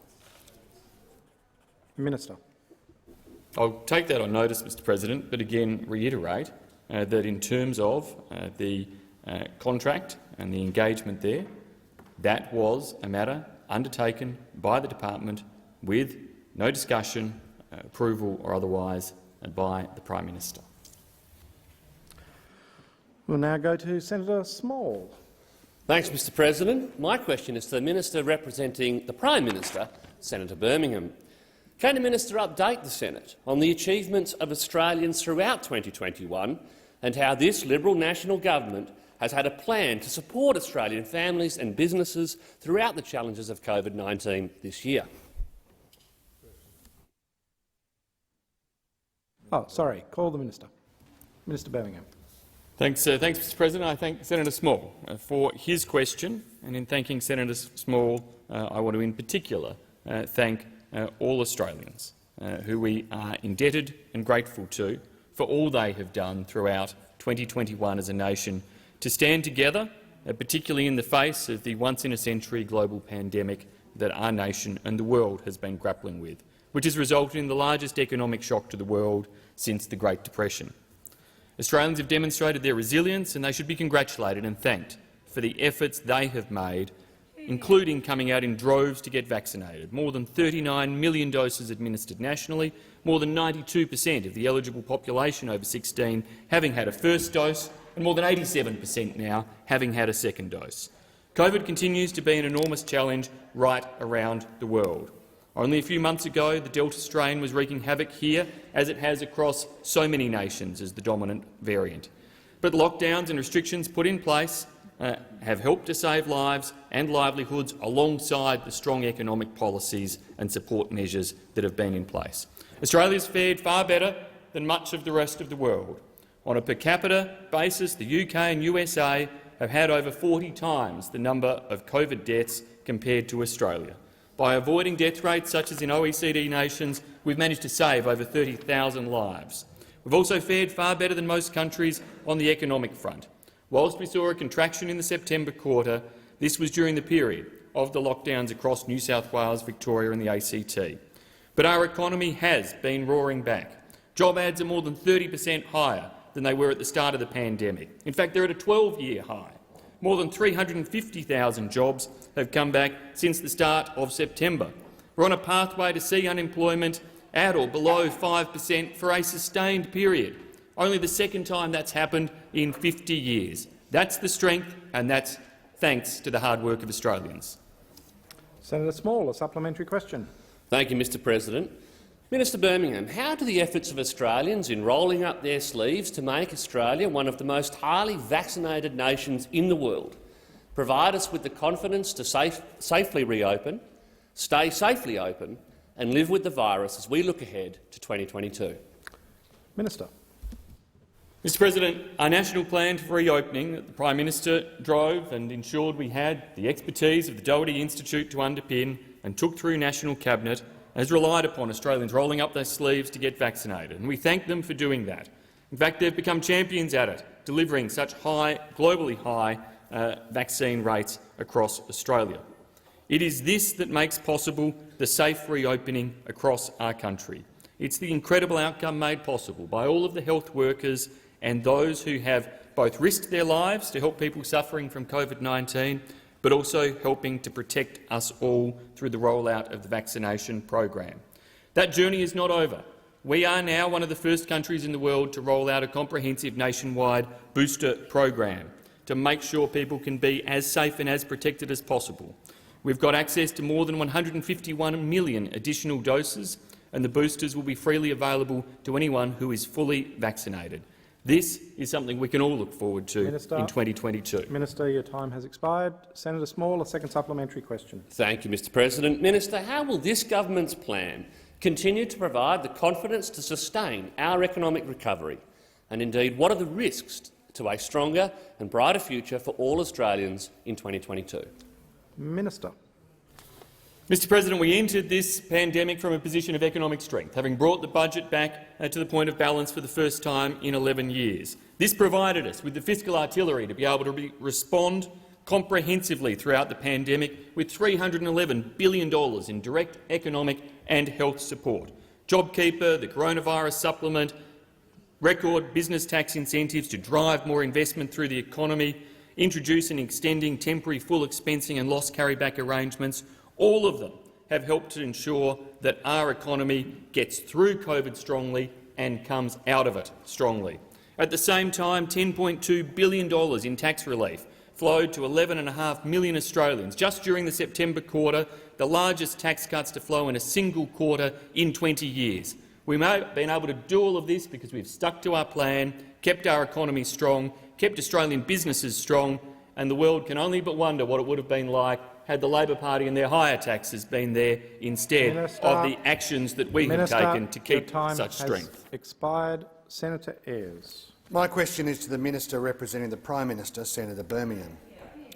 Mr Morrison claimed that Liberal Party ads aired during the national bushfire emergency were simply communicating government policy decisions, despite being authorised by the Liberal Party and the host page including a donation button. Why did he claim this when it wasn't true? The Minister representing the Prime Minister, Senator Birmingham. Thanks, Mr President. Mr President, all parties communicate policies and messages on behalf of their MPs and their representatives and promote and communicate those messages. There's nothing unusual about that, and indeed using as many communication channels as is possible to get those messages out is the appropriate thing to be doing for all of us. Your party does it, our party does it, others do it. Senator Ayres, a supplementary question.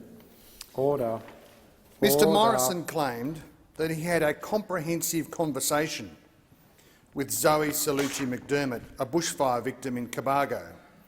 But video footage showed that the only words he said to her were, I understand, while he turned his back to her and walked away.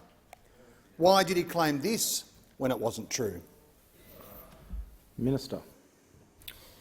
Well, Mr President, I have faced enough opposition questions now to know that the context of them can sometimes be distorted in terms of what the quotes that might be being used are or the basis upon which those quotes are being used. It is, of course, evidence, as I said when I rose in response to the very first question today, that yet again those opposite don't come in here to ask policy questions. They don't come in here to ask questions about the issues facing Australians in their jobs, their lives, the tax they might pay, the threats indeed that they might face, be they domestic or foreign, or any of those types of challenges. No, they come in just with an agenda of muckraking, of mud throwing. Order. Minister, resume your seat. Senator Ayres. I mean, self-evidently its relevance. The question was on about why order? he made a claim that wasn't true, and he hasn't remotely approached that question. Minister, I will bring you back to the question. You have the call. You have 16 seconds remaining. Thanks, Mr President. Well, I don't accept the premise of the senator's question in relation to the assertions he makes. Mr President, on this side, we're going to proudly continue to not engage in that sort of muckraking, but focus outside of this building on Australians, their jobs, their families, their lives, and helping to make them better. Your time has expired. Senator Ayres, a second supplementary question. Mr Morrison claimed that he took the bushfire preparedness advice of former fire commissioners, but they say he ignored their meeting requests for months and rejected urgent funding requests. Why did he claim this when it wasn't true? Does Mr Morrison still maintain that he has never told a lie in public life? Minister. Mr President, I'm sure he does, and I'm sure he does because he engages comprehensively across public life in Australia with Australians from all walks of life. And I know that the Prime Minister is looking forward to not spending so much of his time in this building answering these types of grubby questions, but that he's looking forward to returning to the ability to get out there and talk to real Australians. And talk to real Australians about our job creation policies. Talk to real Australians about those policies that have created those 350,000 jobs since September. Talk to real Australians about the record numbers of new apprenticeship commencements lately. Talk to real Australians about the more than 300,000 people who've been helped into their first home as a result of the new home ownership policies our government has implemented, Scott Morrison has championed. Talk to them about what they're doing with the tax cuts that they've received and how they're using them to get ahead as a family. That's what we'll be doing for real Australians. Your time has expired. Senator Cox. My question is to the Minister representing the Minister for Resources and Water, Minister Ruston. The International Energy Agency said we cannot open up not even one more new coal, oil or gas project to meet net zero by 2050. Under the National Gas Infrastructure Plan announced last week, the Morrison government wants to open up 3 massive new gas basins and up to 11 gas pipelines. This plan for massive gas expansion locks in the devastating global heating and pushes 1.5 degrees beyond reach. Minister, you can't— Continue, Senator Cox. Order on my right. Minister, you can't implement the National Gas Infrastructure Plan and meet net zero by 2050. Which one do you choose? The Minister representing the Minister for Water Resources, Senator Ruston. Thank you very much, Mr President, and I thank Senator Cox for her question. Well, Senator Cox, I actually have to disagree with your assessment of the ability to be able to deliver the National Gas Infrastructure Plan at the same time as meeting the targets that we committed internationally to make sure that we achieve a net zero by 2050. So in the absolute explicit answer to your question is I do believe that both are achievable simultaneously. But what I can also add to that, Senator Cox, through you, Mr President, is that this government absolutely remains committed to meeting all of its commitments, all of its targets and all of its promises to Australia. And that includes making sure that we deliver affordable and reliable energy to support the economy, so that the economy supports jobs and so that jobs are available for Australians so that they can have the opportunity to be able to access the opportunities that are presented by our resource sector going into the future. But we also absolutely are committed to meeting our targets.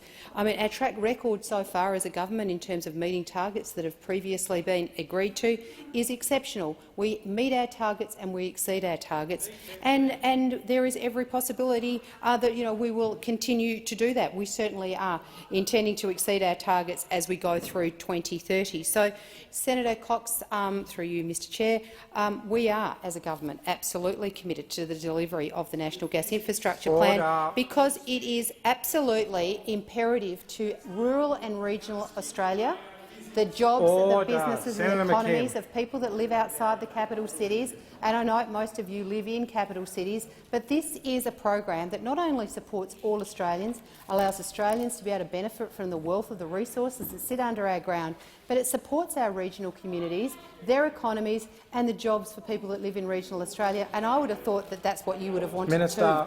Minister, your time has expired. Senator Cox, a supplementary question. WA Premier Mark McGowan has said that he would do whatever it takes to come to Woodside's aid if it loses the upcoming Supreme Court case over the Scarborough project. Minister, will you also be supporting the blanket protection of the gas industry offered up by the West Australian Premier? Minister.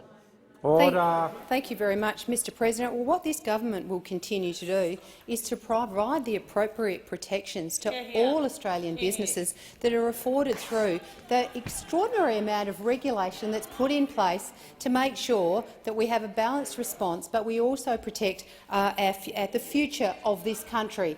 And the resource sector provides Australia with an amazing opportunity for our growth and our wealth. And a responsible way of extracting those resources for the benefit of all Australians is what this government will do. But we have in place extraordinary regulation and extraordinary regulators to make sure it's done in a way that is appropriate, that doesn't damage our environment, but at the same time provides the economic development that Australia and all Australians deserve to be able to benefit from, which is our amazing resources sector. And through you, Mr Chair, Senator Cox, rural and regional Australia has lived off the sheep's back and out of the resources that come out of our ground for many years, and it will continue to do so. Thank you. Senator Cox, a second supplementary. How does the government intend to offset the astronomical scale of emissions from Scarborough and the Beetaloo gas projects? Because to everyone else, this is simply not believable. Minister.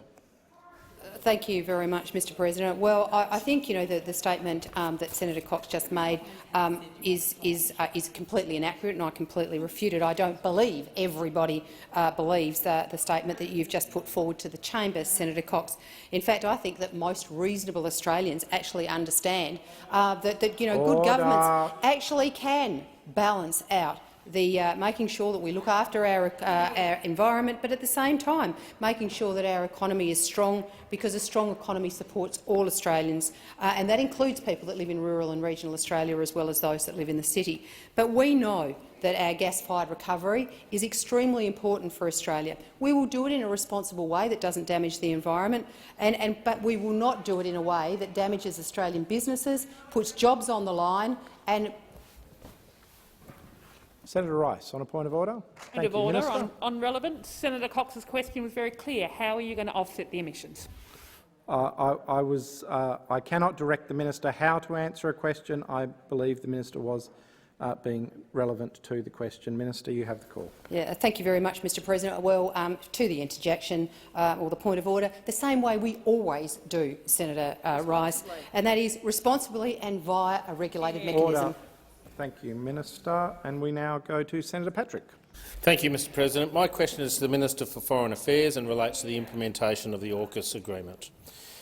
Isn't it the case that to implement transfers of nuclear material to fuel any Australian nuclear submarine, it will be necessary for Australia to conclude a specific arrangement with the International Atomic Energy Agency in accordance with Article 14 of our 1974 Nuclear Safeguards Agreement with the IAEA?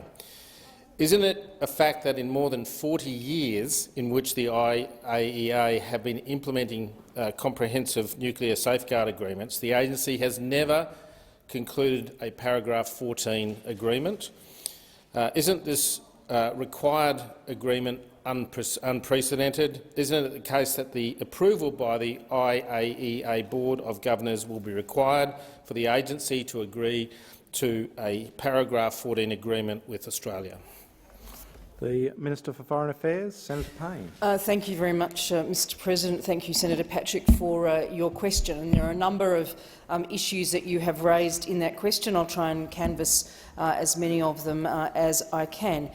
In the first instance, can I say that Australia has been very strongly engaged with the IAEA since the since the announcement of AUKUS itself. We notified the IAEA as soon as the announcement occurred. The Prime Minister himself met with Director General Grossi on the 2nd of November. Importantly, Mr President, Australia comes to this table absolutely steadfast in our support of the nuclear non-proliferation regime and its cornerstone, the NPT.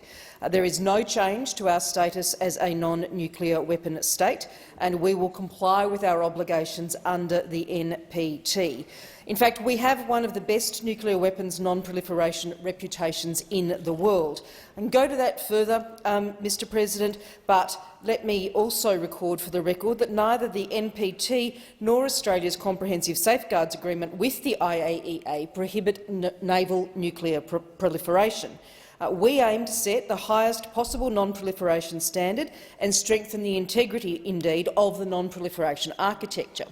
Australia delivered a trilateral statement with the United Kingdom and the United States during the IAEA Board of Governors meeting last week from the 24th to the 26th of November. That statement emphasised that Australia does not and will not seek nuclear weapons, our willingness and intent to proceed in an open and consultative manner, especially regarding issues of nuclear material, facilities and activities relevant to the IAEA. Our cooperation will be fully consistent with the three parties' respective non-proliferation obligations, and that this cooperation will be pursued in a manner that preserves the integrity of the non-proliferation regime. As is publicly known, many of the program specifics have yet to be determined across the next 18-month period. Your time has expired. Senator Patrick, a supplementary question. Thank you, Minister. Last week, Australian Ambassador Richard Sadler sought to persuade the IAEA board that consideration of AUKUS is premature. The board, at China's initiative, agreed to include the transfer of nuclear materials in the context of AUKUS and nuclear safeguards as an agenda item. Mr Sadler argued China's proposal to establish a special committee to look at AUKUS issues would politicise board deliberations. Is China trying to politicise these board deliberations? Minister. Mr President, in relation to whether the matter does or does not become an agenda item, Our trilateral statement noted that a board agenda item addressing safeguards related to an Australian nuclear-powered submarine program is premature. When there are significant developments to report, and in the interests of transparency, we are happy, indeed very keen, to update the board in the future under the AOB, as we intended to do at this meeting. The statement also noted that there have been some mischaracterisations of the AUKUS partnership and Australia's acquisition of conventionally armed nuclear-powered submarines, and it clarified those. So I don't entirely agree with Senator Patrick's description of Ambassador Sadlier's approach, but that is the way in which the matter was dealt with on the agenda, Mr. President.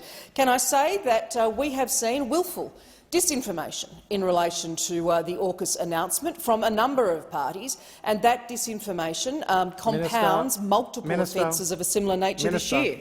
Your time has expired.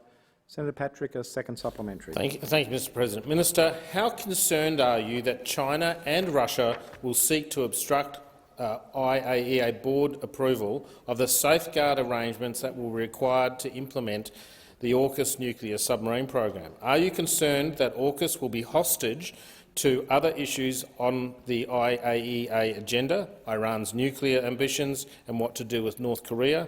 What is your diplomatic strategy to overcome these risks? Minister. Thank you very much, Mr. President. I thank Senator Patrick for his supplementary question.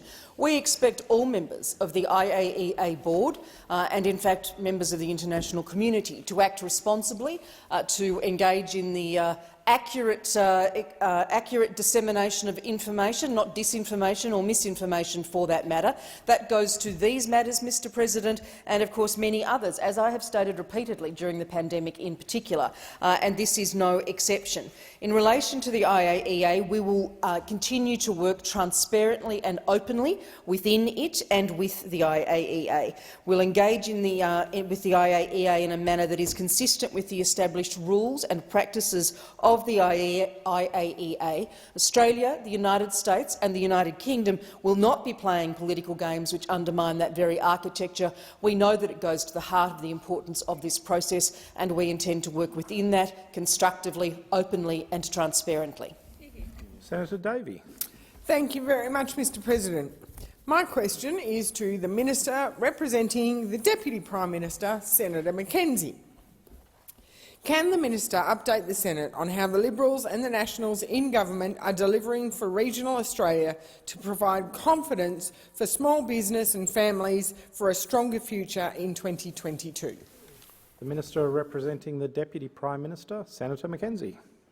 Thank you very much, Mr. President. Thank you, Senator Davey, for your question and your strong advocacy for the regions.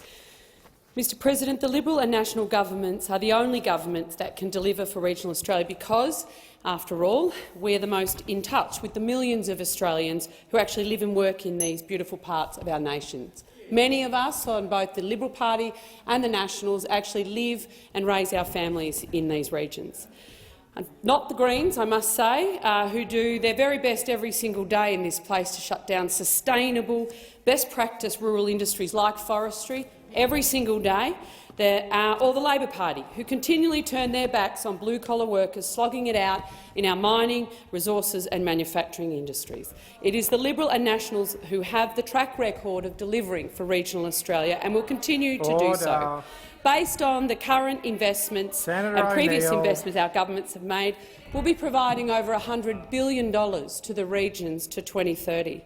Over 2021, we've delivered a multitude of programs that have supported regional Australia in infrastructure, telecommunications, health, education, agriculture, tourism and resources sector. We're supporting local businesses to create jobs. More than 2,500 Australians have been employed in constructing the Inland Rail alone, which has seen more than 400 companies across the nation share in over $2.2 billion worth of contract for supplying. And we haven't stopped there.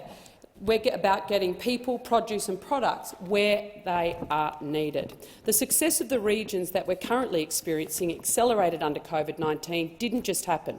It took hard work and on-the-ground leadership. It's a direct result of the entrepreneurial spirit, the drive of the local people, infrastructure investment and government policy to connect regional Australia to enable our products to reach markets across the globe. And we wouldn't have all gotten through this year had it not been for our farmers, truckies, doctors, nurses, community pharmacists, teachers and emergency service personnel. Your time has expired. Senator Davey, a supplementary question. Thank you, Minister, and I too acknowledge that we got through the year on the back of regional industries. What is the government doing to ensure those living in rural and regional Australia will have access to quality 21st century telecommunications? Minister. Well, Senator Davey, Order. I can. As part of the Liberal National Government's wider regionalisation agenda, we want to see people living and working out in the regions, especially across northern Australia. But to do that, you actually have to have access to 21st century telecommunication, particularly the type of telecommunications that's taken for granted by those people living in cities.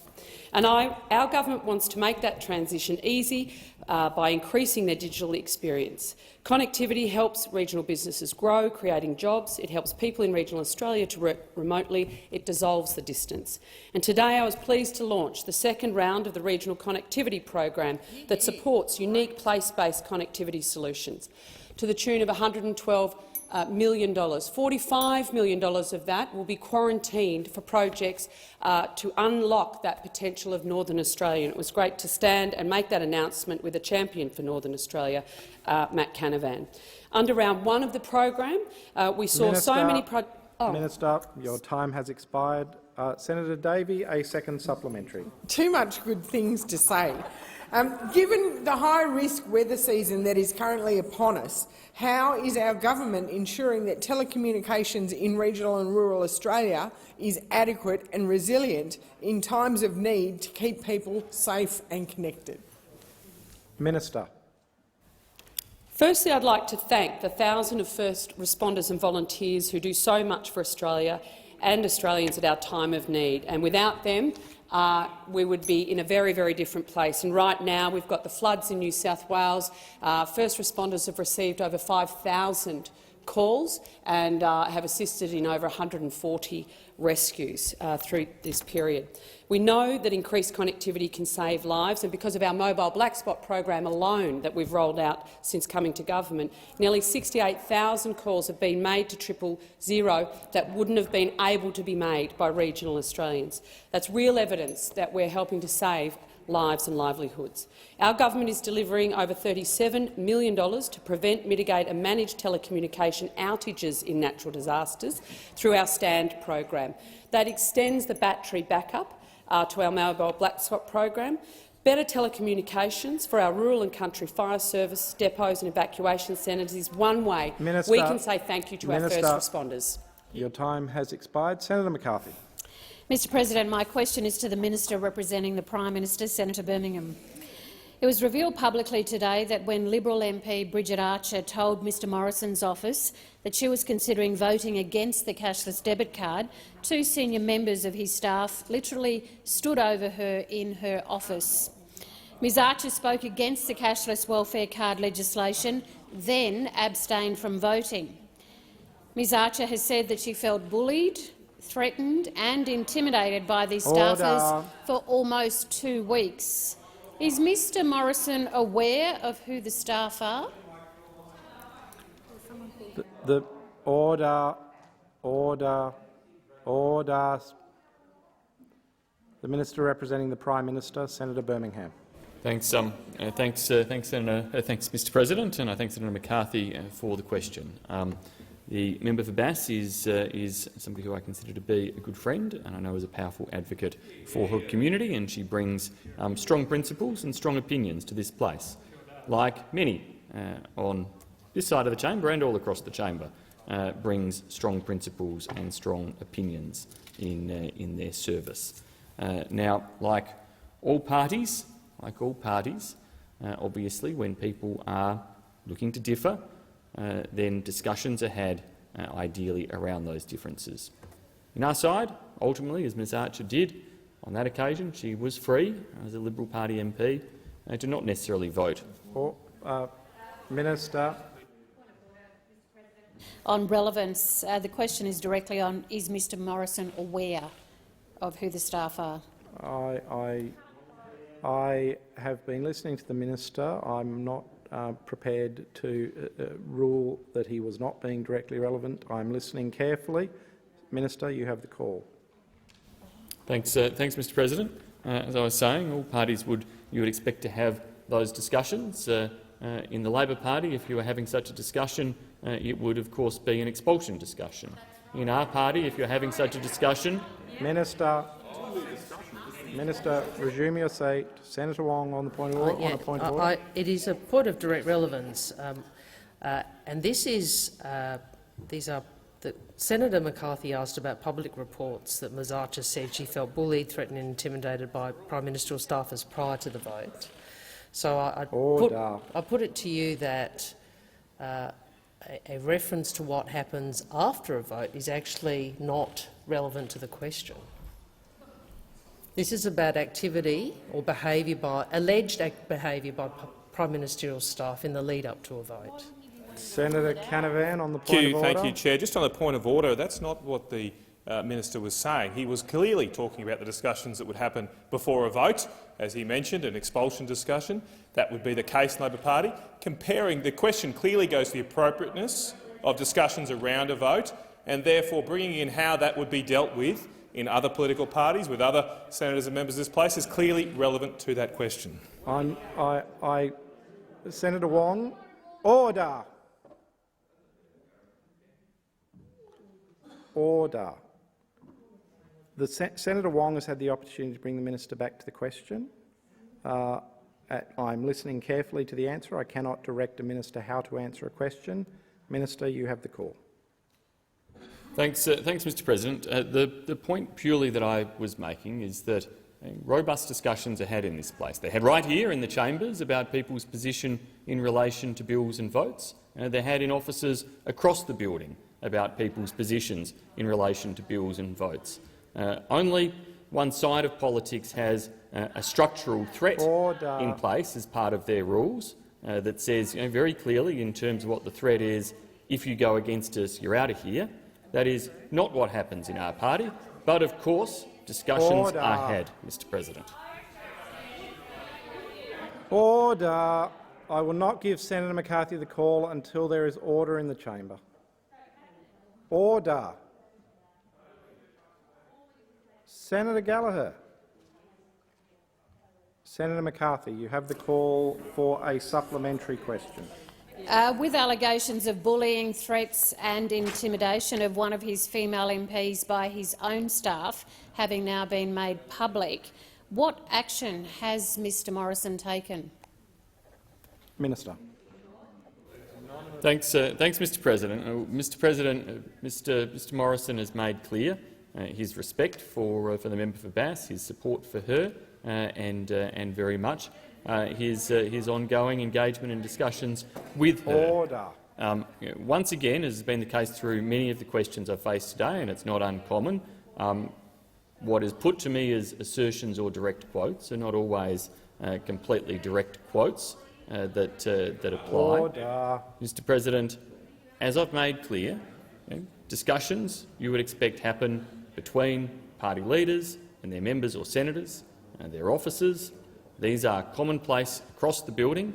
Of course, you can have strong disagreements. They should be done respectfully. That's the way the Prime Minister always expects them to be conducted. Senator, order. Senator McCarthy, a second supplementary question. Mr President, Brittany Higgins, Grace Tame, Christine Holgate, Bridget Archer, Julia Banks, Gladys Berejiklian and Zoe Salucci McDermott, why have all of these women publicly complained about Mr Morrison's behaviour and attitudes towards women? Minister. Thanks, Mr. President. Mr. President, I don't accept the premise of all of that aspect of the question. I know there are many names who mentioned there, many individuals who've been very courageous in public statements that they've made and who've played a role during the course of this year, in particular, in relation to driving some of the change that we've discussed and that the Prime Minister has discussed very clearly this week. The Prime Minister's made clear that change is necessary in the Parliament to ensure we have the reforms that are necessary, for this place to operate effectively in the future. But, Mr. President, there's all manner of conduct that could do with improvement at times, and we want to make sure those reforms occur to drive that change. But frankly, conduct elsewhere in terms of the type of smearing, the type of scaring and so on that those opposite like to engage in could also do with helping to lift. It's well, I reckon when you go out deliberately trying to scare Australia's pensioners, Senator Wong, when you go out trying to deliberately scare Australia's pensioners, as you like to do election after election with Mediscare, pensioner scare, it's pretty obvious you're out to try to threaten or intimidate them the too. time for the answer has expired. Senator Askew. Thank you, Mr President. My question is to the Minister for Families and Social Services, Senator Ruston. With tomorrow being International Day of People with Disability, how is the Liberal and Nationals government continuing to support people with disability in all elements of their lives? The Minister for Families and Social Services, Senator Ruston. Thank you very much, Mr President, and I thank Senator Askew for her question. Well, tomorrow is International Day of People with Disability, and tomorrow we recognise the contributions and achievements of 4.4 million Australians who live with disability across our nation. And I want to particularly acknowledge the impact of the COVID pandemic has had on people with disability, and to acknowledge the extraordinary resilience of carers, their families and people with disability, the way they came together to support each other through this difficult time. I also would like to acknowledge the frontline disability workers who have demonstrated incredible leadership and courage throughout the pandemic. Whether it be someone who was taking a person with disability to get that all-important COVID-19 vaccine, whether it was the way people changed how they undertook their care arrangements during lockdown, all people who have been involved in this space, we certainly acknowledge the contribution that you made to help people with disability get through the pandemic. But this government is all about making sure that we also encourage people with disability to meet and encourage them to meet their aspirations by providing opportunity to them and making sure that they are able to access the rewards so that they can fulfil their full potential. So tomorrow I will be launching Australia's Disability Strategy 2021 to 2031. It is a commitment of all levels of government, state and territory, local government and the Commonwealth Government, to make sure that we constantly understand our role in improving the lives of people who live with disability.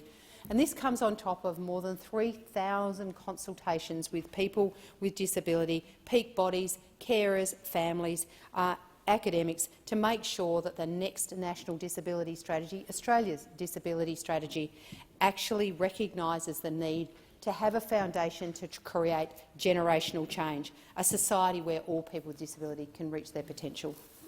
Senator Askew, a supplementary question. Thank you. Minister, how is the government supporting people with disability into employment? Minister. Thank you very much, Mr President. Well, we know that a job in anybody's life is a game changer, and that should not be any different for somebody who lives with disability. So that's why tomorrow, alongside Australia's Disability Strategy, I will also be launching the next National Disability Employment Strategy, which is part of our overall strategy to improve the lives of people who live with disability. Our employment strategy is aptly named Employ My Ability, and it will be very much a focus on the abilities of job seekers with disability. My goal is to make sure that we give people with disability access to the full suite of opportunities that every other Australian enjoys. We've consulted widely, and can I just acknowledge the Disability Employment Advisory Committee that was chaired by Dylan Alcott and Simon McKeon, who have put in such an extraordinary amount of work to make sure that our next National Disability Employment Strategy meets the needs of job seekers who live with disability. Senator Askew, a second supplementary. Thank you. How is the government helping people with disability access support services and up-to-date advice? Minister. Thank you very much, Mr President. Well, we're committed to ensuring that people who live with disability have information about policies, programs and supports that are available to them to make sure that they are able to get, have a life of accessibility. And that's why we have invested so strongly in the National Disability Gateway, which assists people, not just people with disability, but their families, their carers and the wider community, to have a single source of trusted information, advice and referral services. And I'm proud of all the work that we have done to support Australians with disability, and this year we rolled out the I Can campaign to encourage Australians with disability to make sure that they are accessing the information that we hope will improve their lives. The AD campaign features people who live with disability. They're not actors, they're real people, and it has been a tremendous success. So we will continue to work to make sure that we provide people with disability the same opportunities that every other Australian takes for granted. Minister, your time has expired. Senator Gallagher. Thank you, Mr President. My question is to the Minister representing the Minister for Health, Senator Colbeck.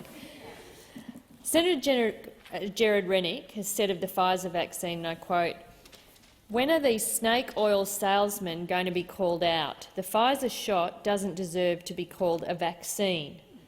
When asked during Senate estimates what action this minister would take in response, he assured, and I quote, "I'm happy to follow up personally with my colleague."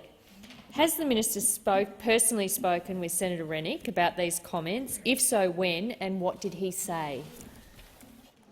The Minister representing the Minister for Health. Order. Thank you, Mr President. Senator Colbeck, you have Thank you, Mr President. I have had conversations with Senator Rennick about the efficacy of vaccines on a number of occasions, Mr President, because the data is very, very clear. The vaccines are safe and they work, Mr President. And so those are it's those statistics, it's that information that I've put to Senator Rennick, Mr President, because I'm firmly of the belief, because I look at the information every day, I read the data every day, and the data demonstrates, Mr President, the vaccines are effective. They are effective. Yes, that's exactly right, Senator. I look at the data every day because it's important that we understand that that's the case, Mr President. And it shows in the data, Mr President, in the fact that last year, Mr President, without a vaccine, 7% of cases in this country, Mr President, were in aged care.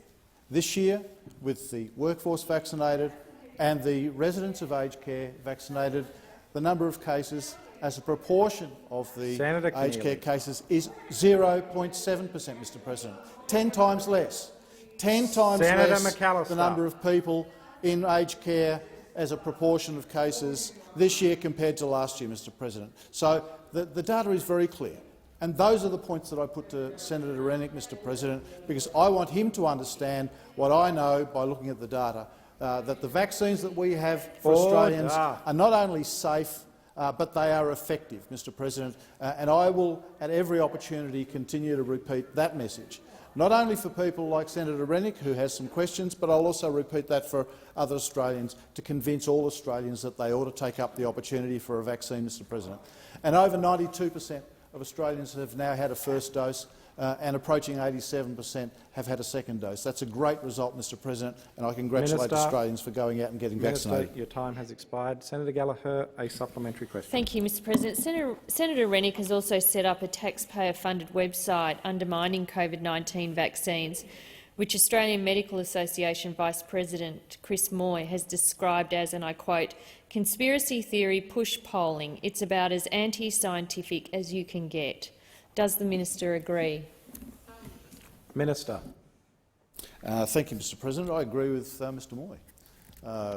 We want to ensure that the information that's provided to Australians with respect to vaccines is factual, and we as government, and particularly as ministers in the government, continue, as I said, to look at the data. The Therapeutic Goods Administration continues to assess the data on vaccines globally so that it can make sure that the appropriate decisions are made. So does ATAGI, Mr President. They continue to look at the data and the information on vaccines so that they can provide the appropriate advice to Australians with respect to achieving vaccine. And, Mr President, I would urge all Australians not to look at what's on Facebook, not to look at those sorts of sites, but look at the ATAGI site, look at the TGA site, look at the Department of Health site if they want to get high-quality information about the efficacy of vaccines and the fact that they work in the interests of keeping Australians safe during COVID-19. Senator Gallagher, a second supplementary. Thank you. Mr President, given Senator Rennick has continued to post content on social media which he has admitted may not be 100% right, will the minister publicly condemn Senator Rennick's use of taxpayers' funds to spread vaccine disinformation and conspiracies? Order. Minister. Thank you, Mr President.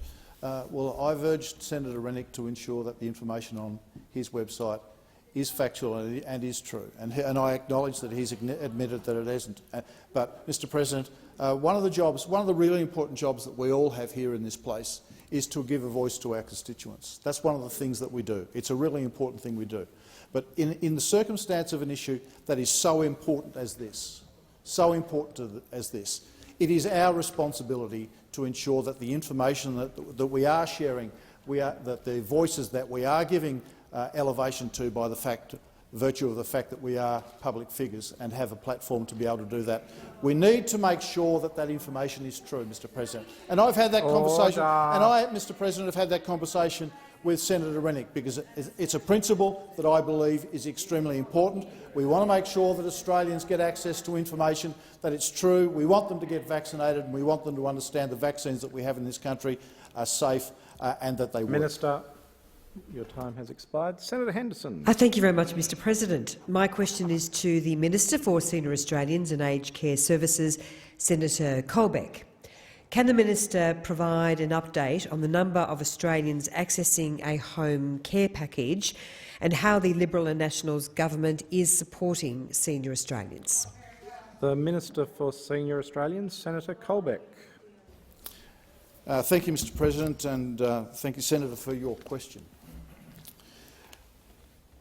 And particularly, Mr President, thank you, Senator, for your interest in improving the lives of senior Australians and their families. Mr President, it's been clear over a period of time now that people want more choice. They want to stay connected to their communities.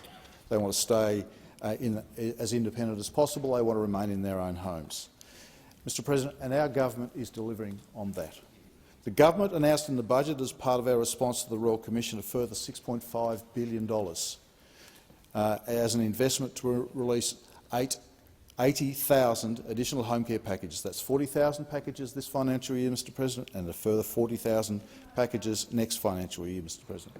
That is the single largest investment in home care packages ever. The new data shows that in the 3 months to the end of September this year, the number of people with access to a home care package grew to over more than 204,000 people, which is an increase of over 41,000 in the last 12 months. Mr President, since the 2018-19 budget, this government has now invested a record $11.9 billion, Mr President, $11.9 billion in new funding to deliver an additional 163,000 new home care packages.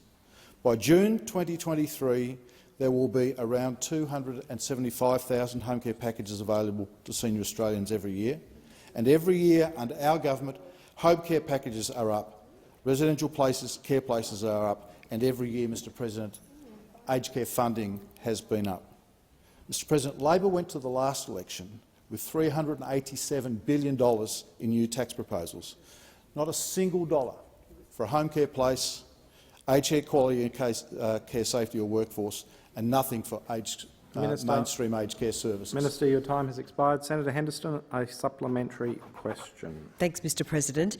How is the rollout of home care packages, Minister, expected to further reduce wait list and wait times? Minister. Thank you, Mr President. Thank you, Senator Henderson. Mr President, the number of people waiting to receive a home care package continues to decrease as we work to ensure more Australians can live at home for longer, as more Australians are choosing to do. Mr President, under this government, there has been a significant improvement in the number of people waiting for their approved home care package, with a 25% decrease in the 12 months to September this year. 25% decrease to September this year. Mr President, those assessed as a high priority need at any level of home care package are now receiving their packages in less than 30 days. less than 30 days. 99% of senior Australians waiting for a package at their assessed level of need have also been offered support from the government, including an interim package or CHSP, and continue to have access to Australia's world-class health system. Senator Henderson, a second supplementary. Can the minister outline the design phase of the new home care system? Minister. Thank you, Mr. President. In the government's response to the recommendations of the Royal Commission, Mr. President, we announced a commitment to establish a new supported home program. This will replace existing Commonwealth Home Support Program, CHSP, home care packages, short-term restorative care and residential respite programs. Mr. President, we continue to consult on the critical design of this new program, including elements of improved assessment arrangements that are more consistent, more accurate and recognise that not all consumers need intensive assessments, a modern classification and funding system to ensure the support senior Australians receive aligns with their assessed care needs, an increased choice of providers across all types and levels of aged care, focus on aged care management in assessment and funding arrangements, better support for informal carers, and importantly, Mr. President, more support for early interventions to help people remain independent and home for longer. Thank you. Senator Ciccone. Thanks very much, Mr. President. My question is to the Minister representing the Minister for Health, Senator Colbeck. When asked about the pace of the vaccine rollout back in March of this year, the Prime Minister said, "It's not a race, it's not a competition."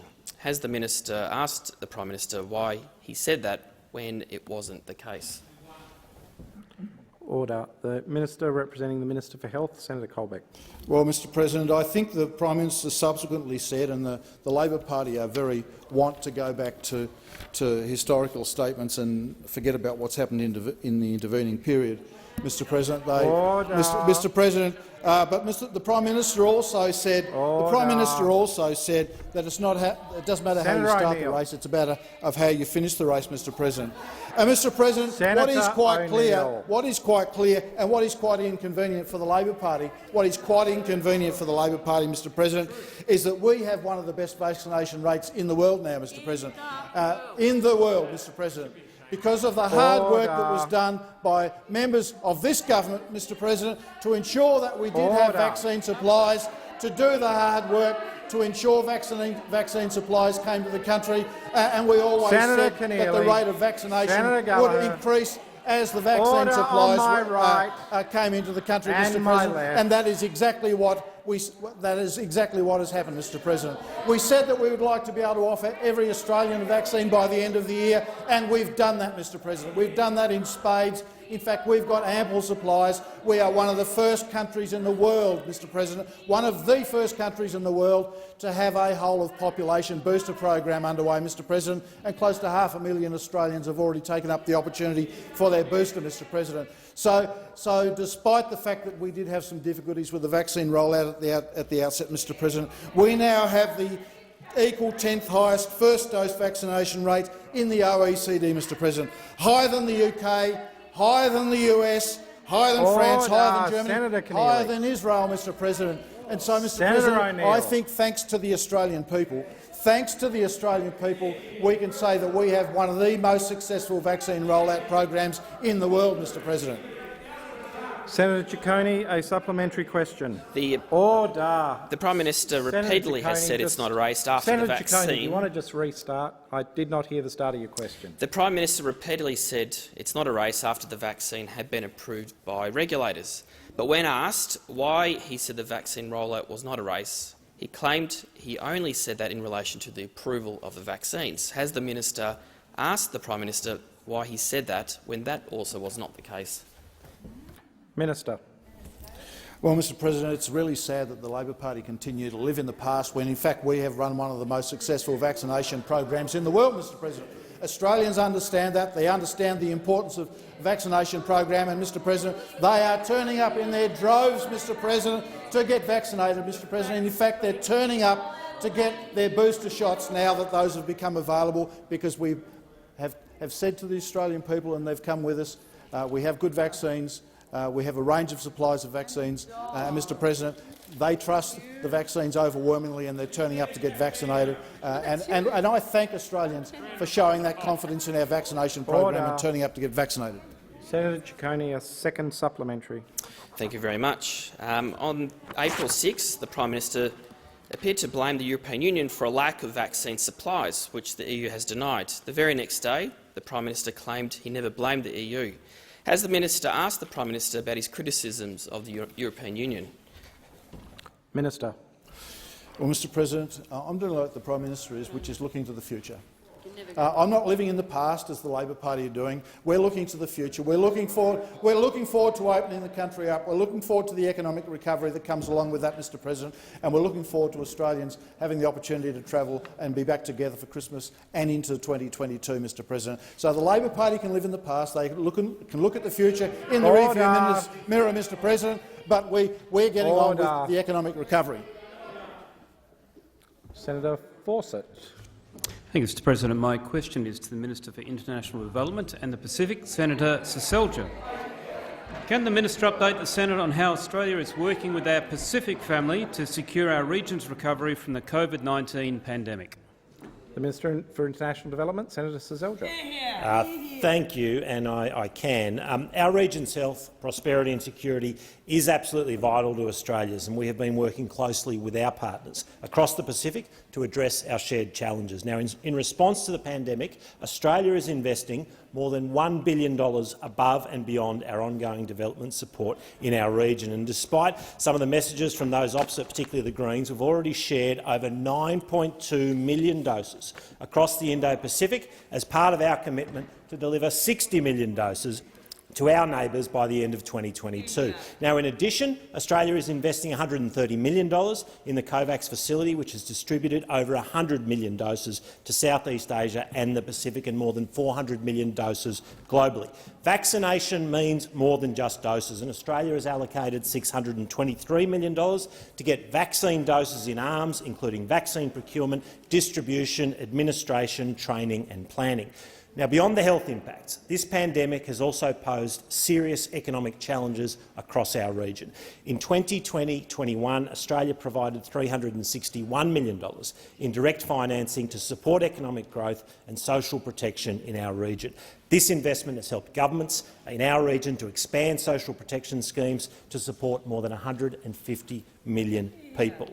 Australia is also extending loans worth more than $2 billion to Indonesia and PNG to help address their economic needs, because the economic resilience of these two great democracies is absolutely vital to Australia and to the region. Now, throughout the pandemic, Australia has continued to invest in quality infrastructure through a lending pipeline of more than $1 billion. Already we've finalised deals to finance renewable energy in the Solomon Islands and undersea telecommunications cable in Palau, and upgrades and maintenance at Fiji's airports. Finally, through our Pacific Australia Labour Mobility Scheme, almost 19,000 workers from the Pacific and Timor-Leste are in Australia and helping to meet critical workforce shortages. Your time has expired. Senator Fawcett, a supplementary question. Thanks, Mr President. Minister, could you update the Senate on how Australia is working with our Pacific partners to ensure stability and security in our region? Minister. Thank you. Australia and our Pacific neighbours share fundamental values, including respect for sovereignty, the rule of law and democratic processes. And all our Pacific family were concerned by recent unrest in the Solomons. As part of our joint efforts with PNG, Fiji and New Zealand, Australia is proudly supporting the Royal Solomon Islands Police Force through deployment of Australian Federal Police, Australian Defence personnel and diplomats, and we thank them for their work. In my recent visit to Fiji, I saw firsthand the impressive Blackrock peacekeeping and humanitarian assistance camp that Australia is helping Fiji to redevelop. Blackrock will provide a regional hub for peacekeeper training and bolster Fiji's capacity to respond to humanitarian crises and natural disasters. Our defence cooperation program with 12 countries across our region, as well as our $2 billion Pacific Maritime Security program, is supporting the national security priorities of our Pacific family. This combination of defence cooperation and economic development is helping maintain security and stability across our region. Your time has expired. Senator Fawcett, a second supplementary. Thank you. Minister, how's Australia backing our partners in the Pacific to support their economic and their development priorities? Minister. Well, while I was in Fiji, I was delighted to launch a new partnership between Australia and Tourism Fiji to help Fijian tourism safely welcome back international visitors. Now, this certification scheme will be delivered by Aspen Medical, a great Canberra company. Now, with tourism representing around 40% of Fiji's GDP and Australian tourists contributing over $50 million a month pre-pandemic, this is a critical sector for Fiji. And yesterday, Fiji celebrated their reopening to international tourists, another important milestone in their economic recovery, made possible due to Fiji's world-class rollout using Australian vaccines. Another key Pacific export is kava, and yesterday I was very pleased to announce Phase 2 of the Morrison government's kava pilot. Pacific kava farmers and producers will now have direct access to the Australian market. Kava has enormous potential, enormous cultural and economic importance for the Pacific. The excitement across the Pacific and here in Australia is palpable. The Morrison government is proud to be supporting business-led economic growth across our region. Senator So, Birmingham. thanks, Mr. President, and Senator Silger. I'll drink to that. I ask that further questions be placed on notice. Thank you. Just allow a little time for senators to quietly exit the chamber. Pursuant to order, I call on Senator Colbeck to provide an explanation. Senator Colbeck. Thank you, Mr. President. Mr. President, in response to the notice passed in the chamber, I advise the chamber that the government maintains its public interest immunity claims advanced in response to the COVID-19 Select Committee's request, Mr. President. Mr. President, can I say I thank the Select Committee for its important work this year in overseeing the government's response to the economic and health challenges of the pandemic. Coalition senators acknowledge the important role of parliamentary oversight in our system of government, which has been even more important during the COVID-19 crisis. On both the economic and health fronts, Australia has fared better than most countries in dealing with COVID-19. Australia's critical response has been underpinned by a combination of extensive testing and contact tracing, high vaccination rates, quarantine of people returning from overseas, and measures to control community transmission. Of the 38 developed OECD countries, Australia has the second lowest number of COVID cases on a per capita basis. And by avoiding the death rate seen in the OECD, we have saved, it's estimated that we've saved over 30,000 lives. Commendably, 87% of the eligible population aged over 16 are fully vaccinated, and hence we are one of the most highly vaccinated societies in the world, with a national booster program already underway. While Australia has been doing it tough, our economy has proved to be resilient. Australia was the first advanced economy to have more people in work than prior to COVID-19. Nearly 900,000 jobs have been created since May 2020. The RBA has recently revised up its forecast for wages and now sees the unemployment rate reaching 4% by the end of 2023. After last year's recession, Australia's economy, GDP, recovered to be larger than prior to the pandemic, ahead of any advanced major economy in the world. While Australians have experienced public health restrictions this year, the federal government— Sorry, Senator Colbeck. I think Senator Patrick is on a point of order. Yes, thank you, Madam Deputy President. On relevance, the purpose of this explanation is to explain why a document hasn't been provided to the Senate, not to rattle off a bunch of stuff about performance of government. Thank you, Senator Patrick, and you can seek to take note of the minister's comments afterwards if you so choose. Minister, please continue. Thank you, Deputy President. While Australians have experienced public health restrictions this year, the federal government has supported 2.19 million individuals who have been paid out of a total of $12.59 billion in COVID-19 disaster payments. Deputy President, in 2021, the COVID-19 Select Committee has held 17 public hearings, which includes 9 appearances by officials from the Department of Health. This year, the committee has sent out approximately 470 questions on notice to both government and non-government witnesses, and of those, 260 answers have been returned to the committee. Since the commencement of this inquiry in April 2020, more than 2,700 questions to witnesses have been put on notice, and more than 2,160 responses to those questions have been received. The committee's public hearings have been held in addition to the regular parliamentary sitting weeks and appearances of government departments and their agencies before Senate estimates hearings. It is clear that parliamentary scrutiny is operating as normally as possible and that Parliament is fulfilling its duty to keep government accountable even when challenges have arisen due to public health restrictions across the country. It should be noted, Mr Deputy President, the parliamentary scrutiny of the federal government's response to the pandemic has been far more extensive and robust than any state parliamentary oversight. Given the most onerous restrictions to the liberty of citizens during the pandemic in the name of public health have been imposed by state governments, they should at least have as adequate oversight as the federal parliament has put in place. It is regrettable that in many jurisdictions parliamentary committees have scrutinising the performance of state governments have only been put in place temporarily, have had few public hearings and have often been chaired by government chairs. Senator Colbeck, I am actually going to draw your attention. I have been listening and you did make reference, but there are 3 orders for you to provide an explanation. I've got the document here in front of me of the minister's failure to table the information, and whilst you did start to go some way towards that, you have deviated from that, and that is the requirement of the order. Thank you.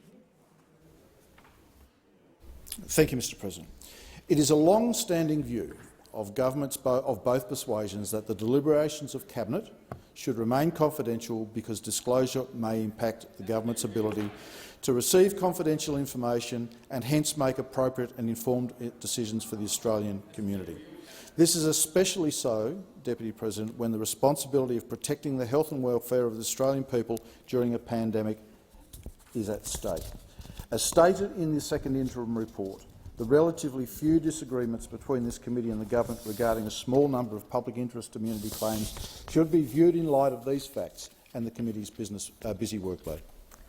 Thank you, Senator Colbeck. Senator Gallagher. Thank you, Madam Deputy President. I move to take note of the statement from the Minister.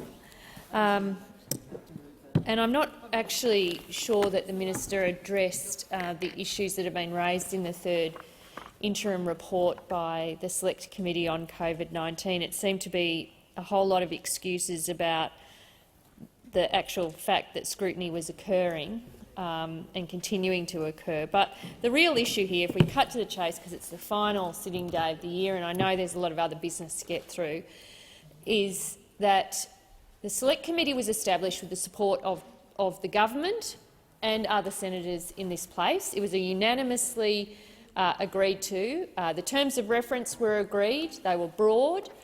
It was clear that this committee was going to travel through the pandemic, and the specific terms of reference are to monitor the Australian government's response to the COVID-19 pandemic. So I'm not entirely sure why the states and the Commonwealth's now concern over the lack of scrutiny of the state's role is being raised as an issue. It was very clear terms of reference. Yes, we've had a lot of hearings. Yes, we've put questions on notice. And the minister actually made the argument for me pretty well when he said, oh yeah, and we've answered at least half of them. You know, like that's part of the point, that while the scrutiny process from the Senate, from the committee side is working, the problem we are having is with the government refusing to either answer the questions or be very lazy in how they answer them with these well, there's another subset where they actually answer without actually relating that to the question, so it's an answer about another matter that wasn't asked. And then there's this blanket refusal to answer things that they have decided are cabinet in confidence. And they just go, there's this I'm sure it goes around the ministerial liaison units of every department because they use the same language. The government has decided that this information is cabinet in confidence, in line with long-standing conventions, blah, blah, blah, blah. And And they don't refer often. Departments don't even bother referring it to the minister for a formal claim of public interest immunity. The committee has had to do that. So we get the answer back, and then the committee has to chase them and go back to the department and say, no, that's not how the process works. If you are not going to answer this, then you have to refer it to the minister, and they need to go through the process of making a formal public interest immunity claim, and then you might get it done. But the chasing and the pushing of government only to have the government reply, well, we've considered it again, and the arguments we made last time, which were not in accordance with the Cormann motion of 2009, remain. And then when we bring it to the Senate and we force it through here, as we did with the second interim report, it's exactly the same thing. So we report to the Senate that the government is making that the committee has not accepted public interest immunity claims for whatever reason, and call for the order of production of documents, that the government has ignored the request of the committee. The Senate passes it and then requires the documents to be provided or the minister to come and make a statement. And then the documents are never provided, and then the minister comes and makes a statement, which is basically to say what they said originally to the question on notice. It is simply not acceptable. It's not how this place should work. It's not how this chamber was set up to work. And the longer this tired old government, 8 years in, goes on, the worse it's going to get, because there is seemingly no consequence to this. And the job that the Senate asked us to do, and me as chair of the committee, and my colleagues, including Senator Patrick, who has attended most of those hearings, which is to scrutinise the response, is impacted because of this government's unwillingness to provide information. And when people hear what the information is, it is things like the Doherty modelling and presentation that was provided to First Ministers. Why on earth should the Australian public not have access to that information? AHPPC minutes, when the first lockdowns happened, the advice that was given. Again, why are the Australian public not entitled to that information? I mean, these are important decisions that were taken and information that has been withheld. We've asked for this ridiculous one, the presentation by the Productivity Commission to National Cabinet on the economic recovery, I presume, because we haven't seen it. No, not allowed. And when we've again asked that following Senator Patrick's successful case through the AAT, when we put it back on notice saying, OK, well, Justice White has found that National Cabinet is not a committee of Cabinet, and therefore your blanket Cabinet in confidence argument is tossed out, so please provide this document. It comes back, no, not providing it. When you do an FOI on any correspondence that was engaged in about how you came to that decision, you see it's all coming from the Prime Minister's department. All these departments are going, oh, the committee's after those documents again, what do we say? And it's a coordinated refusal to provide that information. Oh, we can't, it comes back from PMC. They've got all their hands over. Health admitted as much, that they had consulted PMC about their response before refusing again to provide the information to the Senate that was called for by the Senate. And the thing is, when you are in opposition and you are trying to do this, we will remind you of this, the fact that you are trashing convention and practice of the Senate. So we have to stand up for it. We have to argue for transparency and accountability, and not just what you choose, because it seems to me that the approach the government's taken is we will choose what access Senate committees have to information. And that's not how the system was set up to work. It was that the Senate was the powerful. It had the power to call for documents, to require documents, to order documents if they weren't provided. Not executive government deciding, well, you know what, you can have half of this and a quarter of that and none of that, which is what's happened, and which is why the Senate committee has reported for a third time rejecting public interest immunity claims by this government, accepting one. We have accepted one because the argument was made, and we accepted that.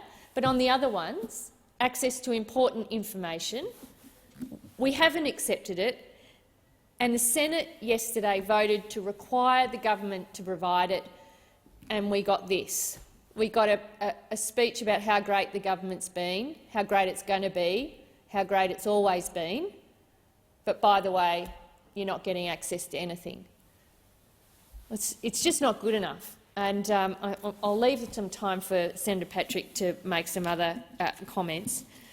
But it is impacting on the work that we are able to do, on the job that we have been given by the Senate, and it is an arrogant, out-of-touch, conceited government that treats the Senate with such disrespect. Thank you, Senator Gallagher. Did you wish to take note of the same matter? Yes, I do. Senator I will, but I still also reserve Yes. my rights in respect of Yeah, 74(5). Just in relation to this particular matter, I want to sort of touch on perhaps three areas. The first of those is just the disrespect of the executive, and I'm talking about ministers, in making claims which now I might point out is not just in defiance of Justice White's decision that National Cabinet is not a cabinet, but now also in defiance of a Senate resolution that says that particular public interest immunity in relation to National Cabinet is not to be advanced.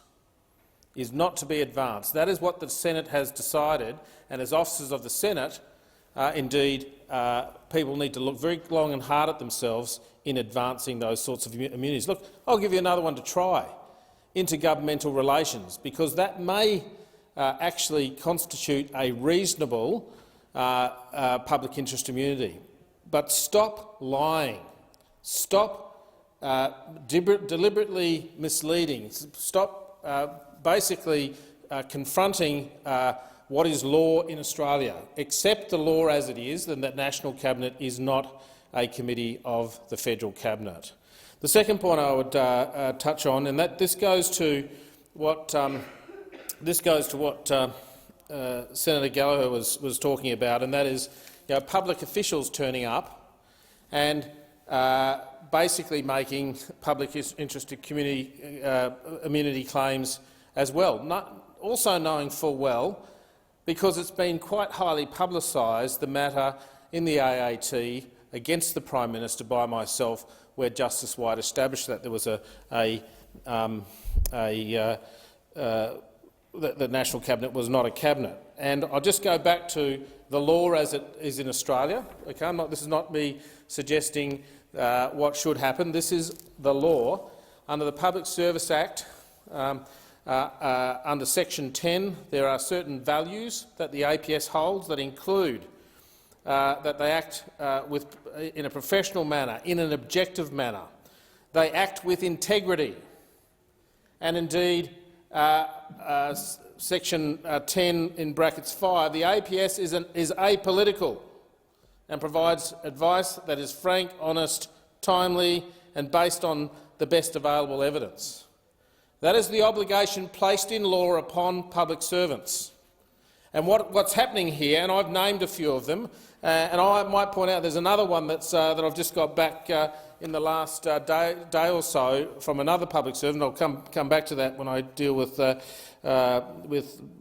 late questions on notice. But in effect what happens here is the secrecy obsession of the Prime Minister dries down through the front bench, who don't have the courage to stand up and say, sorry, Prime Minister, I'm going to recognise principles in respect of the rule of law, and I'm not going to say to the Senate what you want me to say, which is that National Cabinet is in fact a cabinet, when we know that it is not, and the Senate has resolved that it is not. So that's the first problem. We've got ministers not standing up to the Prime Minister, perhaps more worried about their own position, their own personal position, and perhaps the money that flows from that, rather than their obligation to the public. And what happens is they push this down through the public service, where in effect they force public servants to breach the law, to act in a manner that is inconsistent with the APS values.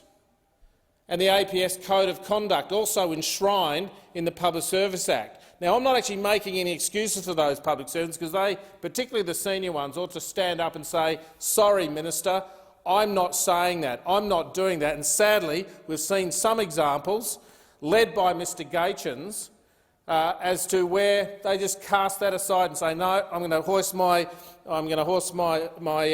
Liberal Party spinnaker, because whilst the Liberal government is in charge, I'm going to do everything that they say. That's what Mr Gaetjens does. Okay, and then I'm hoping that the Labor Party, should it get into government, looks very long and hard at some of these people and looks at their moral fortitude, looks at their courage. And again, I'm not talking about some very good people that work in the APS do a really good job. I'm talking about the very senior people that are corroding what would otherwise be the confidence that we're supposed to have in the public service. So that's the second problem. The third problem is actually our problem. It's the problem of the Senate, who simply allows this to happen. And I'm going to go to again to the report of the Privileges Committee in the last few days, where we had a lawful order of the Senate, not complied with by a statutory officer, and in actual fact somehow the Privileges Committee finds that that's not a contempt. It's no wonder there's only half the questions getting answered in this place. Now, I'll go to the matter, and I know Senator O'Neill raised this yesterday, but I'm not convinced, and that is the referral that took place in relation to the lack of provision of documents to the Economics Committee, the referral made on the 15th of June this year. 6 months later, we're likely to end this parliament without that matter being resolved. Now, I'm happy to inform the chamber that there at least has been some agreement in respect of the provision of information to the Economics Committee, and that's a good thing. But it's taken 6 months. It's taken 6 months, and nothing that happens from now will undo the fact that the Minister and the Secretary has frustrated this Senate from being able to conduct its job. I'm absolutely sure we'll get to a point now where that committee will not report properly. Sadly, we've lost the chair, who had so much passion in relation to this particular issue. But the Senate may not end up reporting on this, certainly not doing the job that it wanted to do. And whose fault is that? It's the fault of the Senate. I'm sorry, but the fact that the Privileges Committee has taken 6 months to get to this point is atrocious. I invite the chair of the Privileges Committee and Senator Abetz as the deputy chair, both senators who I respect gratefully, very, very tough senators in normal circumstances. I don't understand what's happening here. I invite them to go and read Machiavelli's The Prince. That will show you how you can deal with these sorts of circumstances. Just a couple of fines, just a couple of jail terms would stop this instantly. We wouldn't be having these debates. We wouldn't be having these discussions, but unfortunately, as I've found out, the Privileges Committee is weak. The Privileges Committee of the Senate is weak. If any journalist ever uses the word the powerful Privileges Committee, I'm going to correct them. Okay? This is the fault of the Senate. No, it's not the fault of the government. The government are in breach. The government are in breach, but we do nothing about it. It's within our power to do something about it, and we don't. Order. We don't do anything about it. And that's the problem. I mean, Senator O'Neill is welcome to stand up after and take note as well. But this is the problem. And we don't get to go and look to somebody else and say, hey guys, it's not fair, they're not playing the game. We're at the top of the tree. We sit at the top. It's up to us to do it. It's up to us to stand firm. The powers are there. They flow through from section 49 of the Constitution. There is no question. We know the House put a couple of journalists, and that was, in my view, was wrong, but put a couple of journalists into the Goulburn jail for a little while. Okay? The power exists. The High Court affirmed that. The High Court affirmed that power. Just as the High Court in Egan and Willis affirmed the powers for us to produce documents, just as in Egan and Chadwick the New South Wales Court of Appeal affirmed the ability to receive documents that were legally privileged. But it is up to us. I'm not saying the government's doing the right thing, and I'm not saying the public servants, the senior public servants, are doing the right thing. They're in fact breaking the law, but we're not doing anything about it, and that needs to change. Thank you, Senator Patrick. So the question is, the motion is moved by Senator Gallagher. Be agreed to. Those of that opinion say aye. Against, I believe that's carried. Senator Patrick. Madam Deputy President, pursuant to section Standing Order 74.5, I seek an explanation from the Minister representing the Prime Minister as to why, and this is the third time I've asked in this sitting fortnight, that question number 3985 has not been answered by the Department of P&C. Minister. Thanks, Deputy President. I thank Senator Patrick for his question. Processes around finalising those answers have not been able to be finalised at this point in time. It has been a very busy period for all involved, as I've indicated to the Senate before.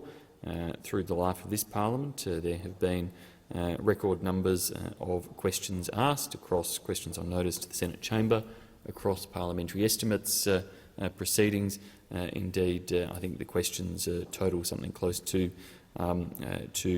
that experienced in the previous two parliaments combined. The government's worked hard to try to provide answers and has delivered answers to record numbers of questions. I apologise to Senator Patrick in relation to this one that I don't have a further update for him.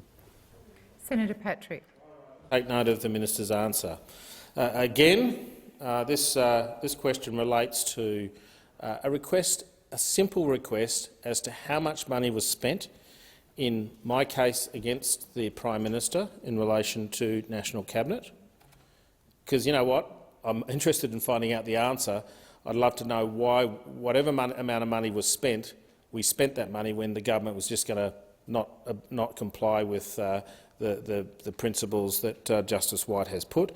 And the second one goes to the cost of looking at a Section 37 certificate to censor the Auditor General, or an Auditor General's report that was issued by Attorney General Porter. Again, an AAT matter where the AAT overturned the Attorney General's censoring. All I've asked for is how much did the proceedings cost? That's an accounting system question. And it's not like I stand up here after every question time and surprise the minister. I actually do the right thing in accordance with the President's guidance in relation to the standing order. I contact the relevant minister's office and I advise them that a particular question hasn't been answered and that I may choose to exercise my rights under the standing orders. It's not like that somehow I surprise the minister in doing this. And so all I can think, I go back to last week, and Senator Birmingham stood up and said, "Look," I think it might have been Senator Dullingham on his behalf, stand up and said, "Look, we're trying to get to this answer." But after the second time I asked the question, and now the third time I seek an explanation, I would have thought that the minister would have picked up the phone to the Prime Minister and said, "You know what? Can we just give Senator Patrick his answer?" But no, that's too hard. Again, this question goes to costs around the proceedings in the AAT in relation to National Cabinet.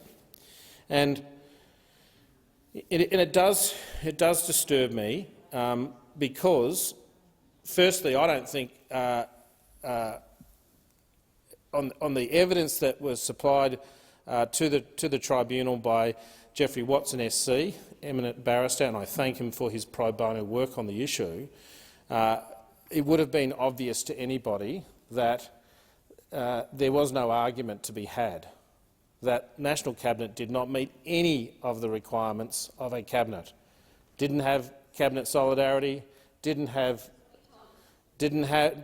cabinet responsibility, wasn't even formed by the federal cabinet. It wasn't a committee of the cabinet because it was proposed by COAG. It was a committee of the COAG, and all of these things. The fact that a cabinet consists of members of parliament and members of parliament, or was responsible to one parliament, not to 9, as is the case with the National Cabinet. The Prime Minister had said, in his own words, he said, we have these cabinet meetings, and sometimes some premiers disagree, but the bus leaves the bus station, and you either get on or you don't. That's not allowed in a cabinet system. In a cabinet system, the principle is you go in, you have your argument, but when you come out, everyone sings off the same hymn sheet, such that there is a confidence in those decisions of cabinet, and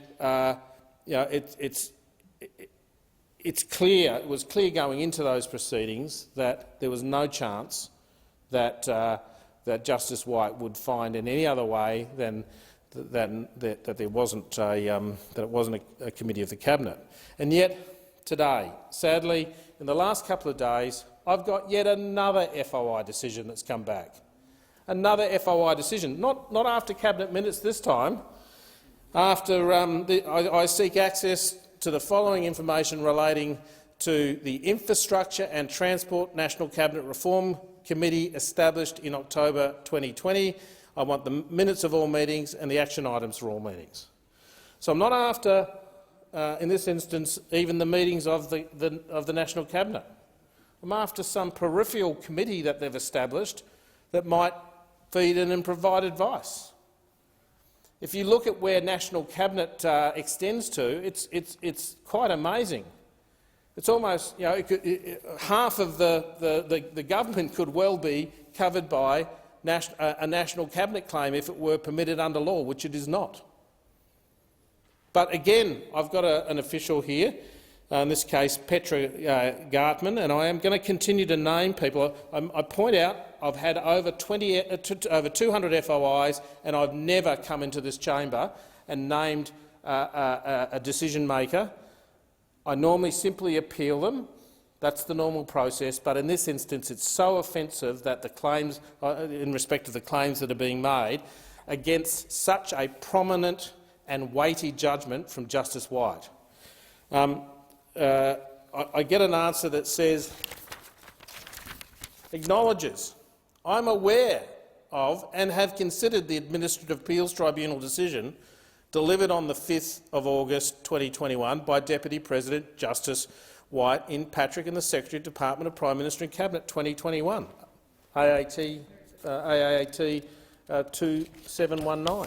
Then goes on to say that in addition to the decision in Patrick, I have considered the National Cabinet's terms of reference of the 15th of March 2020, made public after the decision in Patrick, and a joint statement made on the 17th of September by the Prime Minister, State Premiers and Territory Chief Ministers on the importance of confidentiality to relationships between the Commonwealth and states and territories.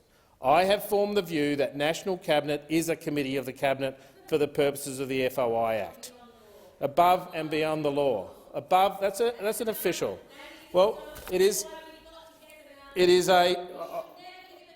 I'm accepting those. I'm accepting those interjections. It is, in fact, a mandate driven down from the very, very top, from a Prime Minister who says, I am addicted to secrecy and the Australian public will not find out what it is that we're up to. And it flows down through Mr Gaetjens and now down to the next level, where sadly those officials are acting in breach of the law. It's not that they're making an FOI decision that's wrong. I mean, that's not punishable. Okay? It's appealable but not punishable. But they are breaking the law in that they breach the APS core values and the code of conduct, which requires for that objectivity, that it requires professionalism, requires fearless and frank advice. And in the case of independent decision-makers, it requires the decision-maker to consider all of the facts, consider the law and to make a determination. Now, I've got 3 of these decisions, and I've seen one from another constituent that use a template format. That tells me that the department is not taking the issue seriously in terms of their approach to freedom of information. They're doing what Mr Morrison tells them. They're supposed to independently, each one of them, look at the matter, look at the cases, not look at the hymn sheet produced by Mr Morrison. And it brings them into disrepute, sadly. Brings them into disrepute. The way this works, and I would go back to, just to make it very clear to the chamber, what these officials are saying is that there's new information that Justice White didn't consider, and they then mention some terms of reference. Except if they read the decision of Justice White, I think it's para 189, I may be mistaken there, but if you read the decision, Justice White read the terms of reference and read the terms of reference in the context that the decision-maker was concerned about, saying that these are the terms of reference established by COAG. They were actually part of the FOI documents that were provided to me.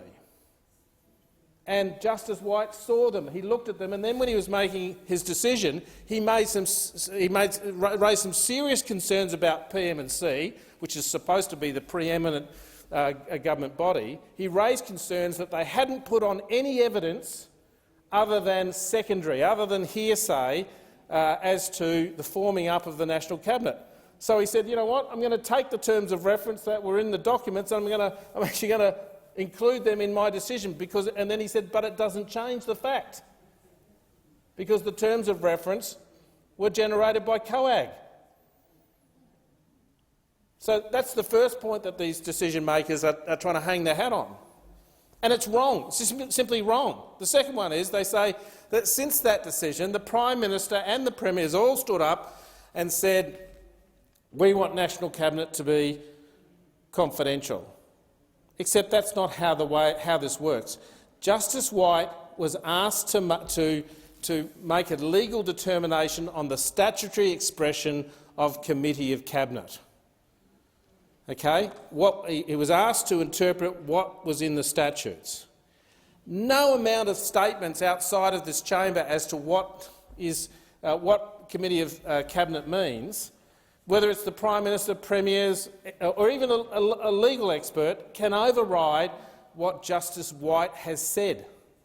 If the department and the Prime Minister thought that Justice White was wrong, they could have appealed it to the full bench of the federal court, and they didn't.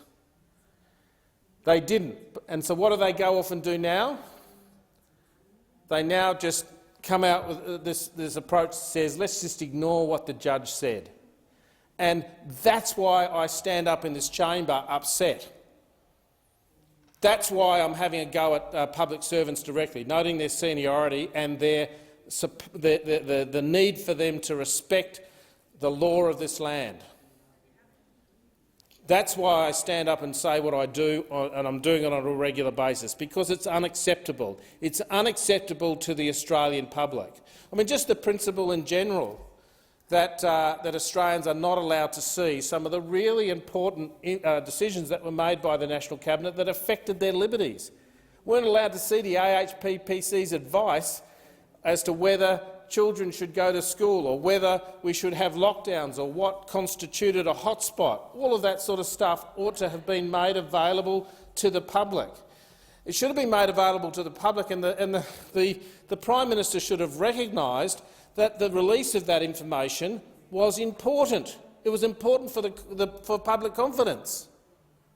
But he failed to do so. He failed to recognise that.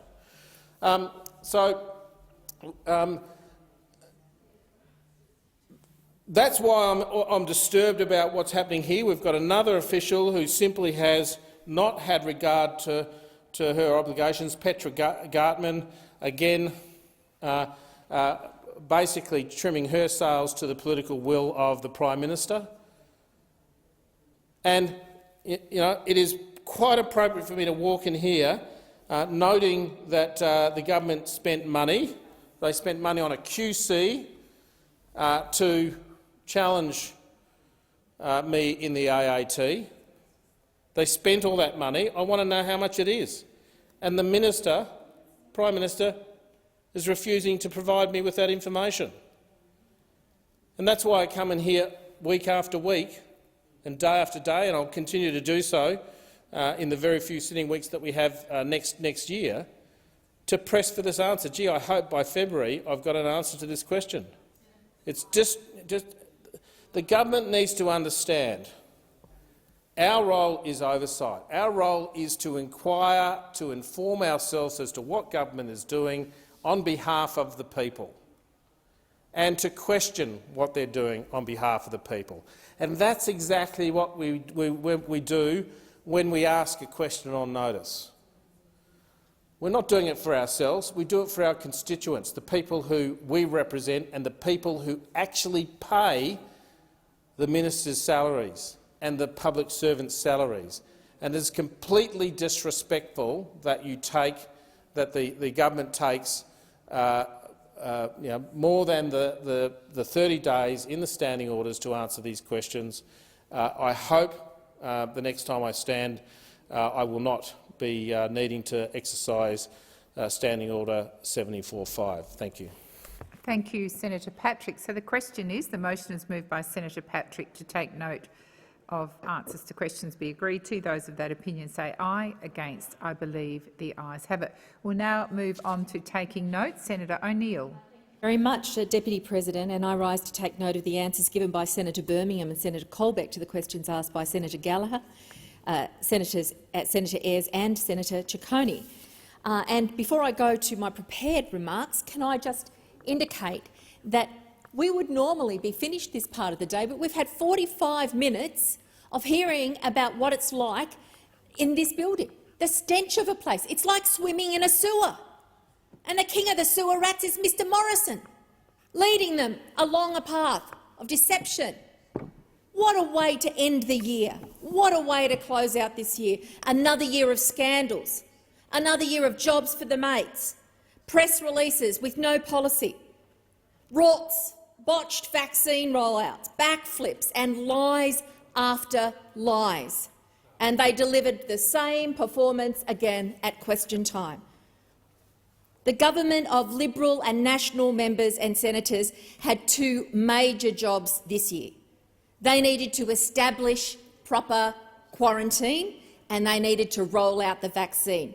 They still have not established proper quarantine, and people are facing Christmas going, are we going to be okay? And they're worried because the government hasn't done its job, and they should be worried because this government has not done its job and it does not deserve to be re-elected. They had to roll out a vaccine. Instead, we got a stroll out and, oops, I forgot to order. That's the quality of the government. They need to be kicked out. Even the cabinet have just been as hapless. The government have had an NDIS minister constantly undermine the scheme, call it welfare for life, that's what they call it. The government have had an industry minister at war with Australia's car industry and allegedly with her own staff. The government has a communication minister more interested in attacking online critics of the government than building the NBN, the fix of the whole piece of infrastructure that they totally stuffed up across the country. And of course, we haven't seen any legislation to establish a Federal Integrity Commission. And you can see why, in their answers to questions today, the debate that has ensued since question time finished, and this litany of failures of a corrupt and incompetent government. It's been a significant year for the Liberals and National Party to hide their dirty deeds behind public interest immunity claims, hiding the dirty deals that they do, saying it's not in the public interest to put it out for critique, for the Senate to overlook it. They've blacked out FOI requests. They've constantly rorted government funds, using taxpayers' dollars as their own personal re-election fund. When it comes to accountability, it's only ever silent night for those opposite. In these historic times, the government's fallen far short of the ambition that the moment requires. This is a listless, drifting government. It has no integrity and no vision. It's a government that's been characterised throughout all of 2021 and the years that preceded it, the long 7 years before we've had to watch this shameless display. It's completely and totally let down the women of Australia. Mr Morrison and his cabinet have fallen short of even my ever-diminishing expectations of what they might be able to do. When it comes to the treatment of women in this place and outside, they have abjectly failed 50% of the population. They do not deserve another term. They deserve to be kicked out. Mr Morrison's failure to meet the moment, his pettifogging, his refusal to hold his own ministers accountable are a shame on this entire place. And I only hope that the women of Australia remember how those opposite, the Liberal and National Party members here, have let them down at every opportunity. Here are the 12 days of Scott Morrison's Christmas for the Australian people. 12 jobs for his mates, 11 months of policy and action, 10 days of sitting until next August, 9 glossy blue brochures, 8 sitting days of chaos, 7 vaccine targets missed, 6 car parks cancelled, 5 backflips at least, 4 ministerial resignations, 3 fewer senators to count on in this chamber, too many lies, 1 big botched rollout. Australia, that's your Christmas present from Mr Morrison. He's no Santa. Instead of good governance, we've had 0 integrity commissions, 0 women's budget statements, 0 action on housing affordability and 0 accountability from those opposite. It's been a year of power without glory. Do not give them the chance to continue next year in the same way. Your time has expired. Senator Askew. Well, Madam Deputy President, once again we've had a series of misquotes, vague references and accusations against the Prime Minister from the opposition in our question time today. What a way to finish the last week of another very difficult year. Surely there were questions of policy that they could have asked, but no, only innuendos and wild accusations, including around quarantine proposals loaded with implications. Quarantine Services Australia is a not-for-profit company established by the private sector to support industry, and it's important to note that the government is not funding QSA in any way.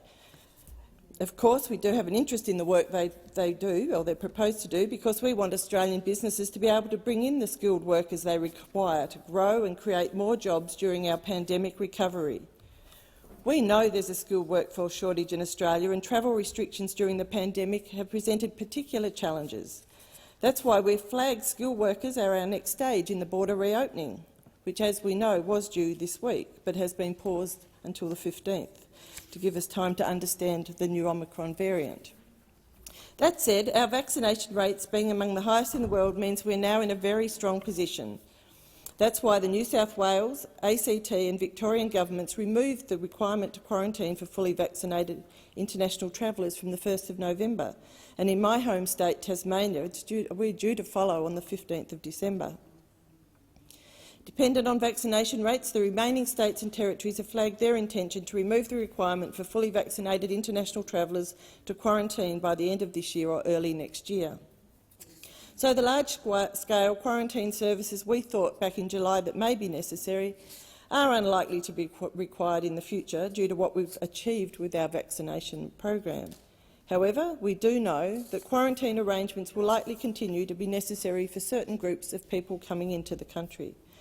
So the formation of Quarantine Services Australia is a positive thing, an industry-led solution to help industry bring in the workforce they require. The Department of Home Affairs engaged DPG to facilitate a model capable of developing a quarantine approach that was private sector funded, scalable and acceptable to the states and territories. The model was required to be operational in the absence of any federal government financial support.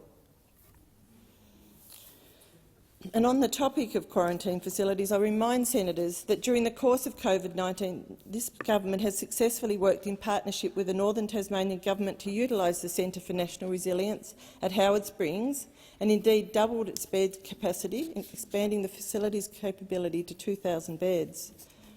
We're also looking at Victoria's Mickleham facility, which has 100-bed capacity, and the first stage should be complete shortly. We've also been working with the Western Australian Government on a new Centre for National Resilience, and we're in talks with the Queensland Government for a federal quarantine facility there too. These new centres for national resilience, which are fully funded by the Commonwealth, will increase capacity to repatriate Australians.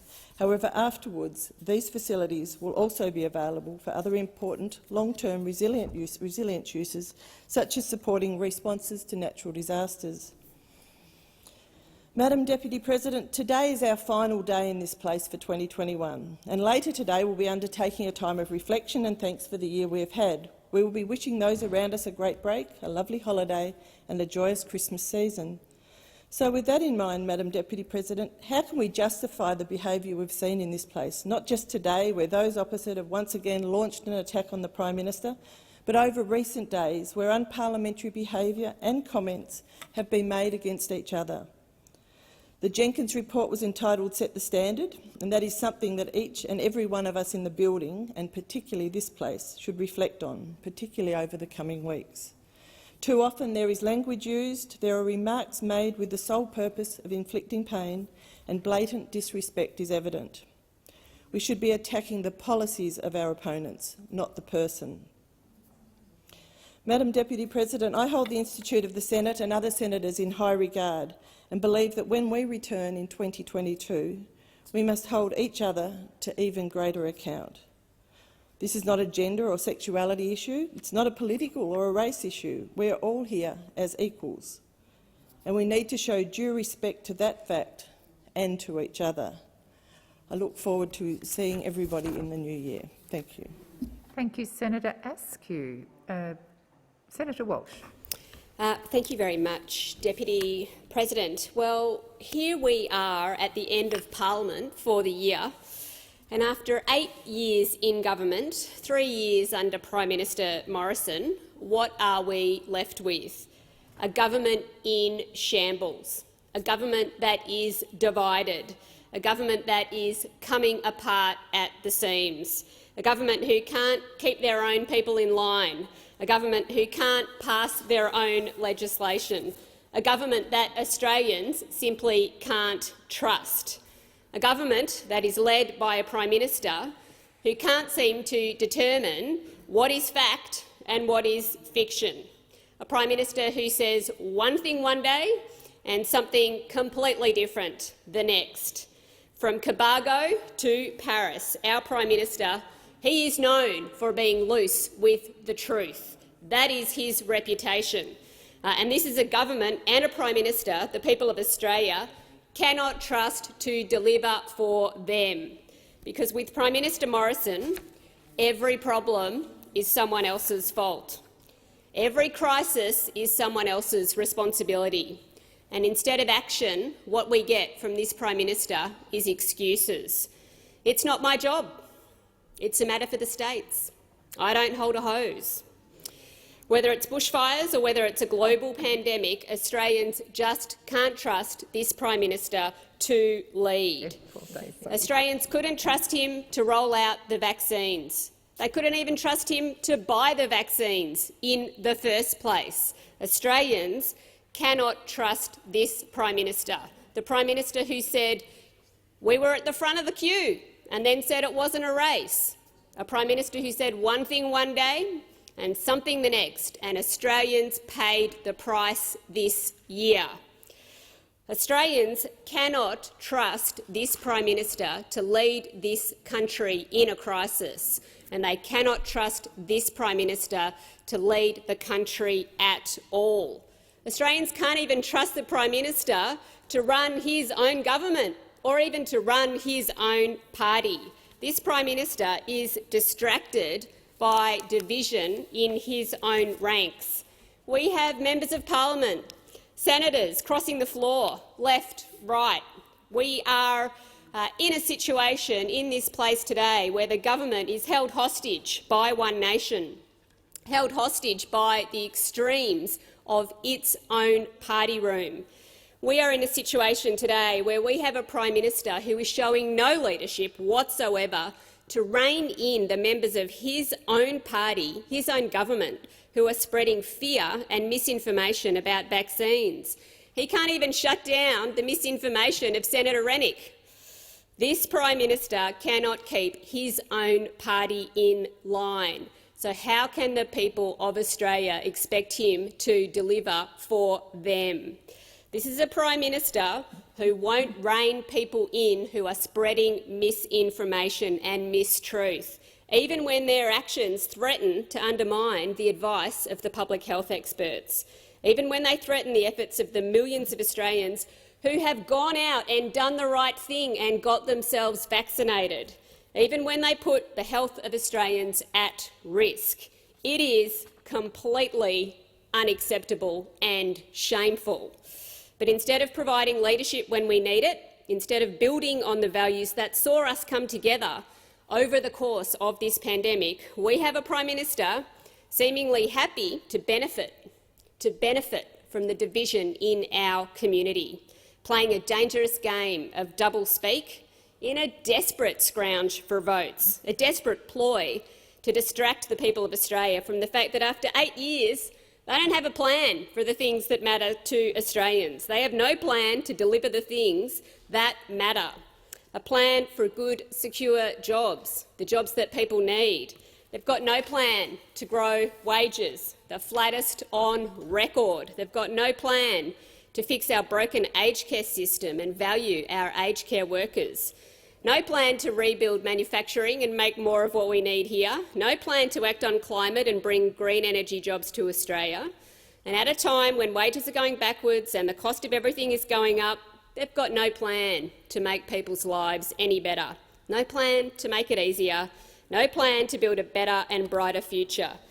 This government can't even imagine that future, let alone deliver it. Thank you, Senator Walsh. And I call Senator Hughes. Deputy President, well, all I can say, honestly, is wow. Like, seriously. Senator Hughes, just hold for a moment. I don't believe your microphone is on. I call Senator Hughes. Thank you, Madam Acting Deputy President. Well, I'll come back to the beginning and I just want to say, guys, wow. I really did think there might have been some people on the opposite side of this chamber with a little bit of EQ, a little bit of emotional intelligence, might have been able to read the room. We had an incident in this chamber last night that was absolutely disgusting. The most vile of comments was made by a Green senator towards me that has been widely reported as one of the most vile things that has ever been said in this chamber. So what are you coming here today with? What are you coming here with? Smears, personal attacks, misinformation, lies. It is absolutely pathetic. Is that all you have? I mean, we know Albo's running a small target strategy. He's beyond small target. He's not there. Senator Hughes. Apologies. Please refer to members of the other place by their correct title or full name. Apologies. Senator Hughes. The member for Grayndler. No, he's running a small target strategy, but there's no such thing as a no-target strategy which he's trying to achieve.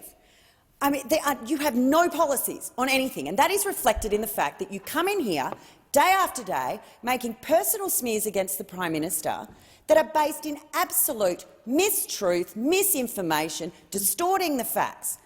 And I'm going to come back to COVID a little bit later, but listening to some of the responses and the comments that are coming from the opposite side of the chamber, I'm not sure we live in the same country.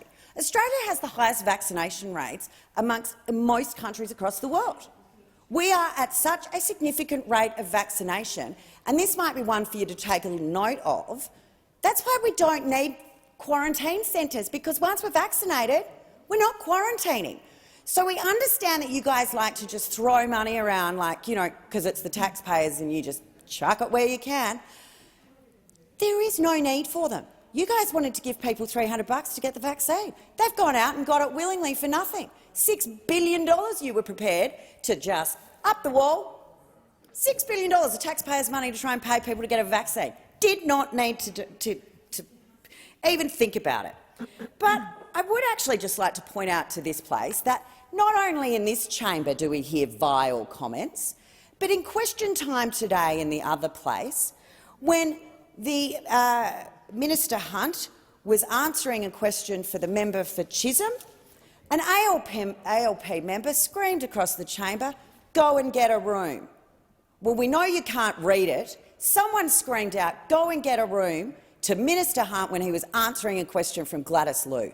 Seriously, have you been sleepwalking through this week? The Jenkins report has been released on a week where we have seen the behaviour in this place to descend to new levels. Now, I haven't heard from one member of the Greens, and I'd like to say if Senator Di Natale and Senator Siewert were here, they were absolutely decent people, and I have no idea the Leader of the Greens, when it was Senator Di Natale, would have come and spoken to me about the vile behaviour of his colleague. He would have come and talked to me. He would have come and seen me. Rachel Siewert, I can guarantee, would have done that and messaged me after the many years I've spent with her on committees and knowing what a decent person she is. But not a word, not a peep from someone at the end of this chamber. Absolutely shameful behaviour. The words are, "I apologise for my colleague's conduct." But on top of that, just to rub a little extra salt in the wound, this morning the member for Sydney, who ironically is my local member, when was asked a question about the vile comment directed at me, started her sentence with, "If it's true." If it's true. So we believe her, believe all women, except for Conservative women. They deserve it. They should have got it. It's fine to speak to Conservative women in that way because we're treated differently by women of the left. So it's not just what was said in this chamber, but the reaction that has been demonstrated by the highest profile woman in the ALP responding with, "If it's true." Well, it was true. There was an apology given because it was so true. And all you women in the Labor Party should be ringing up the member for Sydney and asking her to apologise, because that is disgusting and disgraceful. And if you've got nothing but personal smears against the Prime Minister going into this election, do you honestly think Australians who've had their jobs saved, who have an incredibly high vaccinations rate, who have been supported through this pandemic, is such a good way that you think your smears are going to have any impact on the result? Thank you, Senator Hughes. I call Senator Grogan. Thank you. Australians were truly disgusted to see the Prime Minister's behaviour last year, and that is not a smear, that is a fact. This is not a grubby attack, as accused by those on the other side. It's a fact. Mr Morrison was off on holiday in Hawaii when the bushfires hit, and when he finally got back, finally decided he should maybe do something, he made the whole thing about himself. One of the things that shocked people about Mr Morrison's behaviour was his conduct towards Zoe, the young woman that Senator Ayres was talking about just before. And he referred questions to Minister Birmingham about that exchange. She's a young woman, young pregnant woman at the time, who had lost her home. And the Prime Minister grabbed her hand to shake it. That's a fact. Patted her on the shoulder. That's also a fact. And when she turned around to plead with him for help, he walked away. That is also a fact. They're not smears. They are facts. Senator Birmingham implied that Senator Ayres was out of line when he brought up this exchange. And that is outrageous. Those opposite said it was grubby, that we would raise such things. It's not grubby. These are facts we're addressing here. Zoe, in her own words, said, "I have lost everything. My house is burnt to the ground and the Prime Minister had turned his back on me." That is outrageous to say that those things are slurs. They are not. They are facts. In my home state, South Australia, was hit especially hard by the bushfires last year, the bushfires that Mr Morrison handled so atrociously. Again, that is a fact. Kangaroo Island, Cuddly Creek, communities across the Adelaide Hills, homes and businesses were lost, livelihoods were ruined, and lives were lost. Mr Birmingham has accused us of muck-raking for raising it. It's not muck-raking. The courage, strength and commitment shown by people across Australia has not been matched by their Prime Minister. He showed his true character in the heat of that crisis, and he let us all down. The bushfire season started yesterday in South Australia, and we're worried. We are worried about a repeat of last year, and we are worried that once again we'll be abandoned by this government. Mr Birmingham says we should all be talking about policy, not people, that we shouldn't be raising these points, we should be just talking about policy. OK, so let's talk about the Emergency Response Fund. The government has spent just 0.37% from a $4.7 billion fund, an emergency response fund. Now, you'd imagine from the name that it is about responding to emergencies. But 2.5 years after it was established, a minute amount of money has been allocated. So let's talk about the fact that this fund can allocate up to $200 million a year for disaster recovery and resilience, things such as constructing evacuation centres, fire breaks and other mitigation measures that this country desperately needs. But by failing to invest this $4.7 billion fund, this government has again failed Australians, and this Prime Minister has again failed Australians, especially those who live in the bush. The Prime Minister has ignored very clear warnings by former New South Wales Fire Rescue head Greg Mullins and 23 other fire and emergency chiefs back before the 2019-2020 fire season. He refused to invest in a national aerial firefighting fleet. Again, that is a fact. And when Australia was on fire, he went on holiday to Hawaii, fact, and posed for gratuitous selfies on the beach. What we need is real action. We need properly resourced fire services. We need help for our communities to prepare for future for bushfire risks. And we need a Prime Minister and a government that acts and listens. Thank you, Senator Grogan. And the question is that the motion moved by Senator O'Neill that the Senate take note of questions by Senators Ayres, Gallagher and Ciccone of Minister Birmingham and Colbeck be agreed to. Those of that opinion say aye. To the contrary, no. I think the ayes have it. Call Senator Faruqi. Thank you, Acting Deputy President. I rise to take note of the responses of Minister Ruston to the questions asked by my colleague Senator Cox. It is Australia's shame that the Liberals are propping up coal, oil and gas by funneling endless taxpayer dollars to these dirty industries. The world is moving away from digging up fossil fuels, but the Liberals are pouring tens of millions of dollars of public money to frack the Beetaloo Basin and plunge us further into the climate crisis. The Liberals live in some parallel universe where there are no consequences for mining and burning fossil fuels. Or you have your heads buried in the sand because it fills the coffers of those who line your pockets with cash. Or you just don't care because you have the luxury of being able to afford to protect yourselves from the deadly consequences that marginalized communities will have to face. The Pacific Islanders don't have the luxury as their homelands sink underwater. The people on the subcontinent where I come from don't have that luxury as thousands die every year due to brutal climate-induced heat waves. First Nations people don't have the luxury as you destroy their land and water. traditional owners do not consent to fracking on their land. Beetaloo Basin's traditional owners have already condemned the Morrison government for handing out millions to gas companies. Tax-dodging companies, big donors and billionaires will profit from the destruction of First Nations lands. All this while local communities are struggling for basic infrastructure like health and housing. And what for? For the profits of climate-wrecking corporations. 70% of the Northern Territory land is earmarked for fracking. If the Beetaloo Basin is opened up and fracked, Australia's emissions will rise massively, and this will be a ticking climate bomb. This is ecocide.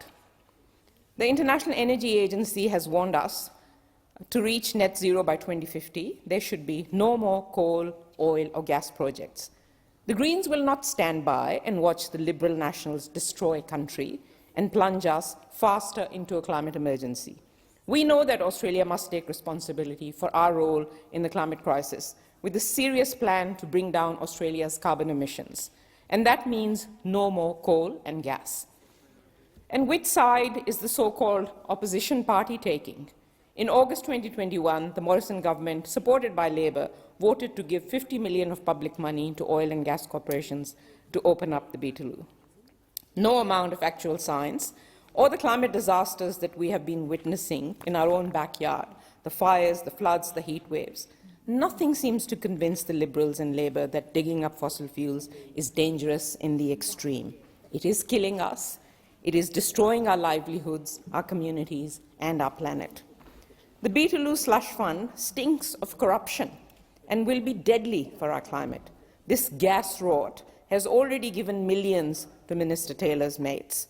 Empire Energy was handed out $21 million to drill at 3 sites in Beetaloo, despite still waiting on environmental approvals for the Northern Territory government. Surely Labor can see the problems here. Surely Labor can see the stench of corruption, the influence of big corporate money here.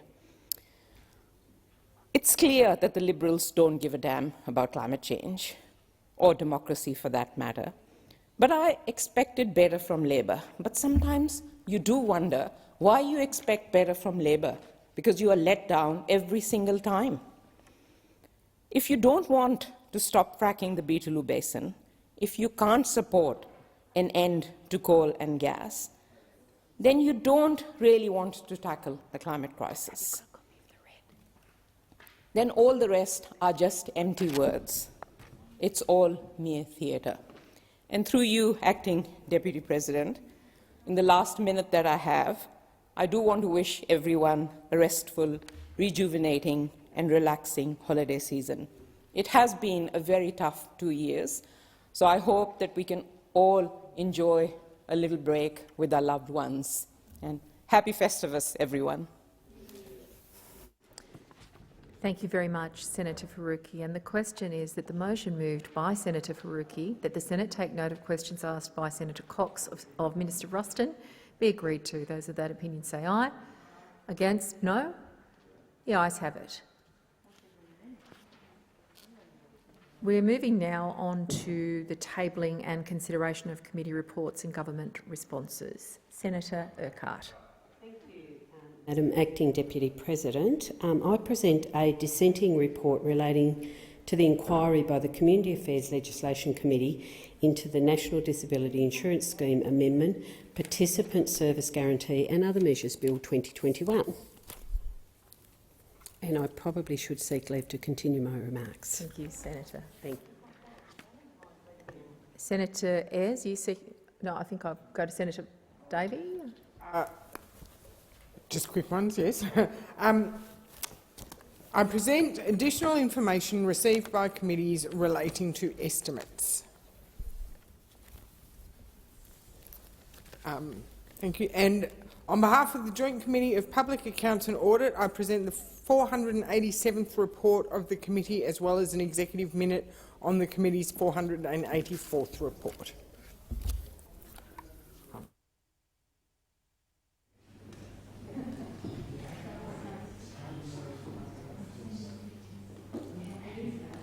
Are you seeking leave to continue your remarks?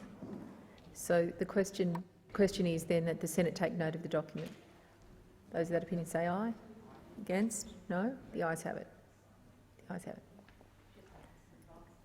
Senator Ayres. Thanks, Madam Acting Deputy President. I present, firstly, the lessons to be learned in relation to the Australian bushfire season 2019-20 report of the Finance and Public Administration References Committee, listed at item 16 of today's order of business, together with accompanying documents, and I move that the Senate take note of that report. I have a subsequent report to deal with, but Do you want me to put the question, or do you want to make I some want remarks? to make some comments in relation to that. Continue then. Thank you, Senator. This is, I think, a very significant report of the Finance and Public Administration References Committee. It was my wish that the inquiry would go to South Australia, the New South Wales, South Coast and the North Coast and the Northern Tablelands, South East Queensland, the Tumut, Batlow and Tumbarumba regions of New South Wales, Gippsland and North East Victoria, indeed to Kangaroo Island, to give those communities an opportunity to be heard. Sadly, COVID-19 outbreaks prevented us from doing so, but I want to thank all those communities that we couldn't visit, and I want them to know that we've had them in mind throughout the inquiry. We received 192 submissions and had held 10 public hearings, mostly by video conference. We heard from some of the people most devastated by the fires, from New South Wales South Coast communities where, in the darkness of New Year's Eve 2019, the Badger Forest Road fire tore through the Wandella, Cobargo and Corma communities in a firestorm that nobody could possibly have previously imagined. We heard from communities in the Blue Mountains and the Hawkesbury regions west of Sydney, where fires raged for 79 days until it rained. We heard of the experiences of communities like Walwa and Corryong in north-east Victoria, who made the best of the limited resources they had to keep people safe. We heard from experts in emergency management and fire response, from experts in fire behaviour and forest ecology, and from local government authorities who are doing the on-the-ground recovery work and whose knowledge and experience have persuaded us that there is no point in fighting old battles over hazard reduction, and a new consensus is required if we are to keep people safe.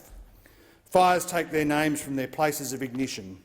Over the months of the Black Summer, the obscure names of remote places where blazes started — Currowan, Duns Road, Postman's Track, Big Jack Mountain, Wingan, Green Wattle Creek, Mile Creek Road, Good, Ruined Castle, Long Gully Road and many others — became the names of unwelcome summer holiday visitors who wouldn't leave. The communities they threatened listened to their radios, watched their phones and received the escalating alerts of advice, watch and act, emergency warning and the dreaded "it's too late to leave, you must shelter in place." Communities along the eastern seaboard spent a summer in the heat and smoke, anxiously clearing away ignition points from around their homes, doing that long overdue run to the tip to get rid of all those lengths of old timber and all the household rubbish. Now all they were good for was fuel. As people were prepared for the worst, the catch cry was "hurry up and wait." It is predominantly their stories that have led the committee to make the recommendations that we have. It's the stories of evacuation and stories of seeking help over and over again, stories of trauma and frightened kids that have shaped our recommendations around making the task of domestic disaster response and recovery more keenly focused on the humanitarian nature of what disaster response and recovery is all about. If Australian aid workers turned up in a foreign disaster zone with a competitive grant program, I'm fairly sure that we would be asked to leave. It's the stories of people feeling helpless as fires that had burned remotely for weeks emerged from the bush to devour farms, houses and whole towns that shape our recommendation for a better national aerial firefighting fleet. It's the stories of homeowners and businesses in fire-affected areas who can't afford insurance that have shaped our recommendation for the ACCC to investigate insurance affordability in bushfire-prone regions. Ms Therese Carney is a grief counsellor with Catholic Care. She described her experience of visiting schools in Gippsland after the fires. She said, In February, I went to the primary schools around Orbost, Bairnsdale, Mallacoota, and the feeling that I got from entering the school was quite eerie. The children were very repressed and depressed. There was no joy there. There was no children's noise in the playground. Even in the play, it wasn't play. These children had such heightened levels of adrenaline that they didn't know if they were afraid, if they were angry, if they were just wanting to go away and hide up or curl up in a ball, or all of those things. Mr Graham Friedman lost his house, along with everything above and below ground at his home and property at Wandella in what he described as a fire tornado on New Year's Eve 2019. He spoke to us about having to re-identify himself and his family every time they needed help from a different agency or charity. He said, "We are sick and tired of re-identifying ourselves as bushfire impacted. Every program across all of government loses us half a day of our time and induces further trauma, retelling our story in the re-identification process. It breaks people mentally," he said, "and virtually takes you to tears every time it occurs," Mr Friedman told us. Tony Jennings has been a rural firefighter with the Candelo Brigade in the Bega Valley for over 45 years. He told us of his efforts to get post-trauma counselling for himself and his colleagues. He said, "I heard volunteers on the radio because they were crying out for help. I decided to try and get help for them, but I ran into a brick wall. I had 2 phone counselling sessions. I didn't realise I needed counselling. It was because we lost 2 very good staff, and that angered me and upset me. Unfortunately, I couldn't arrange counselling for other people." He went on to say there was a young guy, about 17, who'd not long ago joined the brigade. "I don't know what's going to happen to him in the future, whether he's going to have some mental issues. Hopefully he won't. Hopefully he's okay, but we won't know." Ms Sandy Greaves, CEO of the Walwa Bush Nursing Centre, told us of the stress and strain of communities having to make applications for financial assistance in the competitive grants process. She said having to make grant applications, potentially missing out on those grant applications, having to change expectations and planning around what you get and what you don't get, and then having to actually project manage, carries with it a significant degree of stress for a farming community who are already attempting to undertake 3 jobs. Ms Greaves' evidence about the stress of traumatised communities making grant applications for basic needs was reflected in every community that we heard from. These are just a few of the stories of the Black Summer fires. In all of these stories is a common thread. We weren't prepared, and we should have been. The warnings were ignored or downplayed. Not just the warnings of the winter and spring of 2019, but the warnings of the past decade. Had we been prepared, people probably wouldn't have been driven into the sea at Mallacoota and Browlee. The death toll would have been lower and property losses would have been less. As a country that will suffer the worst impacts of climate change, we need to lift our game to keep people safe. That's what this report is all about. Finally, there is one thing that truly bothers me, and I think bothered members of the committee. How is it that $4 billion sits in an emergency response fund announced after the bushfires, with up to $200 million a year available for disaster recovery and resilience building, yet 2 years on from the fires, a mere $17 million has been spent by the Commonwealth Government? How is it that there are still hundreds of homes to be rebuilt on the New South Wales South Coast and people are still living in makeshift shelters? How is it that with the vast resources of the Commonwealth and with the billions of dollars of set aside, that these needs have not been addressed? Something is seriously wrong, and the next parliament needs to fix it. Senator Ayres, I see. Okay, Senator Rice, are you speaking to the same report, the lessons learned in relation to Australian bushfire season 2019-20? Yes. Thanks, Acting Senator Deputy Rice. President. And I participated in this inquiry, and I wish to thank Senator Ayres for his work on this inquiry and leading this inquiry. It was an incredibly important experience, basically, listening to people from around the country as to what their experience of going through the trauma of the fires of the 2019-2020 Black Summer fires were. And I wish to associate myself with the remarks that Senator Ayres has just put on the record of all of the stories of how people were so deeply affected, the trauma that they experienced, and how some of them are still experiencing that ongoing trauma. I won't repeat that much to do with those experiences, but absolutely hear them and know just what a significant impact those fires had on people's lives and what needs to be done so that such experiences, we can reduce the possibility that they occur again. The report outlines a number of recommendations, including making sure that we've got, getting to fires more quickly, better aircraft support for them, better understanding of fire hazards, a whole range of things, and then being better prepared for disaster, better communications, a whole range of things that we can do better. But fundamentally, the point that I want to make, and what the Australian Greens made in our additional comments, that these sort of disasters, these sort of traumatic, extraordinarily awful experiences that so many people went through in the 2019-20 summer are just going to keep on coming and just get worse unless we do something about our climate crisis. The science is so clear.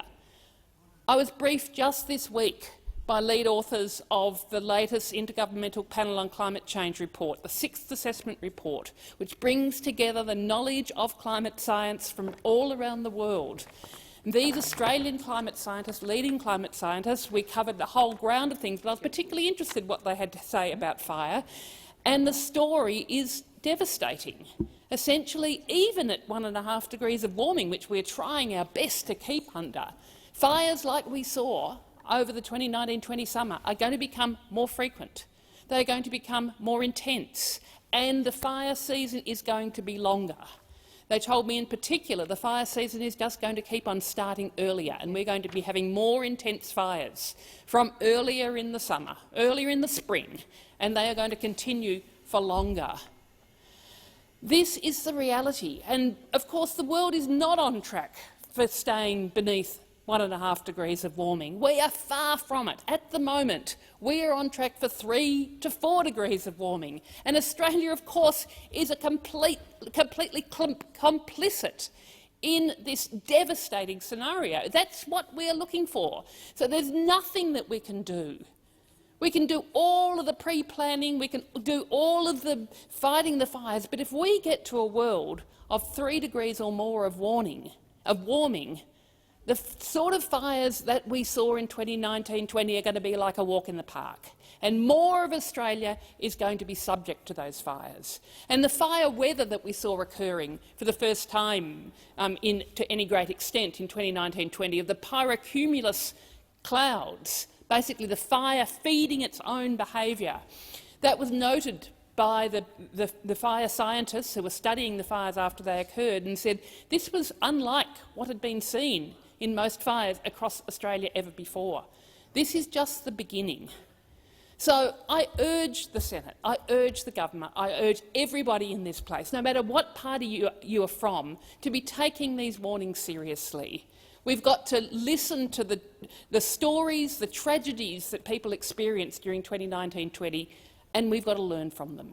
And learning from them means doing all of the sensible pre-planning and the mitigation that we can do, but to learn from them seriously, we know that we've got to be serious about taking the urgent action of reducing our carbon pollution in line with the science. And that means at least a 75% reduction by 2030. And absolutely fundamentally, it means that there is no way that we can afford to be continuing to expand coal and gas mining in this country. For us to play our part of keeping warming below 1.5 degrees so that we are not ending up in a scenario where these types of fires are just more and more prevalent, we need to be getting out of the mining, the burning and the export of coal and gas and oil. That is just the fundamental reality. You cannot argue with the physics. That's what needs to occur if we are really going to be paying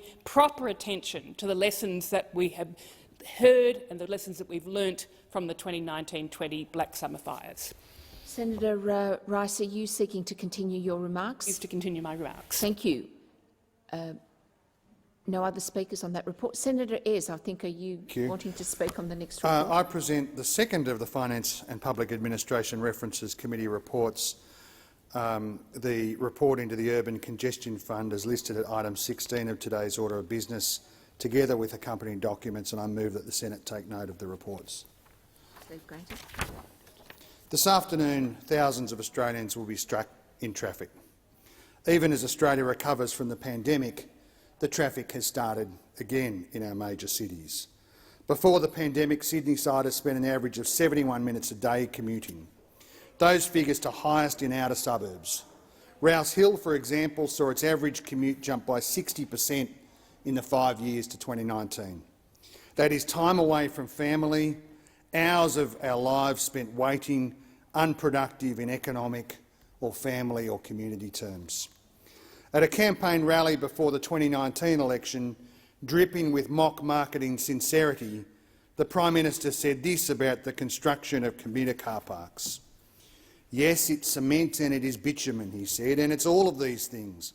But what it is really about is how we are really committed to families, to ensure that people get home sooner and safer in this big city of ours, or in the big city of Melbourne or Brisbane or over in Perth or wherever it happens to be.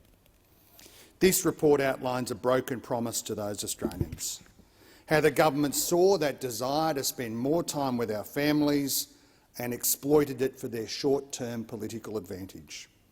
Commuter car parks should serve a purpose, particularly in our outer suburbs, where bus links to stations are spread too far apart to make long car commutes inevitable for too many Australians. But this government wasn't interested in achieving a policy objective. Mr Morrison was only interested in using public money to sandbag vulnerable Victorian seats. It wasn't built on a coherent plan to manage growing Australian citizens. They didn't consult state and local governments, which has left the federal government exposed to the full cost of these ventures, guaranteeing inevitable cost overruns and delays. Contrast this to the Victorian level crossing removal initiative. Premier Andrews said he would remove 50 level crossings by 2022. As of last week, he had delivered all 50. The commuter car park was $660 million of taxpayer money for Liberal Party campaign announcements. The money was administered through a process in which coalition MPs and candidates canvassed the now former Minister Tudge's office directly. Former Minister Tudge's office, with the direct involvement of the Prime Minister's office, then finalised announcements for projects based off the interests and the timetables of coalition candidates and campaigns. There was no consideration of a project's merits. There was no evaluation of a project's feasibility or costs. The only metric that mattered was votes. It was a rort. It remains a giant rort from a corrupted government that has learned nothing and shows every sign of doing it again next year. No wonder they won't deliver a real National Anti-Corruption Commission with capability and teeth. But this practice wasn't limited to car parks.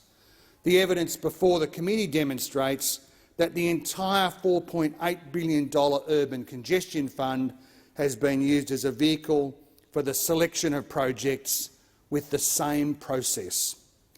As the Australian National Audit Office made clear in their evidence to the committee, the canvassing process that determined which projects were funded did not distinguish between car parks and other infrastructure. There remains $890 million of unallocated funds in the Urban Congestion Fund, ripe for rorting ahead of next year's election. Several of the report's recommendations are for immediate action.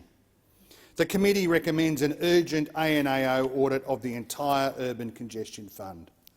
The report recommends that the Department of Infrastructure release the investment principles and policy objectives for the Urban Congestion Fund by no later than 31 January 2022. This report recommends that the Prime Minister table to the House of Representatives a full explanation to the Parliament of the role that he and his office played in the allocation of funding under the Commuter Car Park Fund. That report should be tabled no later than Friday, 17 December 2021. Prime Minister, you have 15 days to explain to the Australian people the role that you played and that your office played in the Commuter Car Park Fund with Minister Tudge and the Liberal Party campaign. Don't hide behind former Minister Tudge. Don't hide behind Mr Gaetjens. Don't hide behind self-serving interpretation of cabinet confidentiality and public interest immunity. It is time for this Prime Minister to be straight with the Australian people about how he has spent their money. The Australian people should view this deadline as another test of this Prime Minister's honesty and of his truthfulness. Questions of transparency and accountability here are not limited to the Prime Minister. I would draw the Senate's attention to the Department of Infrastructure's failure to cooperate with this inquiry. They refused to respond to a number of questions on notice from the committee's inquiries. They refused to respond to 2 separate orders for the production of documents passed by this chamber on 23 August and 20 October respectively. This reflects poorly on the ministers and public servants responsible for a department that is entrusted with billions of dollars of taxpayer money. The administration of this fund by former Minister Tudge and this Prime Minister was corrupted. The Prime Minister deliberately perverts a critical distinction between decisions of government and the decisions of political parties seeking government in an election campaign. The government frequently raised Labor's election commitments on commuter car parks, another dishonest deflection. Those decisions were clearly those of a political party seeking government, still subject to the mandate of elections, the processes of government and engagement with delivery partners. The decisions in relation to the commuter car park were clearly decisions of government, authorised by the Prime Minister. Funding commitments were included in the pre-election economic and financial outlook, and they were referred to as government decisions in the department's own materials. The distinction between party interest and public interest is critical to our rule of law and to protections against partisan corruption. And this is just one more example where this Prime Minister and this government don't understand that vital distinction. It is the basis for our Westminster system of government. It is what distinguishes our democracy from kleptocracies overseas. Additionally, there are outstanding questions about how these decisions were consistent with the relevant legislation, particularly the Public Covenants, Performance and Accountability Act and the National Land Transport Act. And with another federal election around the corner, the abuse of caretaker conventions and protections against the misuse of public money to approve these projects is a particular concern. When this Prime Minister goes to communities promising developments, they should reflect, voters should reflect on the corruption of these processes before. Finally, the report recommends that the government establish an independent commission against corruption at the Commonwealth level. It's been vital in New South Wales to restoring public confidence, cleaning up the New South Wales police force and the public service, and rebuilding good political culture in the Parliament and Cabinet for Labor and Liberal governments alike. Today, it is being resisted by the same self-serving arguments that were levelled against the introduction of the New South Wales ICAC by then Premier Nick Greiner. Those arguments were wrong then and completely redundant now. As Senator Fierravanti-Wells said, Madam Acting Deputy President, this week, in her blistering and comprehensive demolition of opponents of a federal ICAC within the government, she said, "Are they conflicted?" The answer is, of course they are. Of course they are. That's why a decent, fair income National Anti-Corruption Commission with capability and teeth, with the capability to clean up government, will only be established by a fresh start with an Albanese Labor government.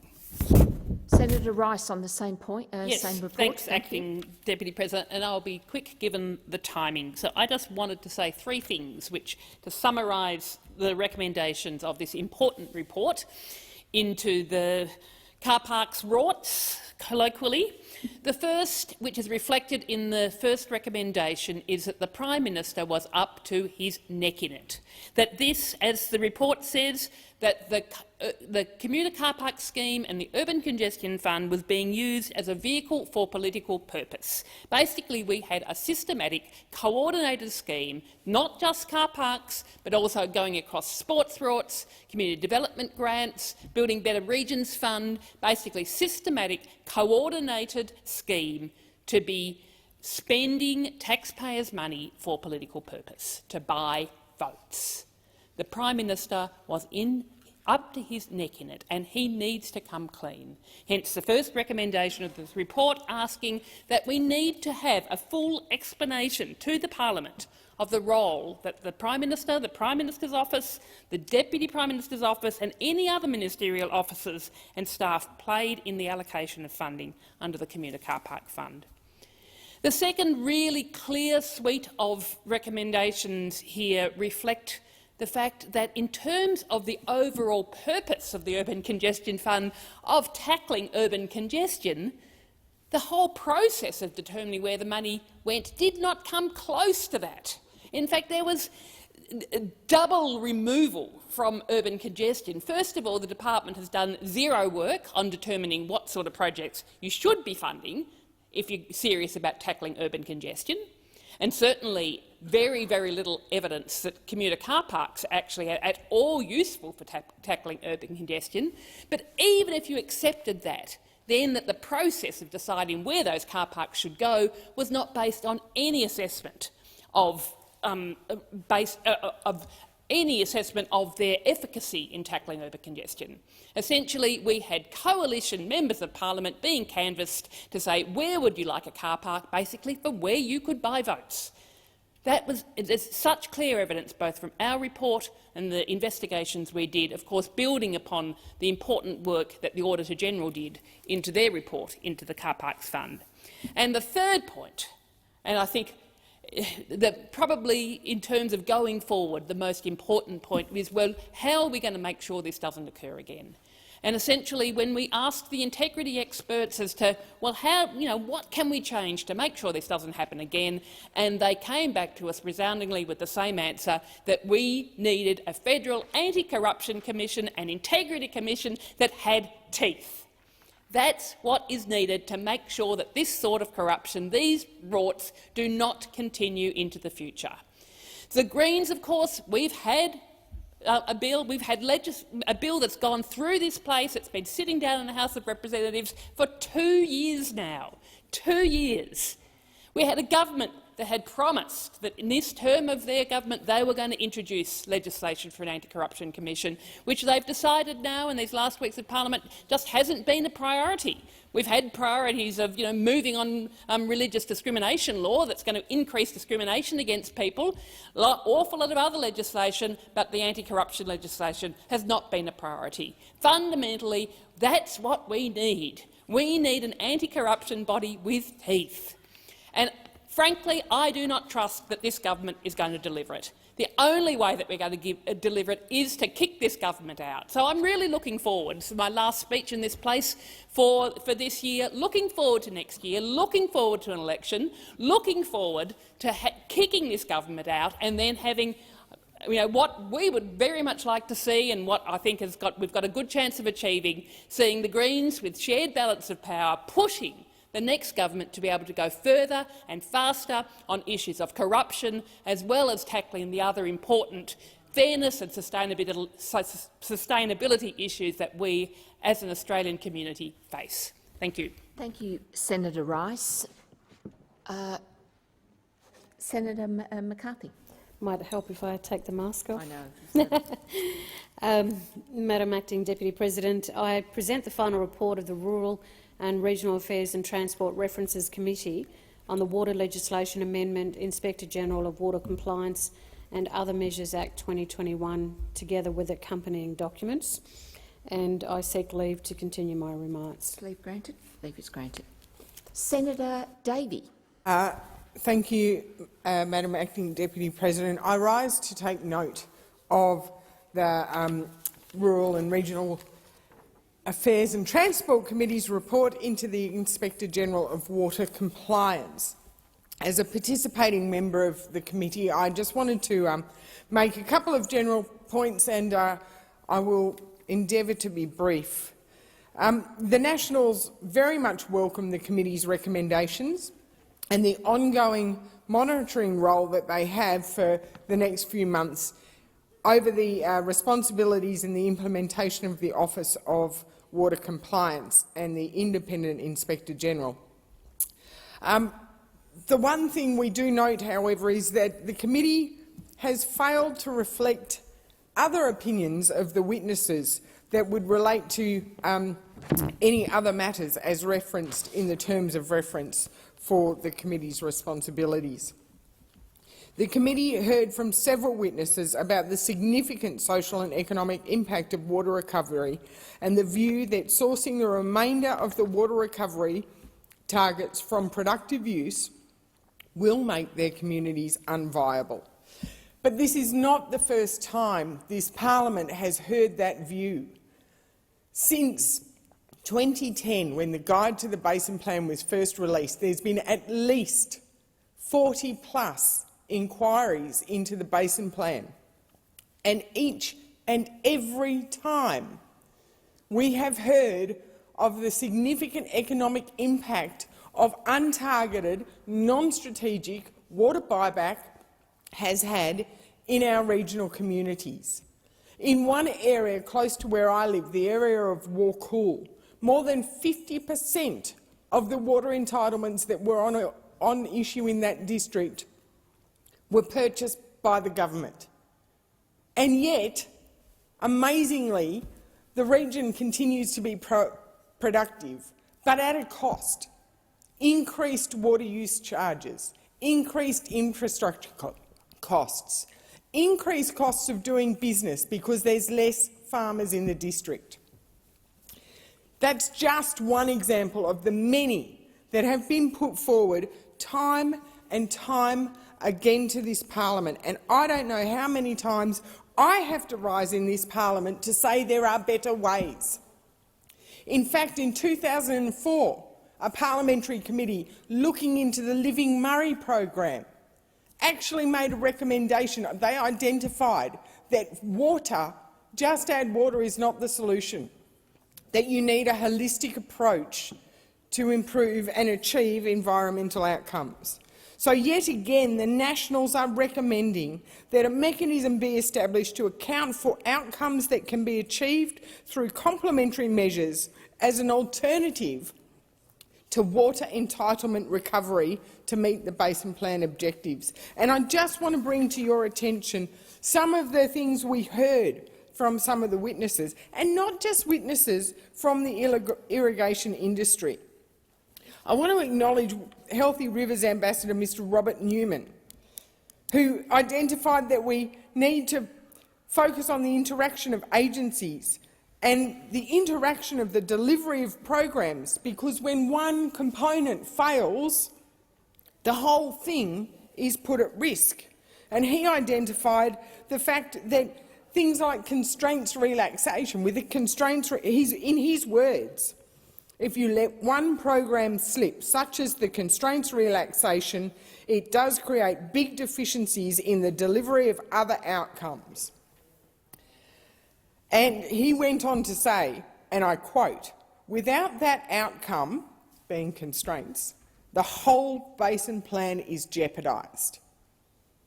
Now, the constraints management strategy is not just add water, it is not buying more water, but it is entering into agreements with landholders and farmers. It's addressing issues such as infrastructure issues, because without it, you'll flood private land, public infrastructure and vast swathes of land. We can do better. We've done better. There are programs throughout the Murray and even in South Australia where private irrigation infrastructure is used to target water to environmental refuges to make them resilient and drought-proof them, so that when a natural flood event happens, which will happen, those refuges are ready to boom.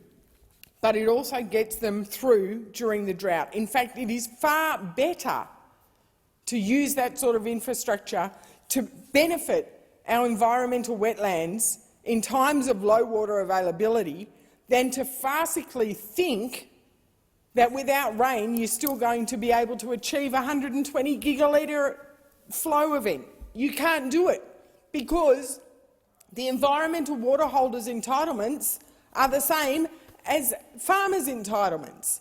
So if a farmer is on 0% allocation, so is the environmental water holder, so they also have no water to give. I am so passionate about this issue. The Executive Officer of the National Irrigators Council summed it up perfectly when he said the Basin Plan is an adaptive document, but the stringent focus on volumes over outcomes has created rigidity which doesn't address the physical constraints and limitations of the system and the actual outcomes we're trying to achieve. So I implore the Senate, the government, my South Australian colleagues, you've got wetlands down there, you've got innovative irrigation communities in South Australia who've been at the forefront of some of the stuff I'm talking about. I implore you all to stop focusing on a number that has resulted from a computer model and start focusing on the outcomes we want to achieve. The frogs we want to breed, the birds, the fish passage we need to address, the cold water pollution we need to address, the aeration of the system and addressing blue-green algae. That is what will improve the health of the Murray-Darling Basin. We have enough water. Now focus on managing it. Thank you very much. Thank you, Senator Davey. Senator Chandler. Thank you very much, Madam Acting Deputy President. On behalf of Senator Fawcett, the Chair, I present the interim report of the Joint Standing Committee on Foreign Affairs, Defence and Trade on advocating for the elimination of child and forced marriage, and I move that the Senate take note of the report. And I seek leave to incorporate the tabling statement into Hansard. Is leave granted? Leave is granted. Thank you. Minister. Thank you. And I present the government responses to reports of the Foreign Affairs, Defence and Trade References Committee on the accuracy of information provided to the Defence Force Retirement and Death Benefits members, and the Joint Standing Committee on Electoral Matters on the future conduct of elections operating during times of emergency situations. In accordance with the usual practice, I seek leave to have the documents incorporated into Hansard. Leave granted? Leave is granted. Thank you. The Senate will now proceed to the consideration of documents. Oh, not yet. Let me read the screed first. The Senate will now proceed to the consideration of documents which are listed on page 12 to 14 of the notice paper. Any document to which no senator rises will be taken to be discharged from the notice paper. Let's start on page 12. Senator McCarthy. Very eager. Thank you, Madam Acting Deputy President. Documents 1, 2, 6, 8 and 9 on page 12. And I seek leave to continue my remarks. Thank you, Senator McCarthy. We'll now move to page 13. Any documents on page 13? Yes, Senator McCarthy. Numbers 10, 11, 14 and 20. and I seek leave to continue my remarks. Thank you. And 22 to 25, do you seek leave, Senator McCarthy, in relation to any of those? I'm on committee reports and government responses. No, not yet. Yes, we'll proceed to the consideration of committee reports, government responses and Auditor General's reports, which are listed on pages 14 to 15. Thank you. The notice paper. Thank you, Madam Acting Deputy President. Numbers 1, 4 and 8 on page 14, and I seek leave to continue my remarks. Yes, thank you, Senator McCarthy. Are there no other senator wishes to take note of any other document? Thank you. We now move to ministerial statements. Are there any ministerial statements, Minister? Thank you. I table documents relating to orders for the production of documents concerning the government response to the Environment and Communications References Committee report on shark mitigation and deterrent measures, the review of packaging covenant and other measure, the Water for the Environment special account, the National Gas Infrastructure Plan, Food Standards Australia and New Zealand, the Three Capes Track project and the Select Committee on COVID-19. Thank you, Minister. The President has received messages from the House of Representatives forwarding the following bills for concurrence: Biosecurity Amendment, Enhanced Risk Management Bill 2021 and Mitochondrial Donation Law Reform, Maves Law Bill 2021. Minister. If these bills may proceed without formalities, may be taken together and be now read a first time. I put the question that the bills be now read a first time. All those in favour say aye. All those against? The ayes have it. Clerk. A bill for an Act to amend the Biosecurity Act 2015 and for related purposes. A bill for an Act to amend the law relating to human cloning and research involving human embryos and for related purposes. Minister. Thank you. I table a revised explanatory memorandum relating to the Mitochondrial Donation Law Reform, Maves Law Bill 2021 and move that these bills be now read a second time, and I seek leave to have the second reading speeches incorporated into Hansard. Is leave granted? Leave is granted. Minister? Senator. In accordance with Standing Order 111, further consideration of these bills is now adjourned to 8 February 2022. Minister? I move that the bills be listed as separate orders of the day. All those in favour, aye. Good. Minister?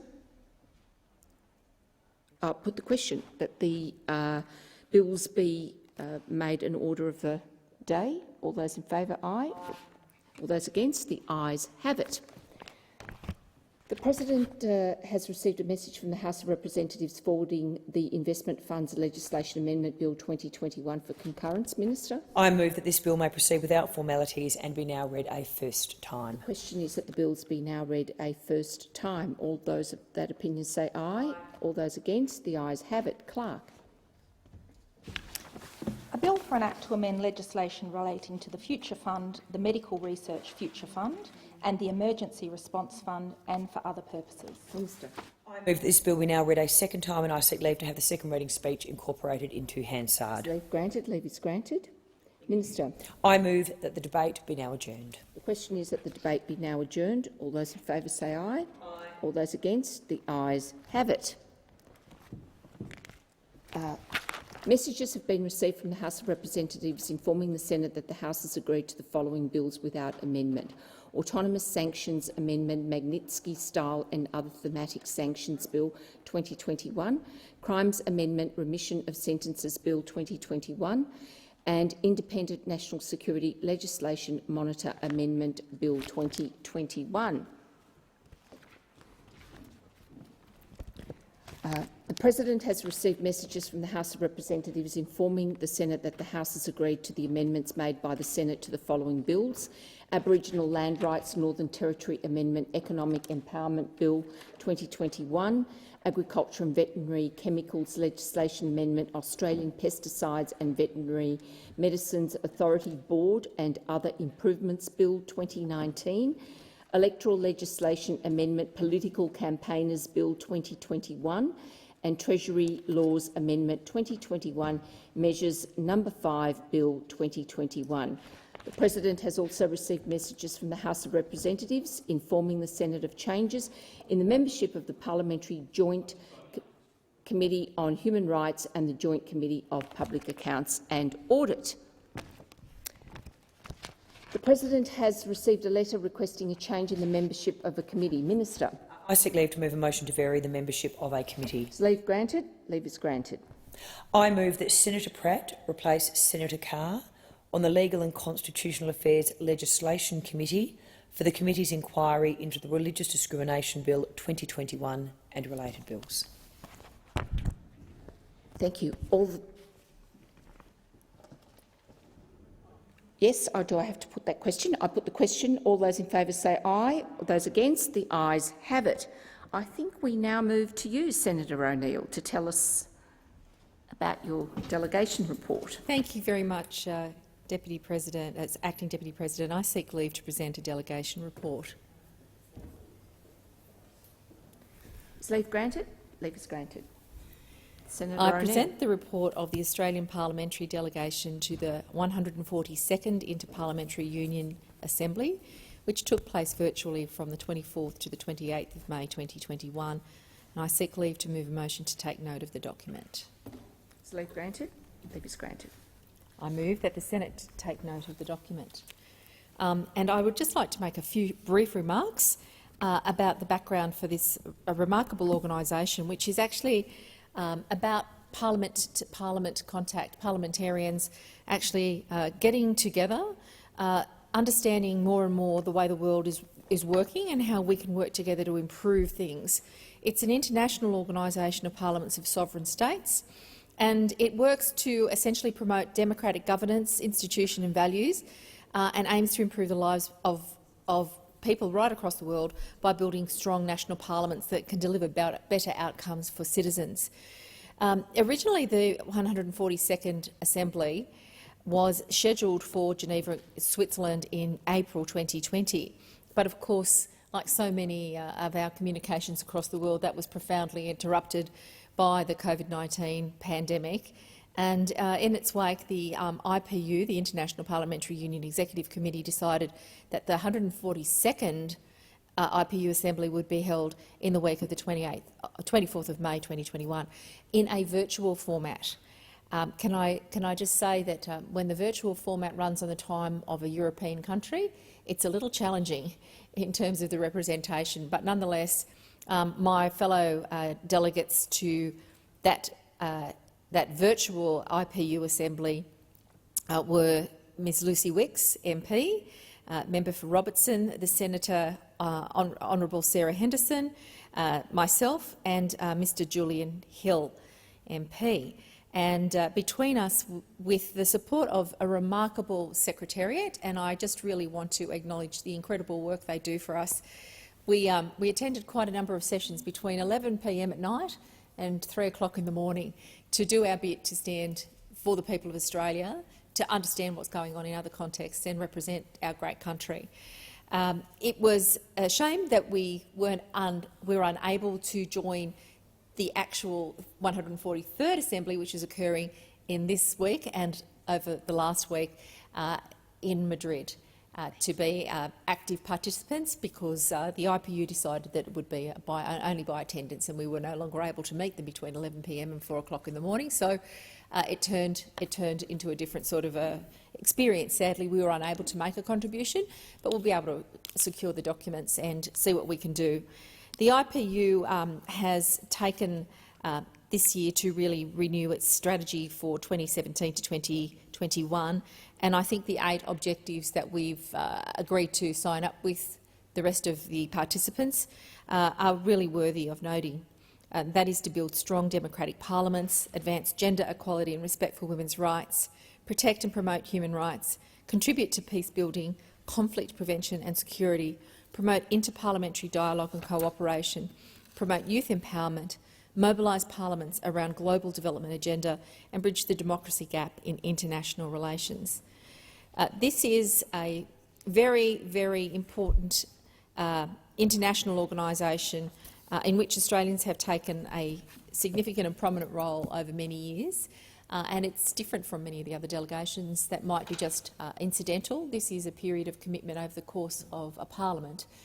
Sadly, we haven't been able to do as much work with our fellow parliamentarians around the world as we would have liked, but for COVID. So we are where we are, hopeful that next year might provide an opportunity for a delegation from Australia to meet formally with others to take our part in the debates about the future of how we can do our best as parliamentarians, servants of democracy, to bring about better outcomes for all people. So I commend the report to the Senate. Thank you, Senator O'Neill. The Senate will now proceed to the consideration of general business. Clerk.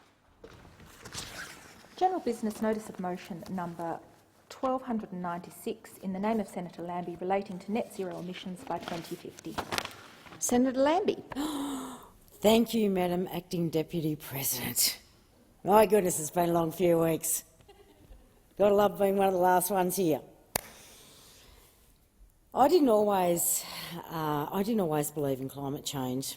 I used to think that it was all a bit of a beat-up, to be honest, something that leftist types were drumming up for votes or social media kudos. No offence. But not something that the rest of us really need to worry about. I tell people that the weather getting warmer had nothing to do with what humans are doing.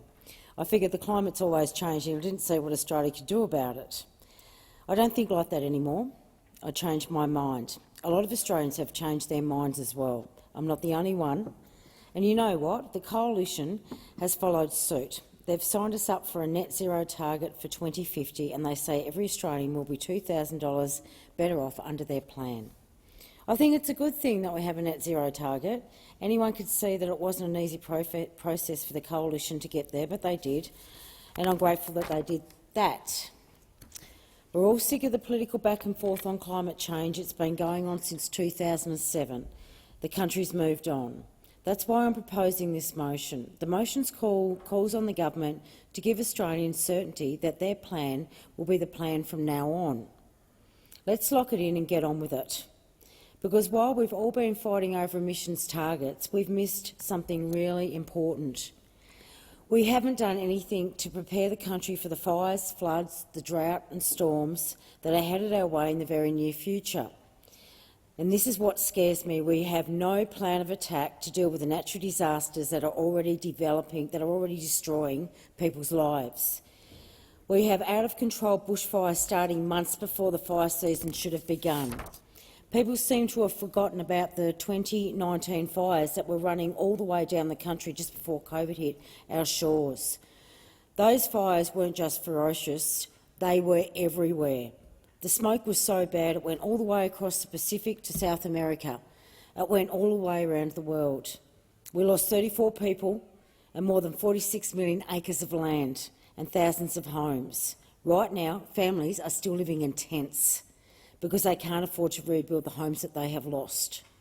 What the experts are telling us is that fires like that, fires that cover the whole country, are going to be more frequent and more full-on.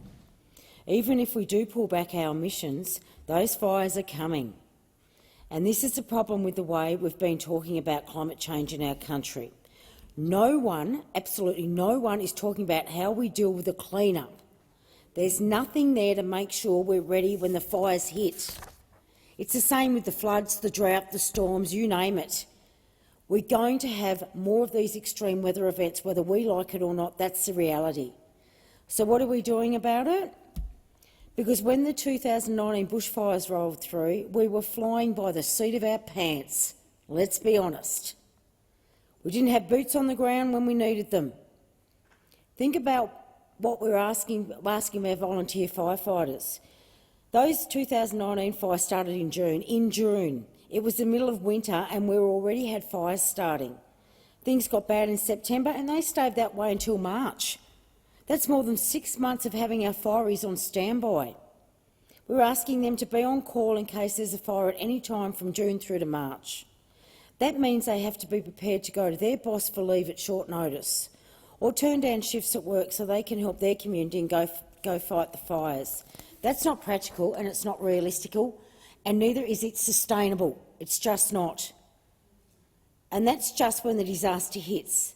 Then you've got the clean-up. Right now, we're counting on the SES to go in and tidy things up after disasters. They're wonderful people and we'll always be very grateful for what they have done. But we're asking way too much of them. They don't have enough people either, and that means the Australian Defence Force gets called in. The government admitted they're going to have to rely on the Australian Defence Force more when they introduced a bill last year to call in reservists to help when a fire or flood has come through.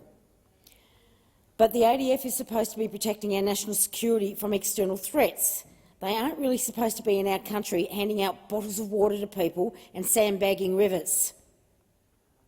We need to get more organised with this stuff. We need to get on the front foot and we need to do it right now. Because at the moment we're clearly making it up as we go along. And that's going to get harder and harder as the weather gets more extreme. This is what I reckon we need to do. It's actually quite simple. If we want to take care of our country and our communities, we're all going to have to pitch in and do our bit. Everyone. We can't go on letting our elderly pick up the slack because, as I said, they are elderly. Volunteers in this country are getting elderly.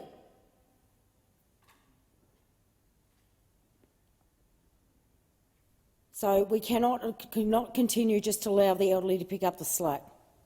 Well, everyone goes on about their daily lives and says no worries here, that's fine, they're doing the clean-up. Pretending they don't have a role to play. Well, guess what? You do have a role to play. Australia needs a National Guard to respond to the threats of climate change.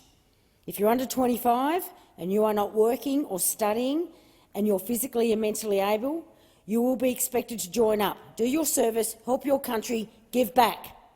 How about that? When the fires roll in, the National Guard will put boots on the ground to get people out safely, get people housed and clean up the rubble after the fires and floods have gone through.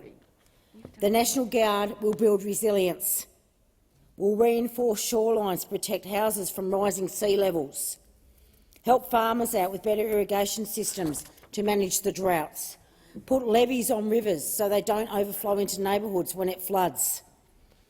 This is all good stuff that we need to do, but not in 20 years' time. I need them now. The country needs them now, and we need to be realistic about that.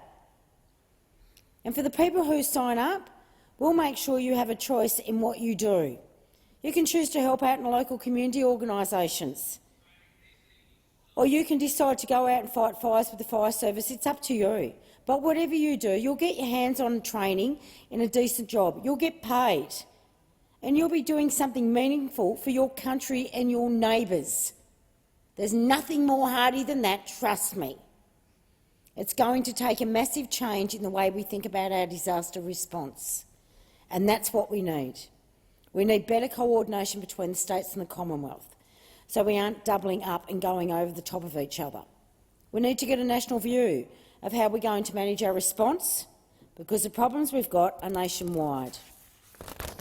The other thing we need is to do a full risk assessment of what climate change means for this country.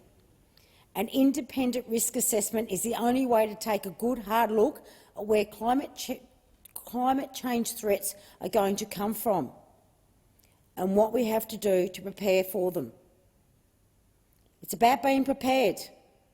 It's all prepared, prepared, prepared, because we can't keep doing what we're doing. We've still got people building their houses in flood zones, for goodness sakes.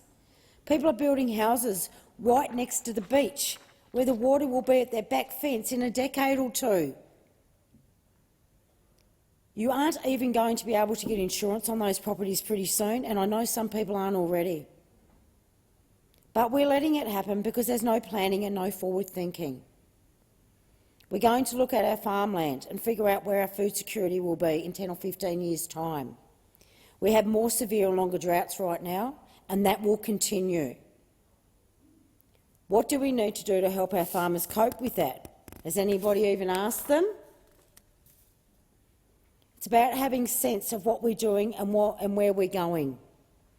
It's all well and good to say we'll get there, we'll get to net zero by 2050, but what are we doing on the way there? What road are we on right now?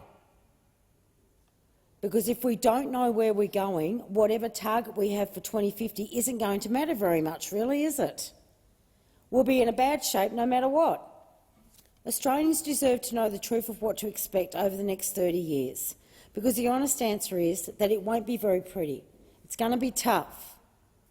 And walking around pretending we're all ostriches who can't see what's going on because our heads are in the sand is only making things worse.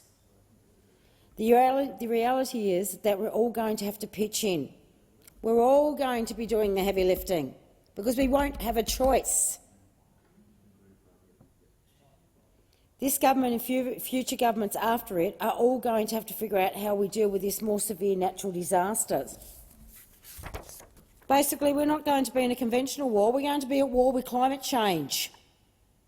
That's the truth of the matter. And while you're worrying about targets, I'm more worried about having volunteers and boots on the ground. I don't care if you go and tell the university students they'll get 30 or 50% off their fees if they go and volunteer. I don't care. But right now we have a very old cohort of volunteers out there, and the next 10 years or even 5 years, they won't be there. So if someone could please give me the answer of how we're going to fill those boots without doing something like a National Guard, then please put it on the table. But I'll be working really, really hard on the second half of my term in Parliament to push this ahead. I want this National Guard up and going. You can no longer rely on our Australian Defence Force. God forbid if we have to send them to Taiwan because you've got no boots on the ground here then. Okay, we've got a Defence Force that fills just over half the MCG, and 25% of them are officers. They sit in an office. That's what they do. We have to be realistic about this, and we've got no one to clean up. We've got no one to prepare. And really, I think this would be great for the younger generation coming up. We have to be Pacific. We have to be leaders. I need those boots on the ground, and we need to start discussing this. And as a parliament, all of us here are going to have to take hard questions to the Australian public. It won't be easy, but I'd rather tell people the truth of what's going on. I don't even care if I'm front and centre leading and get some smackdowns along the way.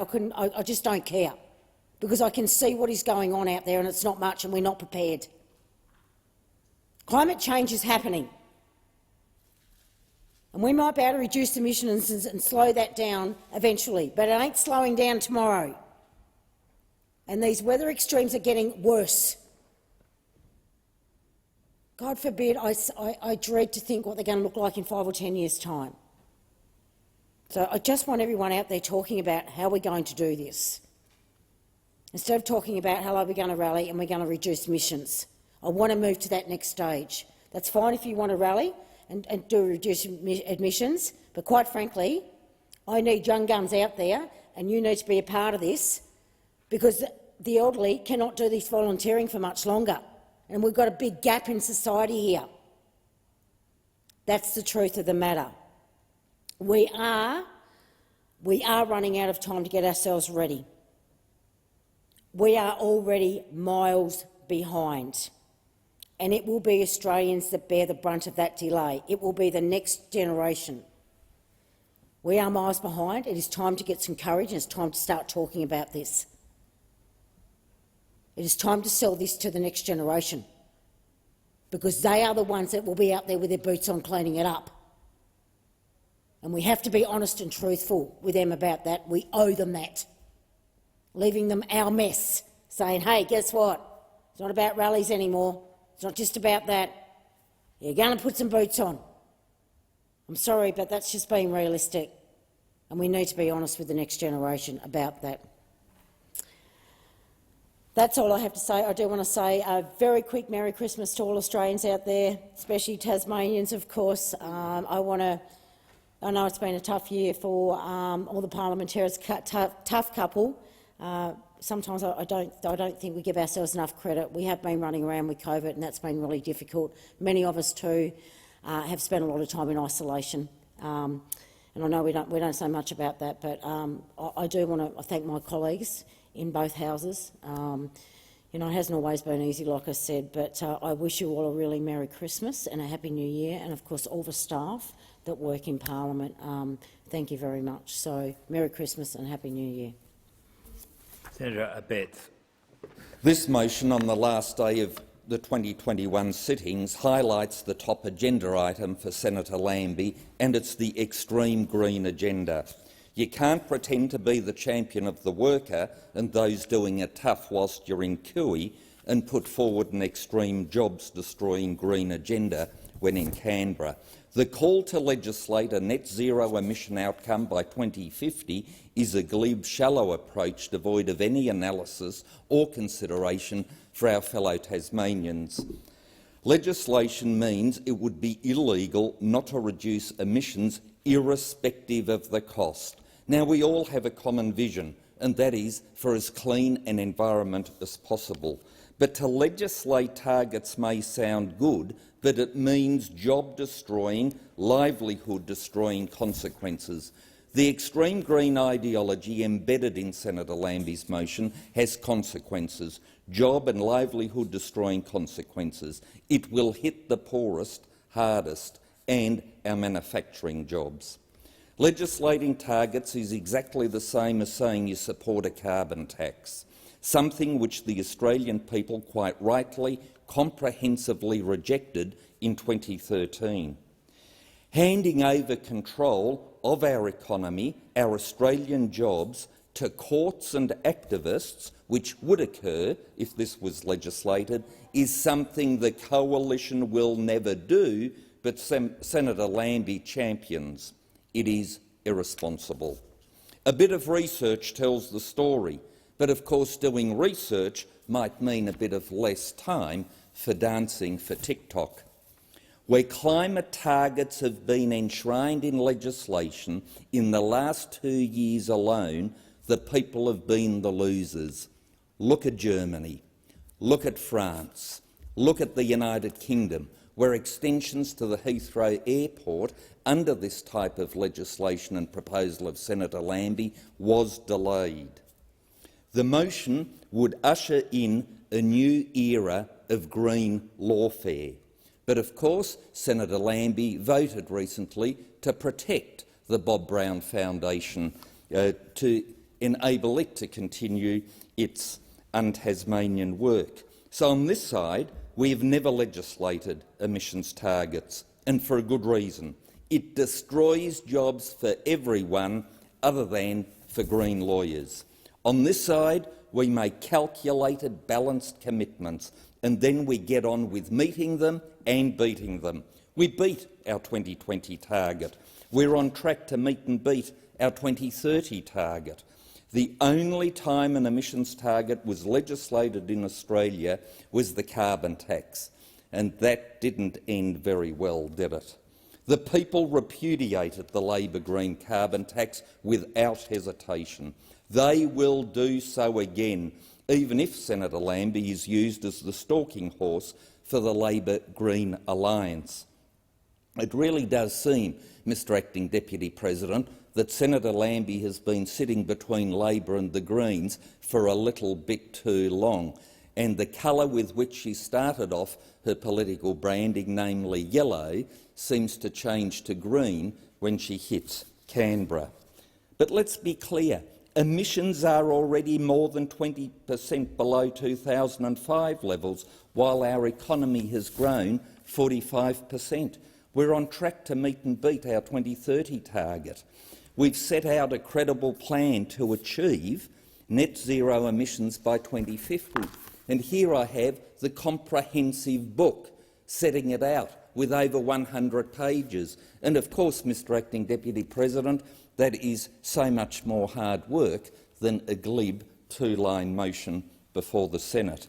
But we've set out a credible plan, preserving jobs in existing industries, taking advantage of new economic opportunities to grow jobs, ensuring our regions grow even more jobs, and establishing Australia as a leader in low-emissions technologies. We do this through technology, not through taxes, by empowering choice and delivering affordable, a word never mentioned by Senator Lambie, affordable, reliable energy to all Australians. We achieve this by getting the cost of clean energy and low emissions technologies down, not driving up the cost of meat, of fuel, of steel, aluminium, and goods that use intensive energy.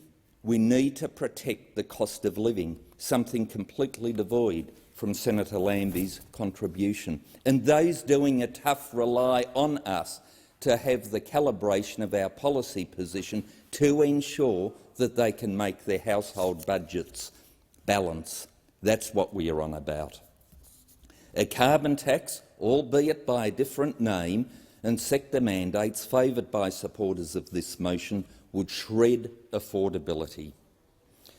Australia will achieve net zero emissions by 2050 in the Australian way, and that isn't through an expensive, job-destroying, ham-fisted, mandated, one-size-fits-all legislative fix, which is being promoted by the Australia Institute, of which Senator Lambie now, in recent times, seems to have become the ventriloquist doll. We will act in a practical, responsible way to reduce emissions while preserving Australian jobs and taking advantage of new opportunities for industries and regional Australia. Our plan is not a plan at any cost. It will not shut down manufacturing production or our exports. It will not impact households and jobs. Mr Acting Deputy President, there's a very straightforward message. You can either adopt this flawed, glib, green motion, or you can be clever and clean, which is our Liberal National Party practical approach in this policy area.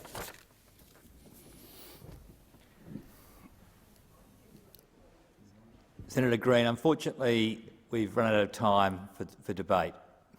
I wish you a happy Christmas. Merry Christmas. I propose that the Minister.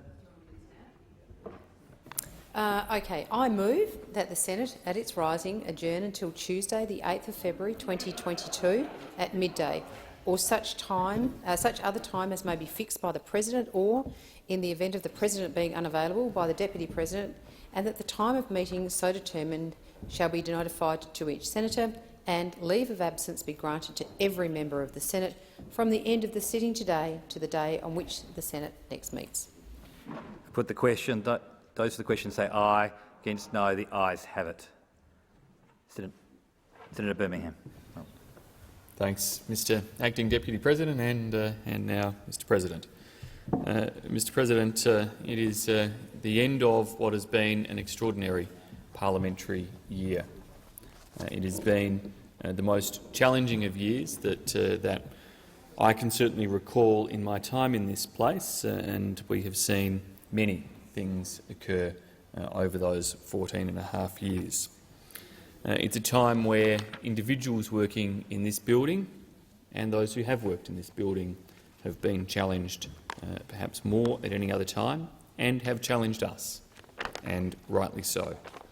I want to begin my remarks tonight by acknowledging survivors of bullying, sexual harassment and sexual assault and abuse through this parliament, through parliamentary workplaces and right across the country. It's a year in which their heroic voices have been heard, in which changes and actions have been taken that are so necessary to occur, and in which I trust and hope that all have learned to listen a little harder, think a little more, and ultimately ensure their behaviour meets appropriate standards. Yesterday, when I addressed Coalition staff, I said to them that they should all show respect and expect respect. And that is something that we should all take out of this year as we move forward in terms of the lessons from this year and ensure that all act in such a way. It's a year where the country has continued to be challenged not just by distressing stories, but also by the challenges of the COVID-19 pandemic. We started this year, I think, with great optimism prior to the Delta variant striking and becoming the dominant variant and having impacts across nations all around the world. In this city, it had an impact that had not yet been seen in relation to COVID-19 and caused a prolonged lockdown here in Canberra, as it did across Sydney and Melbourne. That had particular repercussions for many of the people upon whom we rely, the people who run and operate this parliament across parliamentary services, the people in Comcar, in all of the parliamentary departments and other departments of state across Canberra, who had to keep the wheels of government and the wheels of parliament turning, notwithstanding the dramatically changed circumstances in which they worked, and changed circumstances that become ever more challenging as you deal with both the personal and the professional challenges of COVID, of lockdowns, of restrictions, of working from home, whilst also, in case of places like this, needing to facilitate at least physical presence as well. So I do pay enormous tribute to all those across the parliament, particularly from this chamber in the Department of the Senate, the clerk and his team, all of those in DPS and the other services of the parliament who have had to respond as they did last year, but with even perhaps greater challenges this year, to ensure that the oddities of remote participation, that the safety and conduct of the Senate could continue, and that we could deliver the type of certainty that Australians expect.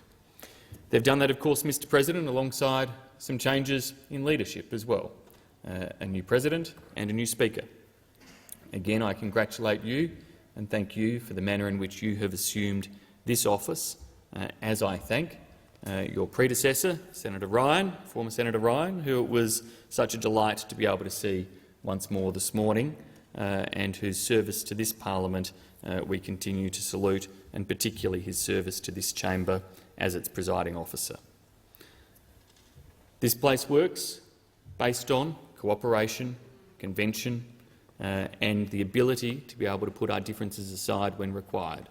And I thank my opposite number, Senator Wong, and her leadership team and colleagues, as I do Senator Waters, Senator Hanson, and all of those across the crossbench for the fact that we all have to find means to be able to engage from time to time to get things done, to cooperate and to put aside those differences. We've seen challenges in terms of conduct in this place, and that is something, again, that all need to reflect upon and to make sure that if there is a pledge people can make for 2022, it is to enter this parliament and this chamber in particular with the fiercest and strongest of arguments for the battle of ideas, not with the personal derogations or sledges that undermine those arguments. I, Mr President, as you well know, am blessed with a fantastic team that support me.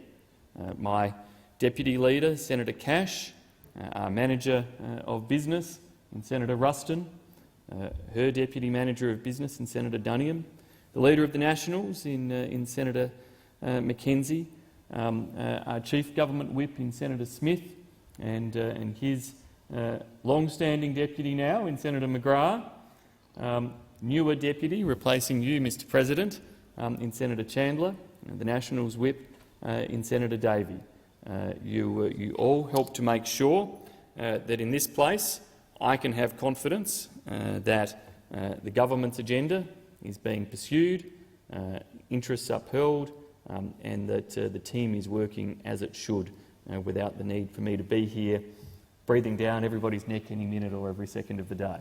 So I thank you all very much for that and for the confidence that I can have in what you do, and you should all be very proud of what we have managed to achieve. We are each blessed with some wonderful staff who help us to get the job done. And I thank all of the staff of every senator, but I do single mine out. Just a little more, I want to thank my Chief of Staff, Rachel Thompson, who has been with me from the moment that I was appointed a minister back in 2015 as my Chief of Staff through a number of portfolios and does an incredible job leading not just my team but providing incredible support to so many. I do also single out Loretta Sist in my office, who has been with me from day one as a senator 14.5 years ago, and in particular her work, especially while I held the Special Minister of State portfolio through some very challenging times in supporting other staff across this building, was so essential. But I can see the two guys sitting in the advisor box in Mams and Jono, well known around this chamber, who are incredibly important for the operation of the chamber, as are all of my team, and I know all of your teams, and we owe our staff that support and respect. Mr President, next year will be an election year, and of course we will go into battle in our great democracy to see which sides of this chamber we come back to sit upon. We are fortunate to live in a country where that battle will be done and had peacefully, where Australians will have their say at the ballot box in a manner where ultimately we can, will and must all have confidence in the result. We saw in the last 12 months what happens when people undermine aspects of that democracy, and we need to make sure that we speak as one, as democratically elected officials, with that confidence in our democratic processes as we head to that election. As we all prepare for it, I wish everybody across the chamber all the best, not so much for the election, but of course all the best in the rest of your preparations, and particularly encourage everybody outside of the coalition to take a very long and restful break over the Christmas and New Year period. Everyone has earned and needs a break during this time. I do, Senator Wong, as I'm watching you now, I hope that next year when we can come back, COVID-19 can enable us to take down the perspex, have people back in their normal seats and go back to having glasses of water, which I'm sure are more environmentally friendly than these bottles. And I too have had many bottles where I keep twisting the lid and it just doesn't open, which can be very frustrating at times. But seriously, to all who celebrate the spirit of Christmas, a very, very Merry Christmas. To all across the chamber, please take the time to be with your loved ones. We sacrifice an enormous amount in these jobs, as do many in our teams, to be away from our loved ones. For those who've had long periods of quarantine during the course of these sittings and so on, it's been an added strain on those loved ones. Take that time, have a very happy New Year, and I look forward to seeing you all back for battle in the most respectful of ways in 2022.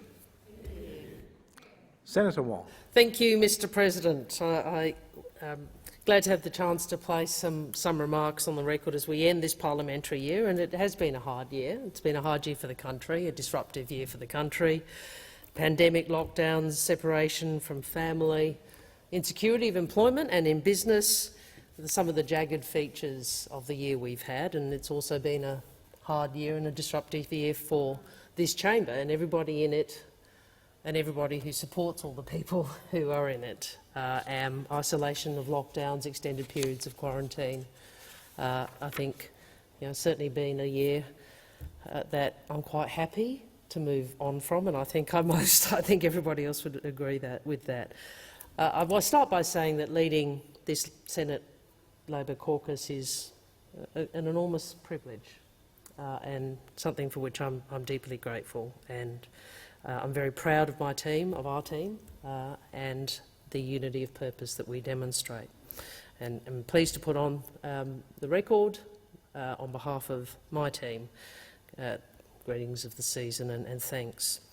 So it's a few thank yous. Firstly, acknowledge you, Mr President. I think you said 12 months ago I didn't think I'd be addressing a new president at this time. I think you said that yourself, that you didn't expect to be in this role, and I do wish you well in this important role. I look forward to our continued engagement through the perspex. My thanks particularly to the Deputy President, Chair of Committee, Senator Lyons. She is onto her third president. See, she's demonstrating. I'm just putting it out there. I'm just not making any comment on it.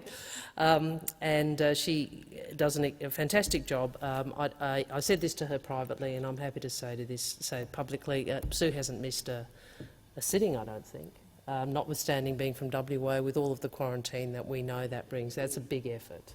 It's a big effort, and I really thank her for it. To Simon, I've always enjoyed a cooperative working relationship with you. I agree with you. Sometimes people don't get this, but actually having a strong working relationship, if not always agreement, across parties is actually vital to the democracy. I sometimes think he's got a hard job. He's got a lot of opposition in front of him, a little bit behind him at times. I don't know if he misses Matthias more than I do or less. I do want to say one thing, though. You know, Senator Birmingham's partner is obviously he's part of a political power couple in our state with his partner, his wife, serving as the Chief of Staff of the Premier. You can tell by the fact that we've spent so much time in quarantine, he actually has not managed to get any favours for either of us as a result, which sometimes he could have done so. I do want to, if people would allow me, I want to pay particular tribute to the Deputy Leader of the Opposition in the Senate, Senator Keneally.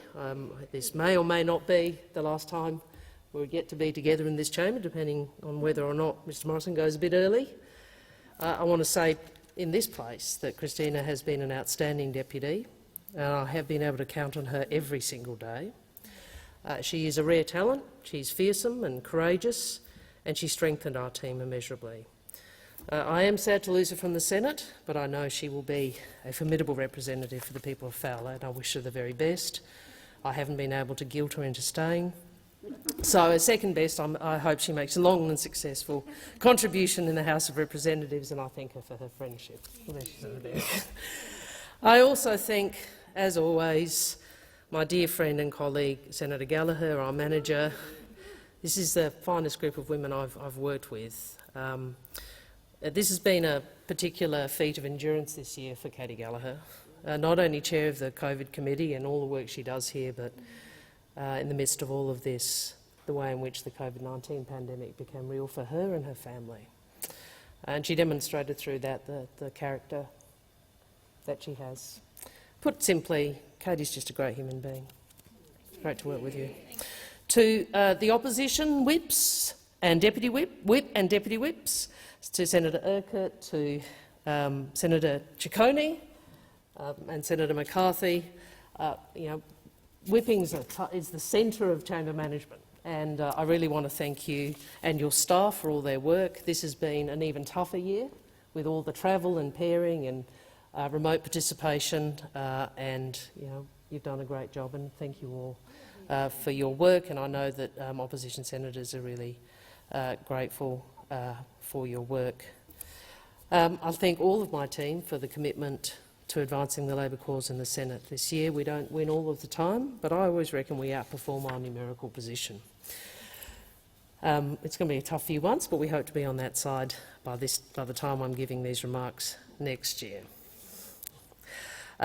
Just a few thanks to the people who support us to be here. First to the clerk, Richard Pye, the Deputy Clerk, and all those, the whole Senate team, the staff of the Department of the Senate. Thank you for all of your work for what is, I think, such an important institution of the democracy. Particular thanks to the chamber attendants who really keep this place ticking along. And I particularly acknowledge the service of Adrienne Morrison, who, as the President of the Chamber acknowledged this morning, is retiring after 15 years. Thanks to the Secretary and staff of DPS, particular thanks to the cleaners who often are not recognised sufficiently and without whose service this place wouldn't run. To Comcar, to all of those, and to the Parliamentary Security Team, AFP, thank you for all the work you do to keep the Parliament operating safely. I do want to particularly express thanks for the efforts of all opposition staff. Staff do have a unique role in the jobs we undertake. As contributors and witnesses to some of the most consequential decision-making for the nation. They serve us professionally, they serve us tirelessly, and as we have heard this week, this workplace has not always been the model we would hope it to be and that the Australian people expect it to be, for which we must all collectively work to improve. Political staff make significant personal sacrifices to serve us. They make those sacrifices without complaint or resentment, especially in this year, where many of them have spent extended periods of many weeks in Canberra due to border restrictions. So I say to all of them, we are grateful.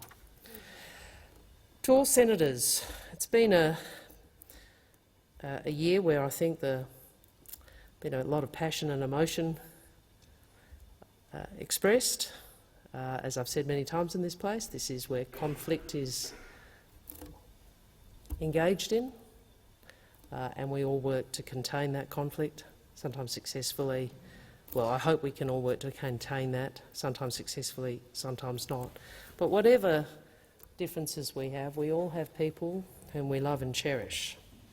So my hope for you is that in this time ahead, that everyone here can reconnect with those you love and replenish this most important part of our lives. And finally, to Labor members and supporters throughout Australia, including the Labor movement, on behalf of the Senate Labor team, I extend our gratitude and hope that the holiday season is a happy and safe one. May Father Christmas deliver on 25th September, and may we and the country deliver at the election in 2022. And we know with your support we will. Merry Christmas, everybody. Let's not fight about it. Senator McKenzie, No, it's the you spirit have the of the call. season, isn't it? Thank you, Senator Waters. This has been our decade year, so it's great to still be in the chamber. I think the tone of today's contribution sort of really reflects the year that our country and our chamber has been through. So, like Senator Wong, I'll be very, very glad to see the back of 2021. And I think our country is with us in echoing those sentiments. I want to say thank you to our staff too, and the families of the senators that I'm very, very proud to lead. They work very, very hard, often in trying circumstances, and it has been a challenging year, I think, for our staff. And want to say a huge thank you to them. For the National Party Senate team, we're very, very proud of what we've been able to achieve this year, fighting for forestry, competition law, labelling laws, 2 seats saved in the Northern Territory, ensuring Australia Post continues to carry firearms legally, having a serious and considered debate on water policy, ensuring that local content is protected in our film industry, and from the AWI to the ABC, making sure that those government entities which service our nation, but particularly for us in the region, as we are never going to be able to access these services as a result of commercial operations, to be able to come to this place and hold them to account is very, very important. I've been very, very privileged as Leader of the Nationals to work with a new Senate Leader, Simon Birmingham, and his team. And thanks to the respect and communication we've developed not only between ourselves but between our staff, we've been able to manage some very, very challenging periods and issues over this year. So I want to say a huge thank you to both your staff and also to the people, to you as individuals. We, as a coalition, serve a very broad group of people in the Australian public. We've been sent here to serve them, and thanks to the way we handle our relationship as the two parties of government means we really can achieve the best for them. I'm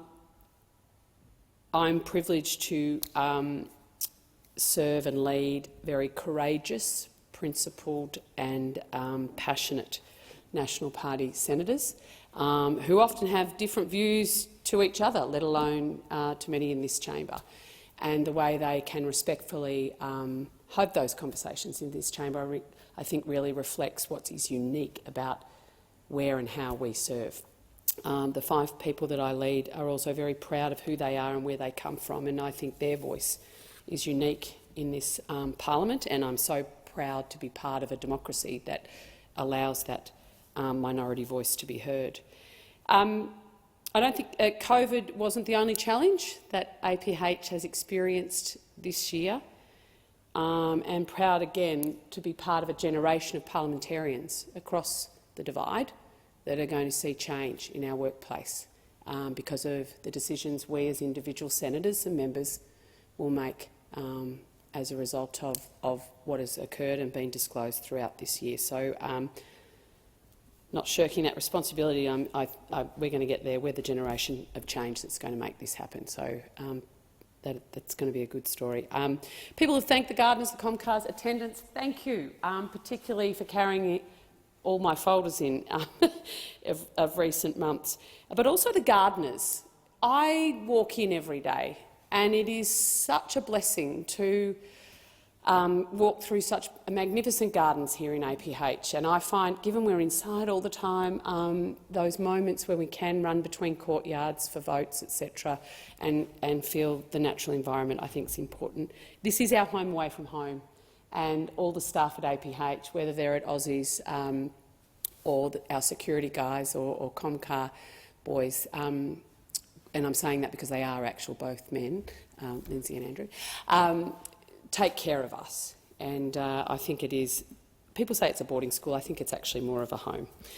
I'd like to also thank my Chief of Staff, Liz Dowd, who actually leads an incredible team of professional, passionate people in my office. And I'd like to thank my Deputy Leader, Maddie Canavan, and Perrin Davey. It's no easy task being the whip of the National Party in the Senate, can I tell you? And she does it with aplomb, class and strength, which is amazing. I wish everyone in this chamber and more broadly across our country a very COVID-safe Christmas, and recognise that this, for many, is the first time you may have seen loved ones for years, and not because they're overseas, because they're actually here, just happen to be in the wrong state. So I hope you get to hold them, laugh with them, share with them. I wish you all a very peaceful, loving, joyful Christmas, and look forward to punching on next year. Senator Waters. Thank you, President. Well, reflecting on my remarks from last year, I thought 2020 was a bin fire and 2021 has trumped it. We need a bigger bin for it to get in. Another tumultuous year for our country and for the world. On behalf of the Australian Greens, I express the love and support to all Australians who have suffered this year. I would like to commend all of the remarks that have been made, associate myself with them, and also start by thanking the staff in this building and who work in electorate offices for us. They are the backbone of how we can do our work, and it's absolutely critical that we make sure that this is a safe workplace for them that they can be proud of and continue to want to work in. It has been a year of reckoning, with the brave disclosures of women like Brittany Higgins and Rochelle Miller being the catalyst for so many other stories told. The Set the Standard report released this week is a line in the sand that we cannot turn away from. We must seize the opportunity to make this place better and to actually set that standard that the community demands and live up to it. I look forward to working with everyone in this place to implement the Jenkins recommendations in full. To the formalities here in Parliament, we of course farewelled former President Scott Ryan, and I want to place on record our thanks for the work that he did keeping the chamber functioning during the pandemic. We also of course welcomed the new President to the role, and I think he's well and truly been initiated in these last few weeks, and let's hope let's hope that everything's different next year and that everybody's happy and well. I want to extend the Greens' thanks to the Clerk, Richard Pye, to, of course, the Deputy Clerk, Jackie Morris, to everyone at the Tables Office and the Procedure Office, to those in the Drafting Office. Thank you for working so hard for us Greens and for us all. To the Senate staff, the wonderful attendants, and, of course, Adrian, who's retiring after so many years in this place. Thank you for all of the water, and I too look forward to just the normal glasses again in future.